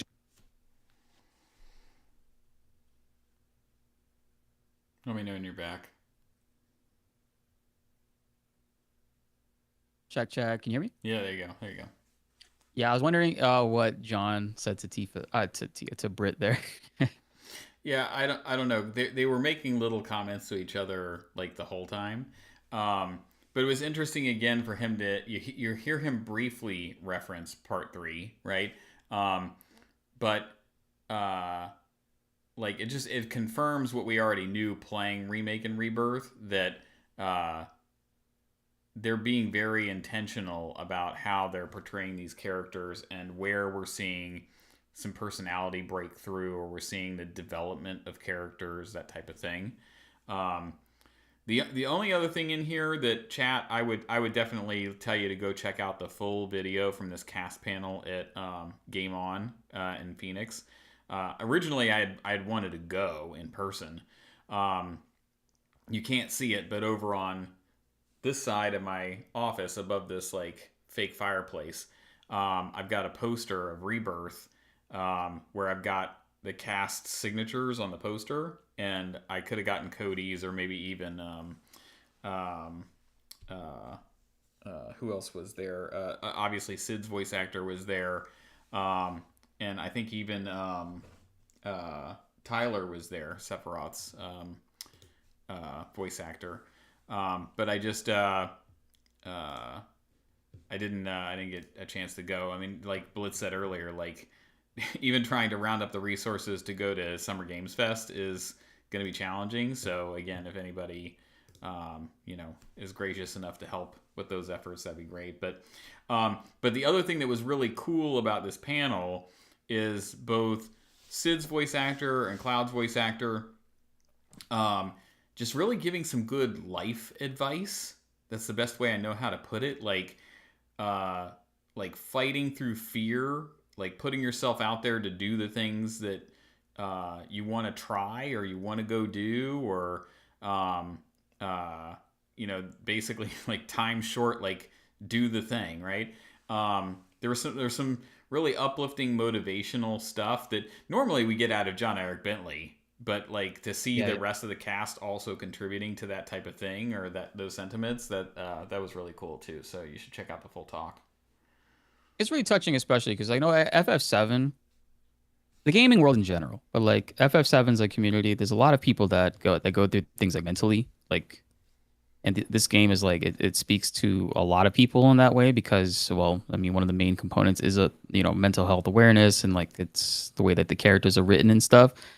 So for a lot of people, this game was the outlet to kind of like help them get through a hard time. So when they get to see these voice actors in person and meet with them and like tell them how much it like means to them, and then seeing them reciprocate that and give them some advice on top of that, it's pretty comforting and like really cool thing to see. I mean, I felt that as well when I was talking with John Eric Bentley. Like, me and John chopped it up for like 3 hours. He wanted to continue talking more, which is funny, but he had to go and like do stuff. But he's super chill and down to earth to talk with. Like we talked about music, we talked about Michael Jackson, we talked about Prince, we talked about his time in the 80s hanging out in like Prince's circles, and just like his life journey and like things for the future. It was like he's so much more than like obviously they're more than voice actors, but it's like he gives you all of him when you talk with him, and he's in tune with whatever it is you're talking about, and to the point where it's like he's not trying to, but he will make an impact on your life and your mentality going forward. It's like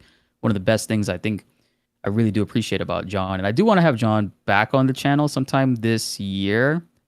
He's very, very like friendly and like easy to reach out to. So I definitely think I will, because he had a great vibe with us last time, and it'll be a really fun experience. Maybe we could like together chat with him on that. That'll be really cool.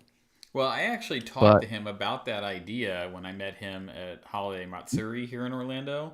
And you're right. Like, when you talk to him in person, he is present. Like, he is fully invested in that engagement and that conversation with you. He wants to talk to you, right? Like, he's fantastic. He's a really great human being. You can just tell. but my channel or my content creation journey was relatively new at the time, and he was giving me some encouragement about that. And I did mention like, hey, yeah, I like, because I said earlier in this stream, right, like I have an interest in learning more about these voice actors and their experiences and things like that on top of, or outside of FF7, right? Mhm. Yeah, so I would love to find a way to engage with him and maybe do sort of like an interview, type of thing with him. That would be really cool. Yeah, for sure, man. I mean, like it's funny because like we have this running joke with John where he's been acting for a while and he's been in a lot of things, small roles, big roles, old school TV shows. I think he's in an episode of Fresh Prince. He's in an episode of Friends in the background. Yep. He has like dialogue in The Glades. He's a cop in a show that takes place in the Florida Keys. I forget the name of it, The Watcher or something like that. He was in an episode of Firefly. Yeah, like he's in a lot of things. So it's Yeah. funny, like anytime Nadia is watching something on TV and she sees like John Eric Bentley, she'll take a photo of it, send it to me, and I'll send it to him. And I'm like, hey, look, look who showed up today. Yeah. It's so funny. But like he's a really good dude. Shout out to Steffi Ross. She said a couple things earlier. She got a group photo with everybody and everything at the same Nice. expo. She complimented Cody with his scene with Tifa and his vulnerability, and he told her 2 months ago that 2 months before that he did a session of 10 hours of crying. Said it's his bread and butter to do emotion scenes, so to get ready for that. Excellent. That's great. 10 hours of crying. Funny man. There's a Cody Christian, one of the first. I knew him from Pretty Little Liars, right? Like he's Arya's youngest brother, Mike, in Pretty Little Liars. He's not a real impactful character. He's just there. It was when he was young. But the other thing that I saw him in, because I didn't watch Teen Wolf, was this parody of the Hunger Games. It's called The Starving Games, and he plays Peter Malarkey instead of PETA.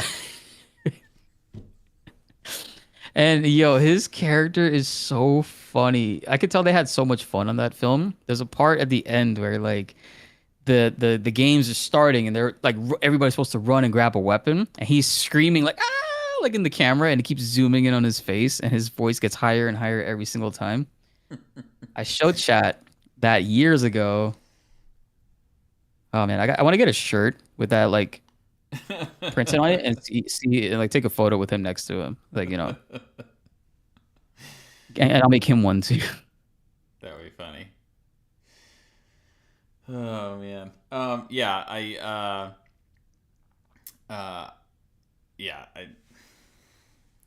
don't know what else to say there. Like it just the whole voice cast is just amazingly talented, good people to boot, right? Like they clearly did a great job like casting everybody. A 10-hour recording session where you have to be that emotional or vulnerable, that type of thing has got to be exhausting. So Mhm. but also like just to come back to the conversation we started with, which is when are we going to get more on FF7? Hopefully we expect Summer Games Fest, and when is the game going to come out? Hopefully next year. We're all fingers crossed for 2027. But to underscore like how long they've been working on this, right? Like I was at New York City Comic Con last October, like the day that my Shattered Planet video went live. I was at New York Comic Con, and Mhm. Mercer was telling me then he was already doing recordings for Vincent, right? So like they've been at this a while. Yeah, You know, they have been, and it's one of those things. I'm pulling up your channel. I'm trying to see how much Shatter Planet's at now. Shatter Planet is now at 120 something. 120. Yeah, almost 130. Almost 130K. Yo, shoo. You're gonna see it's gonna be funny when Rebirth stuff like pops up. You'll see everything FF7 related on your channel hits like a spike up. Like YouTube just starts like pushing it. Yeah. Well, that gives It's me interesting. But yeah. yeah, it gives me all the more incentive to finish some of these side things that I'm working on. If I could just get time to work on them and not travel. Maybe it's like I'll shut myself in the Yeah. hotel next week in Tennessee and just like work on it in the evenings. Yeah, I mean that's work, you know. Like it's like you gotta get these things done. It sucks that it gets in the way, but like I don't think for you and like your audience and the content that you're making, I don't think it's exactly like time sensitive, you know? I feel like your content is algorithm proof to where it will find the right audiences, and you prove that with your follow-up videos. Like your Zach means to part 3, even though that got 7K in comparison to the 128K, 7K to an audience, like, you know, you only at the time when you released this, you had like 1,000 subs. Yeah.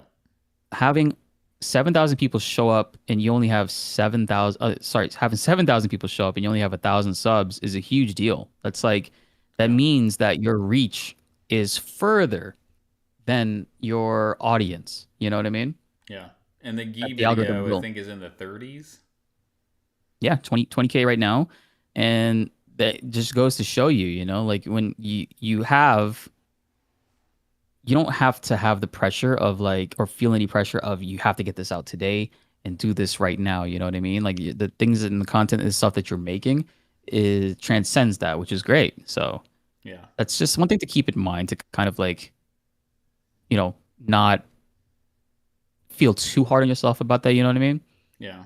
Um, You know, as a creative, you want to do more is the thing, right? It's just Yeah. like we want to get more done. But we want to do more. We want to get done, and we feel like, oh man, why am I doing this when I could be doing this instead? It's like, yeah, I totally get it. yeah, for sure. You want me to hit you with a random Jenova thought?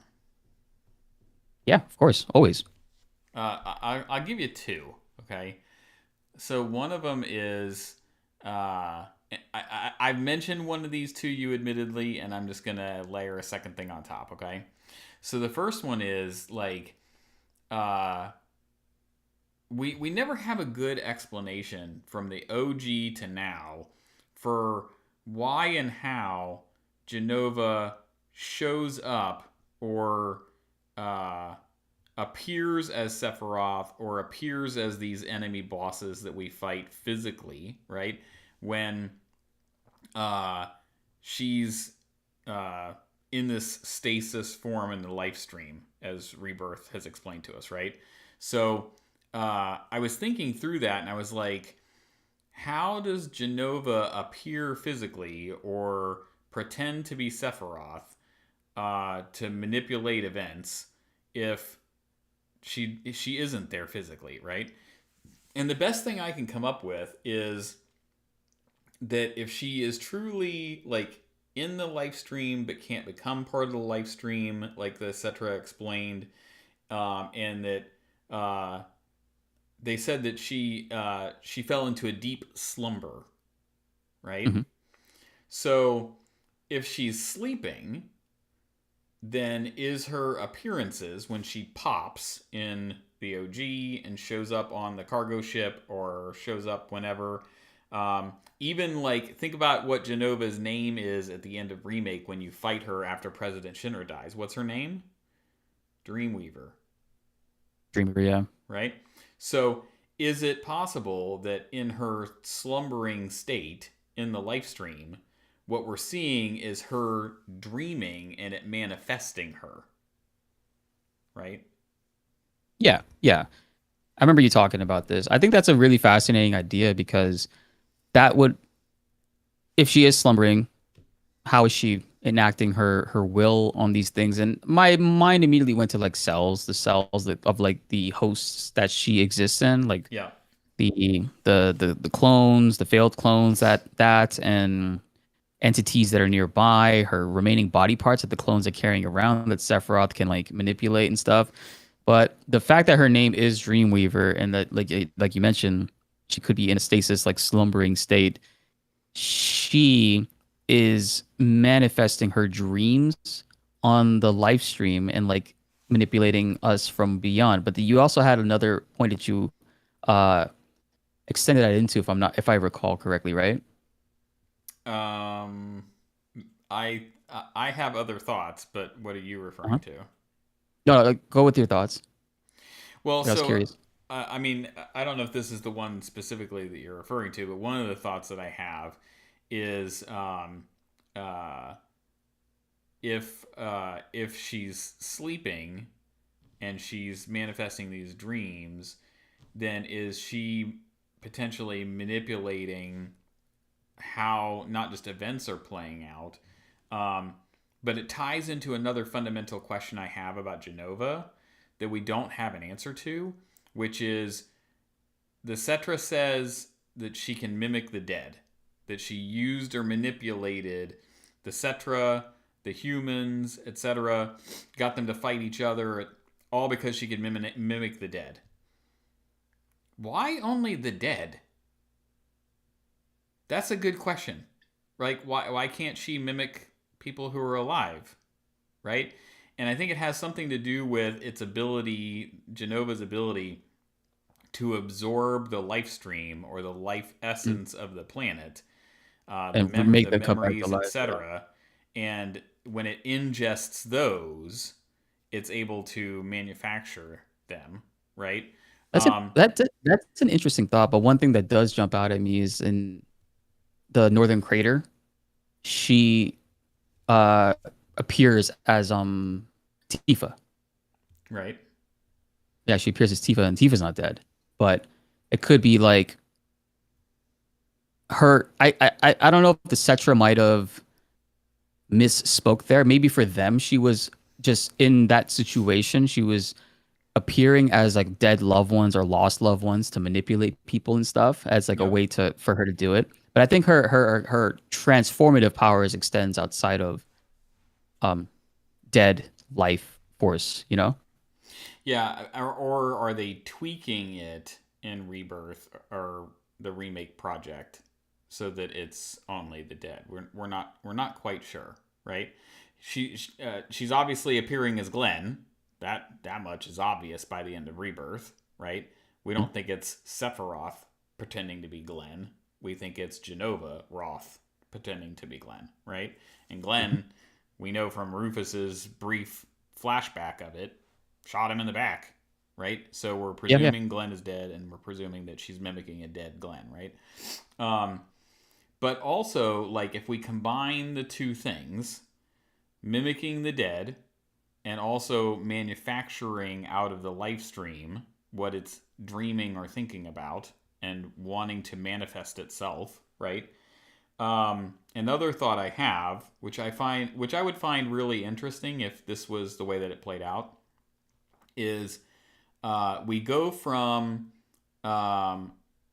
just the way that Remake ended with Jenova's body being taken away by the black robes, turning into Sephiroth or stealing the body away from the Shinra building, to Rebirth, where we're seeing basically parts of Jenova, like on the cruise ship on the Shinra 8, right? Like Sephiroth is holding Jenova's arm. It's just an arm, right? But it manifests into like Jenova Birth, I think. I'm trying to remember exactly what the name was. Yeah. But if you track the growth of that boss fight, where it's manifesting all these arms and all these appendages and all, like it's almost like it's like trying to figure out how to become a person, Human. but it's like struggling, and so it's like just like this body horror kind of thing, right? But if you track that all the way through to like the boss fights that we get, like, especially clearly the boss fight at the end when Aerith dies, and there's like this scream that it does at the screen where you see the two like Eyeballs, the whites of eyes, which to me that was shocking. I was like, whoa, that was like crazy cool. Does it lend any credence to the people who are speculating as to whether Aerith is actually Jenova, like Cloud seeing a Jenova Aerith at the end, if the whole time in Rebirth, Jenova was slowly becoming or manifesting a person, and that person by the end of the game it's becoming is a mimic of Aerith? Do you know what I mean? I get what you mean. Yeah, it would be a really interesting way to kind of not necessarily explain, but for Jenova to take that route, because Max brings up like really good points with the whole Genova theory, which I don't understand. I don't get why he gets a lot of flack about that. I feel like he brings up some really good points. He does. He does. Specifically like the way she talks, why is she telling him to she's been telling us to not pay attention to Sephiroth, don't let him let him win control. And now she's like making us promise that we'll chase after him and defeat him. And she says goodbye. And somebody brought that up. Who I think was it Subtext or somebody in a conversation we were having, and they were like, Aerith apparently never says goodbye. And then like that Jenova, Aerith specifically says bye at the very end right there. Yeah. And a lot of people don't want to see, or a lot of people don't want to give that idea, I guess any, but a lot of people don't really want to put a lot of like stock into that idea because it kind of just like makes her farewell at the end of the game feel tainted and dirty. And I'm like, damn, that's kind of like what the game needs. I would agree. I think manipulating us as players, like Cloud is being manipulated by Jenova, would be the intent, right? Yeah, because I mean, she's doing the same thing. She's reappearing to him as a dead loved one. Yeah. So, Jenova is doing to us, the players, what it did to the Cetra and the humans. Yeah. Right? Like it's a cool full circle callback because they do specifically say that. I do remember the Cetra saying that it would reappear as long lost loved ones and stuff. Dirty is a way to put it. Yeah. Jenova, she'd be fighting dirty, bro. It would be dark as fuck. Yeah, it would be. Yeah, but I mean, there are parts of FF7's story that are dark, right? I think that they have the ability, just like everything else in the remake project, where they're expanding it tremendously. You got to imagine some of the darker elements would also be expanded, right? Mm-hmm. So yeah. Like, shout outs to Sephiroth. She said, I'd be way more manipulated if someone knew that I knew that had passed away was just suddenly back. You'd have a stronger play with that move. Yeah. And I think that's why I wasn't so quick to discredit what Max was talking about. Because I'm like, that would be a really cool reveal. That would be dirty and heartbreaking, right? Because like you just see the way the Cloud is just being manipulated, and like, oh, you took away our death scene and the burial scene, and you took away our final goodbye. You said the goodbye, it wasn't even you. Like, you know, like that's a really good thing. Not good thing, but it's a really deep and impactful thing that I think that the remake project could benefit from, you know. Shout outs to Andy Ackerman for the $2 you hear for Tane, Ted, and Dirty. What? Here for Tane, Ted, and Dirty. Yeah, we getting dirty right here. Yeah, and I think too, like, if you think about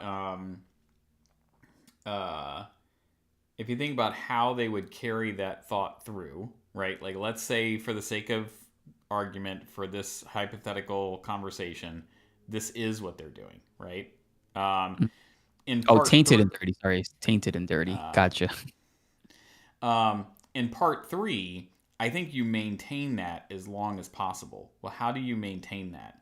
You maintain that by giving us more ambiguous scenes with Aerith, where we as the player and Cloud don't know yet, is this really her or not? I think we open the game with a period of time where you don't see Aerith at all. You need to feel her loss, right? But as you get closer to the Northern Cave, or as you get closer to the reveal of what was going on at the end of Rebirth, if it is a manipulation by Jenova, I think you start having Aerith appear again to Cloud, and we're not sure which way it's going yet. We're not sure which way it's going in, and it keeps us confused as long as possible. I think that would be key. Yeah, and it drives a wedge between Cloud and the party. Yep. More so than it did in the OG game. And it also makes Cloud's mind break even more impactful too, because if you go back to the OG game, he's doubting Sephiroth the entire time. He's talking to Tifa. If you bring Tifa to the Northern Crater segment where Sephiroth reveals to him the photo and tells him he was a puppet and all this stuff, and like Cloud's constantly denying it, and then as he talks his way through it and Tifa stays quiet, he kind of was like, wait, yeah, I don't remember that. Huh. And then he starts to like break slowly. And Sephiroth could, or Jenova could reveal right there the whole time that the Aerith he was seeing was never actually Aerith, and it was her. And that would just send Cloud in a crazy spiral, I think, and would be more impactful in that moment. Because it was an impactful moment already in the original game, but I think that's where you kind of make it hit harder in a 3D realized environment where we can see these characters' faces and Cloud's reactions and see his first big mental break. Yeah. Well, maybe we just figured out what Cody was referencing about part 3 and the underwater thing. Maybe Aerith is like, hey, Cloud, just go stick your head in this bathtub. Trust me. Yeah. Okay, Aerith. I saw shout outs to Nina Indus. She's the voice actress for Benedicta. I had a chat with her and we were talking about the scene in the game. It's when Torgal in FF16 grabs her by the throat and spins her around and throws her. She does like this blood curdling sound, and it's like it stuck with me in like the demo. And she said that she spent 2 hours recording that, gargling water. Oh. Like just gargling water and getting as close to the microphone without getting it wet, and trying to like mimic screams with like it's like water in your throat. And it was really fascinating. I'm like, damn, like yeah, that's actually really cool. She was one of my favorite characters in 16. Cloud, do me a solid. It'd be interesting to see Cloud's full-on breakdown, but it'll depend on how they do it and if it'll hit hard the same way. Yeah, I think the way you make it hit hard is you kind of hit us too. This whole time, this Aerith that we were following is not really Aerith, you know. And I would hate if they do that, but they ruin it by showing us what Aerith is actually doing right now. And then this other Aerith we're seeing is Jenova. I think that would ruin the impact it would have. So they would have to hide Aerith and not show Aerith for quite a significant, a real Aerith for a significant amount of time until after that, you know? Yeah, I mean, this supports us on our opinion that Zack needs to be in the real world, the Beagle world with the party, right? If at the end of Rebirth, he's at the church in Midgar where everyone else is, and he just has to get to where the party is, then that allows them to have him be doing whatever it is that's going on with him without being with Aerith on their own little sidekick adventures, right? Because you're right, if she's with Zack in the live stream, you could still portray it in a way where she's like, hey Cloud, like, how's it going? Okay, I gotta bop back into the live stream now. You could play it off like that, but it would be so much more impactful if it was just the only time you ever see Aerith is when she's appearing to Cloud and nothing else. Yeah, they just... Yeah. They could just wait. They could just wait. Like maybe we lose Cloud in like an early portion of the game, maybe chapters like 4 or 5 or something like that. And then the chapter after that, then we see what the real Aerith has been doing, or the Aerith we know what she's been doing, what she's like, you know, her perspective if they want to do it. I'm not saying that they need to show Aerith at all. I'm just saying like if they're going for that type of impact, they can't ruin it by splitting the Aerith moments, you know, and like saying she's here, but she's also here. Like that's just like it's too obvious, you know, and we kind of want that impact. And I don't know. Yeah, agreed. Somebody just posted in my chat. William said, I think they will do it in 2 ways. I think Aerith's visages or appearances will be both Jenova and Aerith. So the projection will be both of them fighting for what Aerith's spirit says to Cloud. Yeah, I mean, they could do that if they wanted to keep it ambiguous and keep us confused, keep us in the dark. What are we really seeing? Like, if Cloud is supposed to be confused, and one of the things that I keep saying the devs have done a tremendous job at doing in the Remake project is putting us into Cloud's shoes. We are as confused as Cloud is, or we feel the same way Cloud does with a lot of the scenarios that play out. Keeping us confused helps us to understand Cloud's confusion, right? Yeah. And we talked about this before, but they do that Yeah. they do that plenty of times where like it's clear that the party has been talking about Cloud behind his back and like his condition and his mental state, and they clearly have doubts about that. Like Barrett expresses it. You said it was Nibelheim, right? Yeah. The beginning chapter of 11, I think it was. Yeah, there are so many instances where you can tell the party has been talking behind Cloud's back, which also means behind our back, because we were never a part of those conversations. The only one we ever truly get is at the start of Rebirth, when Tifa and Aerith are talking in the room in Calm, and Cloud is not present. That's the only time where we hear the two of them talk to each other. But if you pay attention, even in Remake, but definitely a ton in Rebirth, there are all sorts of references where you can tell the party has been talking to each other about the state of Cloud and the fact that he's going to go through the things that he goes through. Almost as if Aerith told the party before the end of Remake, before they all lost their foresight, their foreknowledge, whatever is going on there. Aerith warned everybody this was going to happen and that it has to play a certain way. And I think that if they reveal in part 3, if they show us some of those moments, right? That's one way you can integrate Aerith into part 3 is flashbacks to her with the party before she got to the altar and lost her life, right? Or whatever happened there, right? Because there's still a whole bunch of was a whole separate world created and blah blah blah blah. But like one way you could work Aerith in is show her in the past in flashbacks, right? And if we get glimpses of these conversations, it gives us context for when they arrive at Nibelheim and Tifa and Cloud are confused because they're like, how is this here? The whole place burnt down. And Barrett's like, oh, thank goodness. I thought Cloud was going crazy again before Nanaki bumps him, right? Or when Tifa and Tifa and Yuffie are traveling with Cloud through the cave up to the reactor where they find the dead Wutai soldiers, right? And they get to the same materia growth, the natural materia growth, and Cloud starts talking just exactly like Sephiroth did, and Tifa's all worried. Well, if you pay attention to Yuffie in that moment, Yuffie clearly picks up on what's going on with Cloud, that it's not good. She goes along with Tifa and she's like, yeah, let's get him out of here, right? Because she knows what's going on, right? And it would give us an ability in part 3 to really explain in a tangible, good way. It would give a narrative reason why Tifa never corrects Cloud, right? Like, I've heard some criticisms from, I think it was Final Fantasy Files and some others, like Tifa is such a bad friend because she never says to Cloud when he's on the bridge right before that, and he's like, I remember Zack was washed down the river, and Tifa never corrects him on that, and he's like, wait, you remembered this whole time? And she's like, well, I just kind of thought, she tries to give a very poor explanation as to why she didn't say anything, and Cloud doesn't press her on it.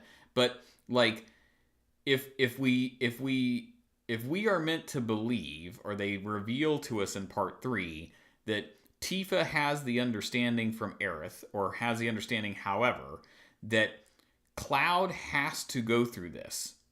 He has to make it through the other side with the help of his friends, but there's no way other than through, right? The only way to get Sephiroth out of Cloud, or get Cloud's manipulation by Sephiroth to be removed, is by allowing their friend to deteriorate and go crazy, right? If the only way is through, well, it explains why Tifa didn't say anything or correct him, because she knew she couldn't. Just in the same way as in Calm, when she's asking him, what have you been doing these past 5 years? She's temperature checking him. Like in Gongaga, when her and Aerith ask him if he remembers Cloud, and then they're like, well, it's clear she doesn't know him, or he doesn't know him, right? Yeah. They're temperature checking, right? When Tifa tells Aerith during the date scene, she's like, hey, Cloud said he did remember Zack, and Aerith's like, oh, right? they all have this conversation that's going on behind Cloud's back around what he's going through, what he has to go through.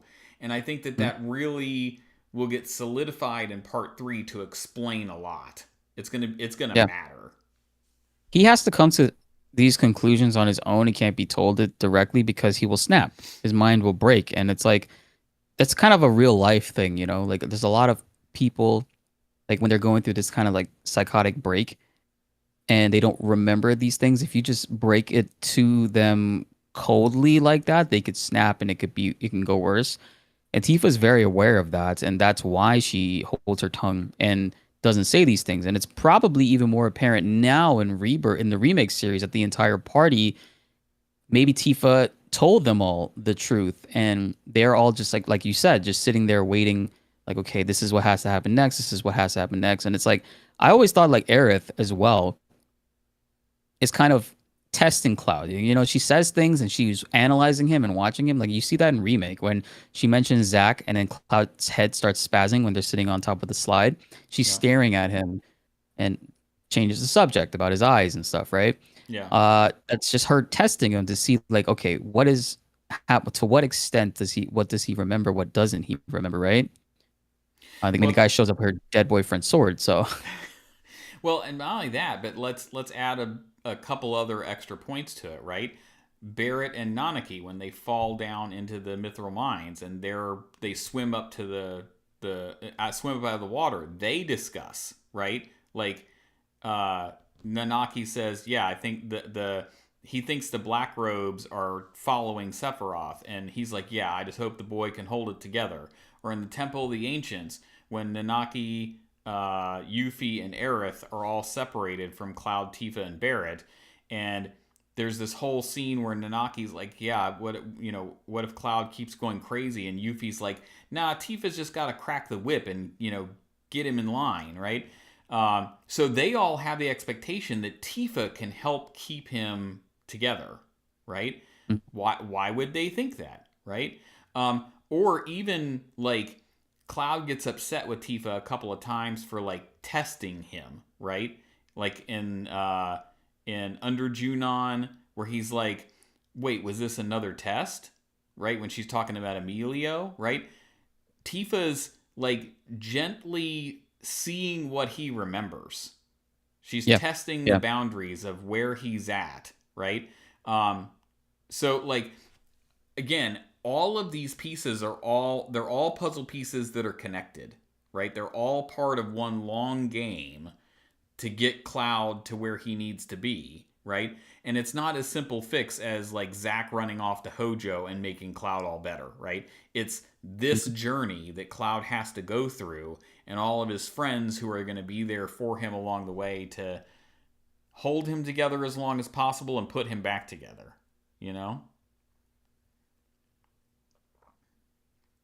Yeah, it's not that like, it's more so like they're concerned. They're concerned, and they know that if they call him out on this stuff, he could spiral. He could break right then and there. He could break, and Sephiroth could like take control because his mind is fragile. So he has to go through the live stream moments and piece these parts together. Tifa has to help him piece these parts together in his mind, I don't think it's just like Senpod said, she thinks he's lying to impress them is what he always felt she was experiencing thematically.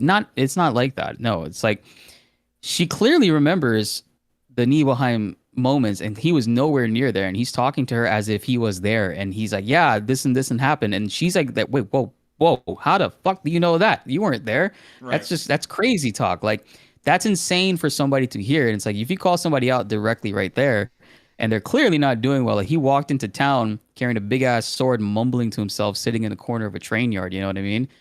It's clearly something not right with him. So she's analyzing him and, like you said, temperature checking him. Genius said, why does everyone want Aerith to be the bad guy? It's literally the character Jenova couldn't replicate in OG FF7 to FF7R. Yeah, I don't think we want Aerith to be the bad guy. I think that what we're saying is like, it'd be a really crazy reveal if Sephiroth's whole plan, right? What is Sephiroth's whole end game to this point in the game if he's just repeating the same thing over and over again that he's done in the original game where he ended up losing, right?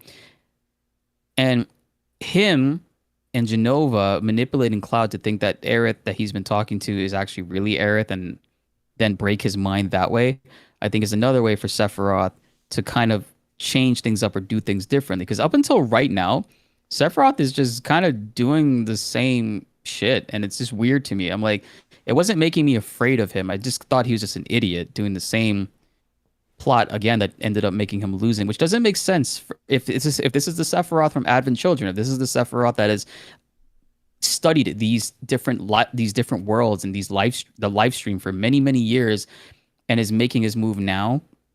It doesn't make sense for him to make the same mistakes. So I think his ace in the hole is manipulating and possibly, well, manipulating Cloud, of course, but like that reveal in a way breaking his mind further. Because at the end of Rebirth, when the mind battle happens, when Aerith and Cloud are fighting against Sephiroth, Sephiroth flies away, but he like turns around and smirks at them and laughs. Like you can tell he has a plan, he has an idea, and he's looking at the both of them, and he's gonna like, oh, I'm gonna use their relationship against them. You know, the whole time he was trying to use the Tifa and Cloud relationship against him, but now he's like, oh, you know what? I'm gonna use the Aerith and Cloud relationship against them. Maybe I'll do both. You know? Yeah, and you can tell Aerith is intentionally trying to drive Tifa and Cloud back together, right? Like, there's at least two instances I can think of off the top of my head in Rebirth where Aerith pushes Cloud back in Tifa's direction, right? One time is when they're talking in the clock tower in Calm, where she's like, hey, we're roommates, you know, like, I wish I had a longtime friend like that. You shouldn't take it for granted, Cloud. The other time is in Nibelheim, where she's sitting up on the water tower and she's like calling him out on, yeah, you came up here and watched for her a lot, didn't you? Right? You just wished that she would wave, right? So she's constantly throughout the game trying to push the two of them together, knowing Cloud needs Tifa, right? Yeah. And you're right. Like, I think leveraging Aerith's relationship is a potentially, if this is the way that it plays out, right, is obviously we're all speculating. We don't know what's happening, and that's the fun in this. That's the fun in this for the last 6 years, is trying to figure out these pieces to the puzzle and if they actually lead into this, you know? Yeah. And think about it this way, right? If they didn't give us Remake in 2020 and they didn't give us Rebirth in 2024 and they just finally launched after 15 or 20 years one full complete remake of the exact same fashion, but everything all at once in, let's say, 2027, we would have had a great time with it. We would have enjoyed it, but we wouldn't have had any of these discussions, right? Yeah. We have discussions after the fact when we've experienced the whole thing, right? Another thing that William said in my chat is the people that say that the remakes are a sequel, I think, are incorrect. I think it's more likely that the live stream was always intended, even in the OG, to be a sort of time loop or non-linear. I hear what you're saying. There's no way for us to know without having the information in part 3 to give us the context to know for sure the story they're telling. But I think that I think part of what you're saying, the devs have said, right, that the live stream is made up of memories that converge and then go their separate ways again. They've used that kind of language a lot. They've talked about how things are obviously cyclical, that the cyclical nature of life and etc. But to Bltz's point, if you're Sephiroth and you're stuck in the same loop over and over and over, and that's the way the live stream has you, you're manipulated by the live stream just in the same way you're manipulated by Jenova or by Shinra. Everything controls you if you're Sephiroth, right? You have no autonomy if Shinra is always telling you what to do or what to be, if Jenova is always manipulating and controlling you, if the live stream is causing you to constantly be in this loop where you're forever losing to the party in Cloud over and over. So ultimately, Sephiroth's endgame is breaking that cycle. And the key to breaking that cycle is finally breaking Cloud in a way that he has not been able to do before, right? manipulating him through the relationship with Aerith might be his attempt to finally break that cycle.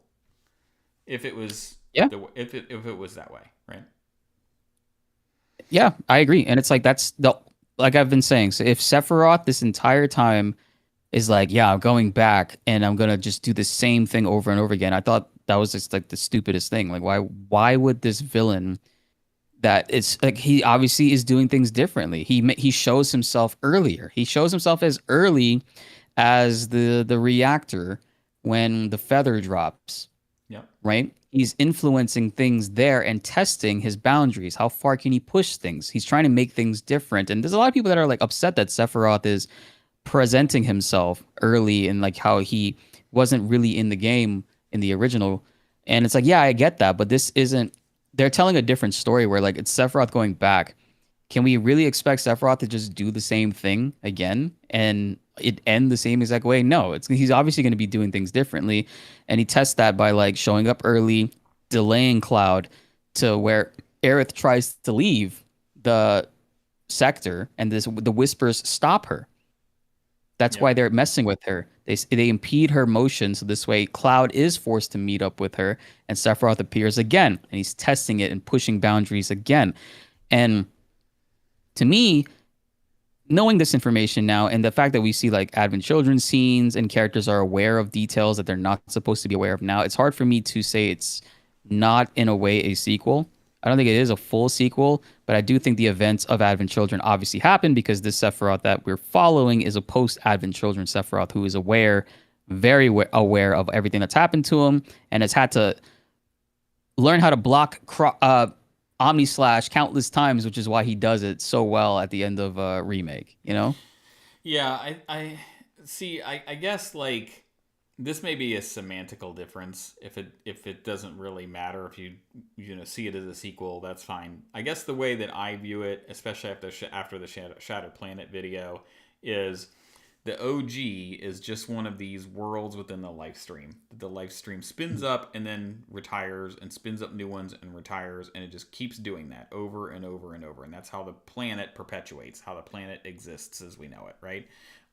Yeah. And so in that way, yes, the life stream is cyclical in a loop.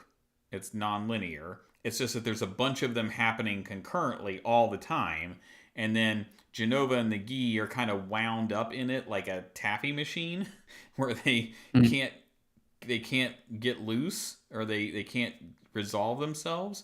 And if one of those worlds, Sephiroth is successful, and or a meteor destroys the planet, or that particular world, or whatever. If we're playing through the OG FF7 for the 14th time and we get a game over, that world just goes away and the planet just makes a new one. But the Gi and Sephiroth and Jenova are never fully resolved because that's just one world within the life stream. There's all these worlds, right?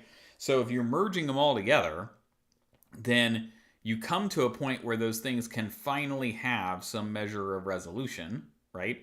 Yeah. And in addition to that, if you're Sephiroth, the first time you lose, whichever was the very, very first time, if we want to call it the OG, that's fine, okay? The first time you go through this process in the first loop and you lose, right? And you enter the life stream and Geostigma and Advent Children and all this kind of stuff, right? Well, every successive time after that is a concurrent sideways. It's not a sequel. They're all happening concurrently, right? It's just that there's an awareness of this is happening over here without it being a direct continuation, right? It's just consciousness, right? And so it's just Sephiroth becoming aware of beyond just a singular world or beyond himself in that singular world to what's happening broadly in the life stream as he continues to travel the life stream, which he has told us he has done, right? So in that case, I don't see it as a sequel necessarily. I just think of it as a broader concept than that. But definitively, as he told us in the temple, he is trying to collapse all of that down to where there can be some measure of resolution that he can break free. It also means that Jenova becomes whole again, and that should terrify us because I am excited to see what that fully powered Jenova finally looks like. That's when you mentioned that. That's what actually scared me about Sephiroth, because like the whole time, like Genius said, I can agree with people saying Sephiroth as a character isn't as scary as he was in the OG, and that's because we fought him, which I don't think we should have fought him at the end of the remake. I feel like we should have, not done that. Maybe in Rebirth we could have, but like not in Remake. But it is what it is. The thing that makes Sephiroth scary to me now is his plan, right? Not necessarily the getting Aerith to break Cloud or getting Tifa to break Cloud, but uniting the worlds by defeating these other live stream worlds in order to create a space where Jenova can become one as whole. That would mean that we're going to see Jenova in a way that we've never seen her before, fully powered, fully realized. And what exactly could that be is actually what's terrifying about Sephiroth's plan. And that could be ultimately the different thing that he's trying to do now, because his whole time in all these different worlds, he's been trying to do the same thing over and over again. He can never get the full support with Jenova because she's split among all these other worlds. But in the other point, which is interesting, is the idea that Sephiroth could be doing all of this so he can unite the world, so this way he can kill once and for all Jenova and make his own mark, do whatever it is he wants to do, right? Because he wants to make death not a thing anymore, right? That's his whole like motivation and driving force with like Ever Crisis, is he's tired of death and the cycle of it. And I think that he's trying to find a way to get rid of Jenova and also find a way to get rid of the live stream. So this way, in a twisted way, we lose death. We don't die, So that's pretty fascinating, like just to see Sephiroth going this whole time. I was just kind of like, okay, whatever. It seems like he's doing the same thing. And then now it's like, oh, not really. He's actually doing something very interesting, which is what kind of got me on board was your video, like detailing that. That's why when you told me it privately, the idea, I was like, I don't think anybody talked about that. And I was like, you need to really put that into a video, and I'm glad you did. Yeah, I'm glad I did too. But yeah, I agree. I think like we need Sephiroth to do something compelling. We just outlined a second ago all the oppressors that has kept him from having his own say in how things go. Shinra, the planet, Jenova, etc. So yes, I think in some capacity his end game is his own autonomy for what he wants to accomplish, right? Separately than any of those other parties. Now, does that mean that the one unique, different Sephiroth we've seen at the edge of creation has designs to off Jenova with the party's help so that he can have his autonomy? That could be possible, right? We certainly know he has it out for Shinra, so there's no question there, right? And we know he wants to control or absorb or manipulate both death and the planet and the life stream. Like, he wants control of that, which was the same in the OG. His plan on that front has not changed, right? Right. So even if he has designs to take out Jenova, right? There's still the ability for it to mirror the OG, because yeah, he wants to take out Jenova, but because he wants to do this terrible thing. And so he still is the bad guy. It's not a redemption arc. He wants to do a good thing or something that would be helpful. But at the end of the day, even if he helps us to fight off Jenova, he still has to be beaten in the end. Yeah. Do you know of what course. I mean? Yeah, of course. And I mean, his whole goal is to... I really don't think it's as cut and dry as him bringing Jenova back to life so that they can like partner up together. I think he's past that. I think he's aware. I think Sephiroth knows that Jenova is not his actual mother, right? That he just has her cells, and that Lucrezia is his like mother. I think he's painfully aware of that. This dude's been in the live stream. He's able to see his past, everybody's past, and all these different things that have happened. I'm sure he's aware of this, and he's beyond all that, and doesn't care about that. Doesn't want to. I think he just wants to get rid of Jenova, but not for the party's sake, for his sake to do his own thing, like what we've been discussing ultimately at the end of the day. Yeah, and and I will also. I forgot, chat. I forgot to turn the music back on. Let's just turn on some music here. Yeah, mine finished too. The other thing I would point out is he tells us in the Temple of the Ancients that his goal is to make the planet and Jenova whole. He flat out says that.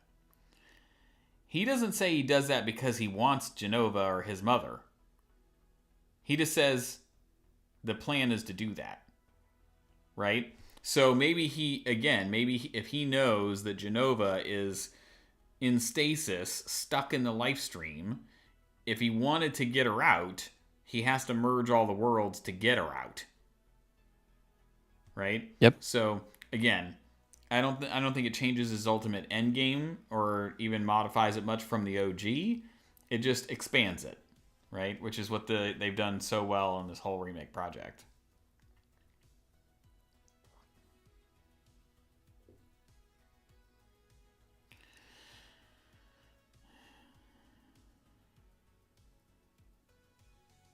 Sorry, I was checking a bunch of messages and things that happened. We might need to wrap up soon. Yeah, I was just gonna say I didn't realize we've been going for 5 hours. It's already after midnight. Yeah. I just it's like a sponsor thing I gotta do. And turn in for review.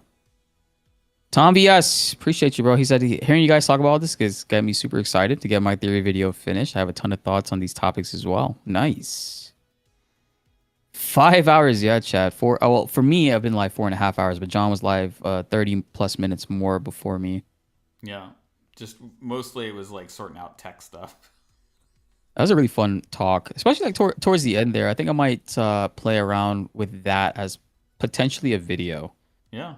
Our last talk, I think once we started talking about from the moment where you talked about this the Cetra talking about Jenova mimicking the dead and highlighting that into the Aerith thing. I think that could be a really interesting video. Did I ever say the thing that you were thinking? Remember, you were like you knew something tied to that, but I said I have thoughts, and you're like I did say it was the second thought that you mentioned. I just didn't know because I remember you mentioning it to me, but I didn't know how to articulate it or say it back, and I didn't want to sound stupid. And I was like, oh, you just say it. That happens to me a lot where like I remember something and I'm like, I can't say word too hard, brain no worky. I don't want to sound dumb, and then like somebody else do it. I'm like, all right, yeah, that's it right there. No, I wouldn't worry about that. Couple other chats here to round off.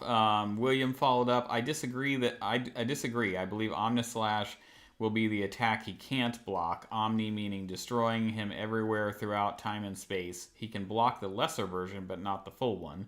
I theorize that the game will go all the way to the end of the OG, then through Advent Children, but this time playable with some story tweaks. And then the Omnislash shirtless Sephiroth will be after Advent Children, not before. Like sort of in like the Cloud's mind at the end of the OG. I mean, we'll see what the devs have in store. I have no idea. I mean, if any of the stuff we're talking about is in any way slightly off, it's a completely different trajectory. Like trying to like do what Artemis 2 just did and like loop the moon and come back, right? It has to be specific calculations to get us where we need to be. And then Easy Mid said, do you think the different worlds in Final Fantasy VII have always existed separately, or were they created as a result of fate being altered based on your theory? So what I laid out in Shattered Planet is my best understanding of how I think of the information we have been presented thus far. And part 3 is the only thing that's going to change that for me because there's no new information or ground to cover, right? So for me at the moment, could be completely wrong, but for me at the moment, the way I see it is there was one world, the Cetra lived on it and took care of it, and through whatever sequence of events that happened, which based on the information in Rebirth, we're told that the Cetra and the Gi had some kind of commune with each other. So the Gi were present first, or at the same time Jenova arrived. Either way, and then Jenova is what changed everything. And to me, if I'm the Cetra and Jenova is mimicking the dead, turning us against each other, turning the humans against us, and then they do this last coalition of humans and Cetra to defeat Jenova and put her into some stalemate and stasis. How do they do that? Well, the only way I can think of that they would do that is to take what they know of the planet and the life stream and the cyclical nature of how it functions and divide the world up, or the planet up, into multiple different worlds that all flow through the life stream, and get Jenova stuck in it. And that way it can't escape. It is not fully powered. It cannot do anything to harm the entire planet because it can only influence individual worlds at a time. And that's why what Sephiroth is doing in Rebirth is so important, because he's doing the work of putting that back together the way that it was originally, which I view as the Promised Land. And then Jenova is a threat again, but then you can influence things again, right? That's the best understanding in a nutshell that I have of it up to this point, and I'm just dying to see what the devs give us in part 3 for how they want to conclude the story. And if I've had people on my channel like comment and be like they come at me, they're like, I can't wait to come back after part 3 when you're wrong and see what you have to say, or like drink your tears or blah blah. Listen, if my stuff's wrong, I'll be happy with what they gave us. I have no interest in being right or wrong. I'm just curious whether any of the way I understand this is accurate based on the puzzle pieces they've given us.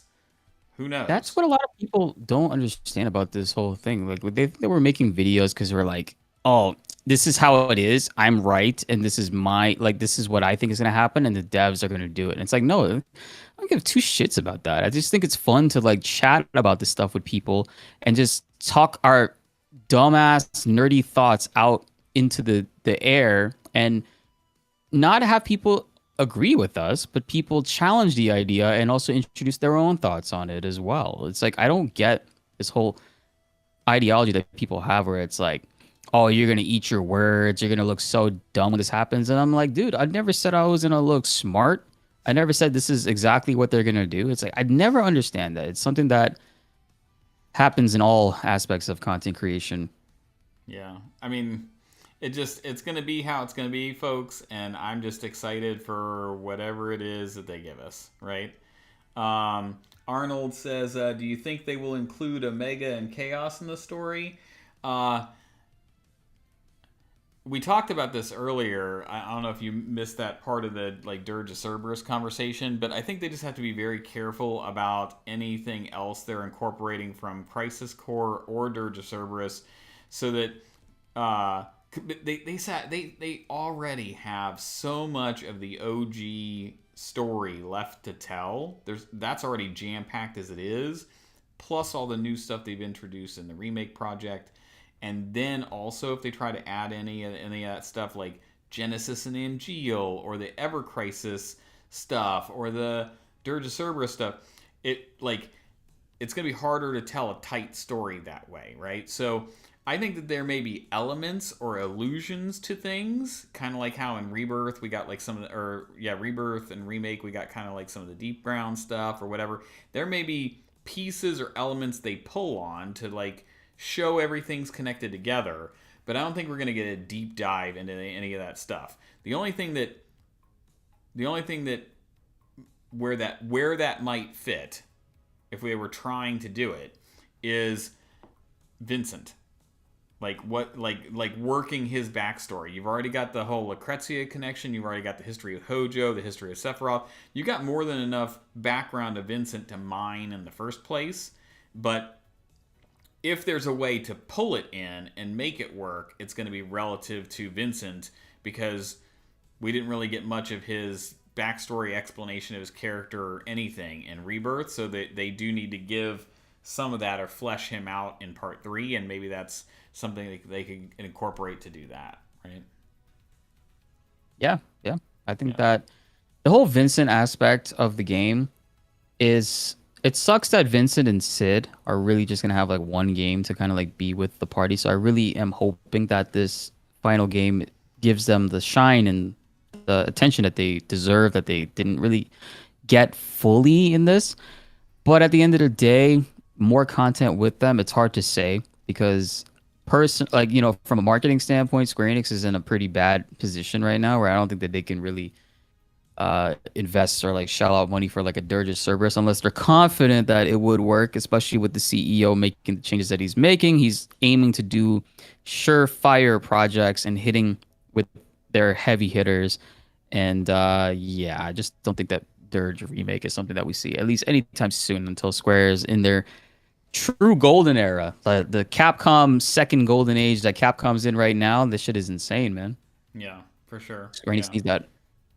Yeah, and Rollin said we start in the Beagle world, so worlds are already a thing before we even start Remake. Yes, I've already said and agree with that completely. Right, like the planet spins up worlds on its own, like Bugenhagen said, and we don't need the end of Remake and the breaking of Fate to generate those worlds. If we needed Fate to be broken to generate a world, the Beagle world and Remake wouldn't even exist. Right? Like, we already had a world. It was already populated with people, including Cloud and the party. Like, that's the proof in the pudding right there for that, I think. Yeah. Yep. Well, I appreciate you and this talk. I'm going to start wrapping up things on my end. Shout out to G Nutzi, Stan Pod, Badal, Tom VS, everybody rocking with us still. Premiere, Christian, Midnight Sapphire, Wassine. Shout outs to Sephiroth earlier. Appreciate you guys. I'm going to need you guys to do me a favor. Really would really appreciate it. This video that I made recently, the Pragmata Platinum that we've been talking about, it's a new content journey direction that we're going to be doing. We're going to be doing this with all kinds of games where we platinum the game, get all of its challenges, and make a bunch of content around it, and then wrap it up with a big comedic journey video, a movie essentially of our journey. We did a recent one on Pragmata. It's about 30 minutes long. I would really appreciate it if you guys can give it at least a 20-minute watch. It really does help us out a lot, because we need to raise that average view duration up. Long form content is not a thing we do on this channel. We need to just get that up there. And I would really appreciate it if you guys went ahead, checked it out, watched it for 20 minutes at least, dropped a like, shout out a comment in, like, you know, tell me that you came from the stream. It really does help me out a lot, and something that I plan to do for Rebirth coming up next as well. So I really do appreciate all of you guys and the support. This has actually been our best performing video by far of this series that we've been doing. It's shattered all of our previous platinum videos as early 3-day numbers, and I kind of want to continue that momentum into the weekend. So I really do appreciate you guys, and if you guys could check it out, drop a comment, leave a like, and some watch and maybe some hype. I know I'm asking for too much right now. Sorry, I love you. No, you're totally cool. It is worth the watch, folks. I threw it in the chat already. I think Bltzz just did again. Like, definitely check it out, because it was really good. If you don't plan to play Pragmata, like, you get a good feel for what the game is like. Plus, you get some good entertainment from Bltzz on the side. And then on my side, just to wrap up, shout outs to Tyler Hepner for coming in. Again, buddy, if you come up with any horizontal art you want to show on the mural, send it over my way. Czar, Legendary, KJP McDonald, Dances with Doges was in here. Spencer from Final Fantasy Files. Again, go check out Final Fantasy Files if you don't already follow them. Who else we had? Mr. Bigglesworth was in here tonight. He chatted quite a bit. Contributed some really good thoughts or conversation. Rollin was in here. Melterer, Lumbre was here. Just everybody, just thanks for hanging out. You know, I mean, again, William was here. Arnold was here. Easy Mid, like, everybody, like, you had other stuff to do on a Friday night, so you came and chatted a little bit with us was something I really do appreciate. And again, it helps the channel out. if you didn't like this live stream, please do it before you leave. Check out the other content that I've already created if you haven't already. Keep an eye out for Project Integrate. I'm working on that as fast as I can. I will try to get it out as soon as I possibly can. And I hope y'all have a good night and a great weekend, whatever it is that you plan to do. Yes, sir. Likewise, John Q's community. Look forward to that last hour conversation we had, the last bit of that hour. I think that was some really impactful stuff to probably make into a video, and I'll be overlaying some shots on that as well. Maybe I'll pick your brain on the editing, because I will need to get a refresher on some scenes that we should pull from it. But again, I appreciate you guys, and thanks for, honestly, shout out to John Q. He recommended that we do this talk as sort of a refresher, because it's just been so much going on in both of our lives. We just needed like a night to kind of just get back grounded, get with our community, and have this talk. And it's been really fun. And you guys definitely go ahead and follow John Q if you haven't yet. I already linked his stuff in the chat. I'm going to do it again. Go ahead and give John Q Gamer a follow if you haven't yet. Check out his content. He made some really cool videos, some really thought-provoking stuff on FF7, and he plans to make more, especially if you like it. Yeah, absolutely. Yeah, and again, thank you, FED. I appreciate that. And the both of us get to go out to LA for Summer Games Fest, where hopefully we will get that Part 3 news. So you'll have a whole lot more from us. As soon as we know anything, we will be back to break it all down for sure. We're going through frame by frame. That's right. That's a great shot of Tifa on the mural. Look at that. That's pretty cool. Yeah. All right, folks. Have a great night. Have a great weekend, Blitz buddy. Thanks. Gym time. I got to go next week, and then we're back on. Yes, sir. I'm back on my push-ups tomorrow. All right. Sounds good. Thanks, everybody. All right. Have a good night, dude. Bye.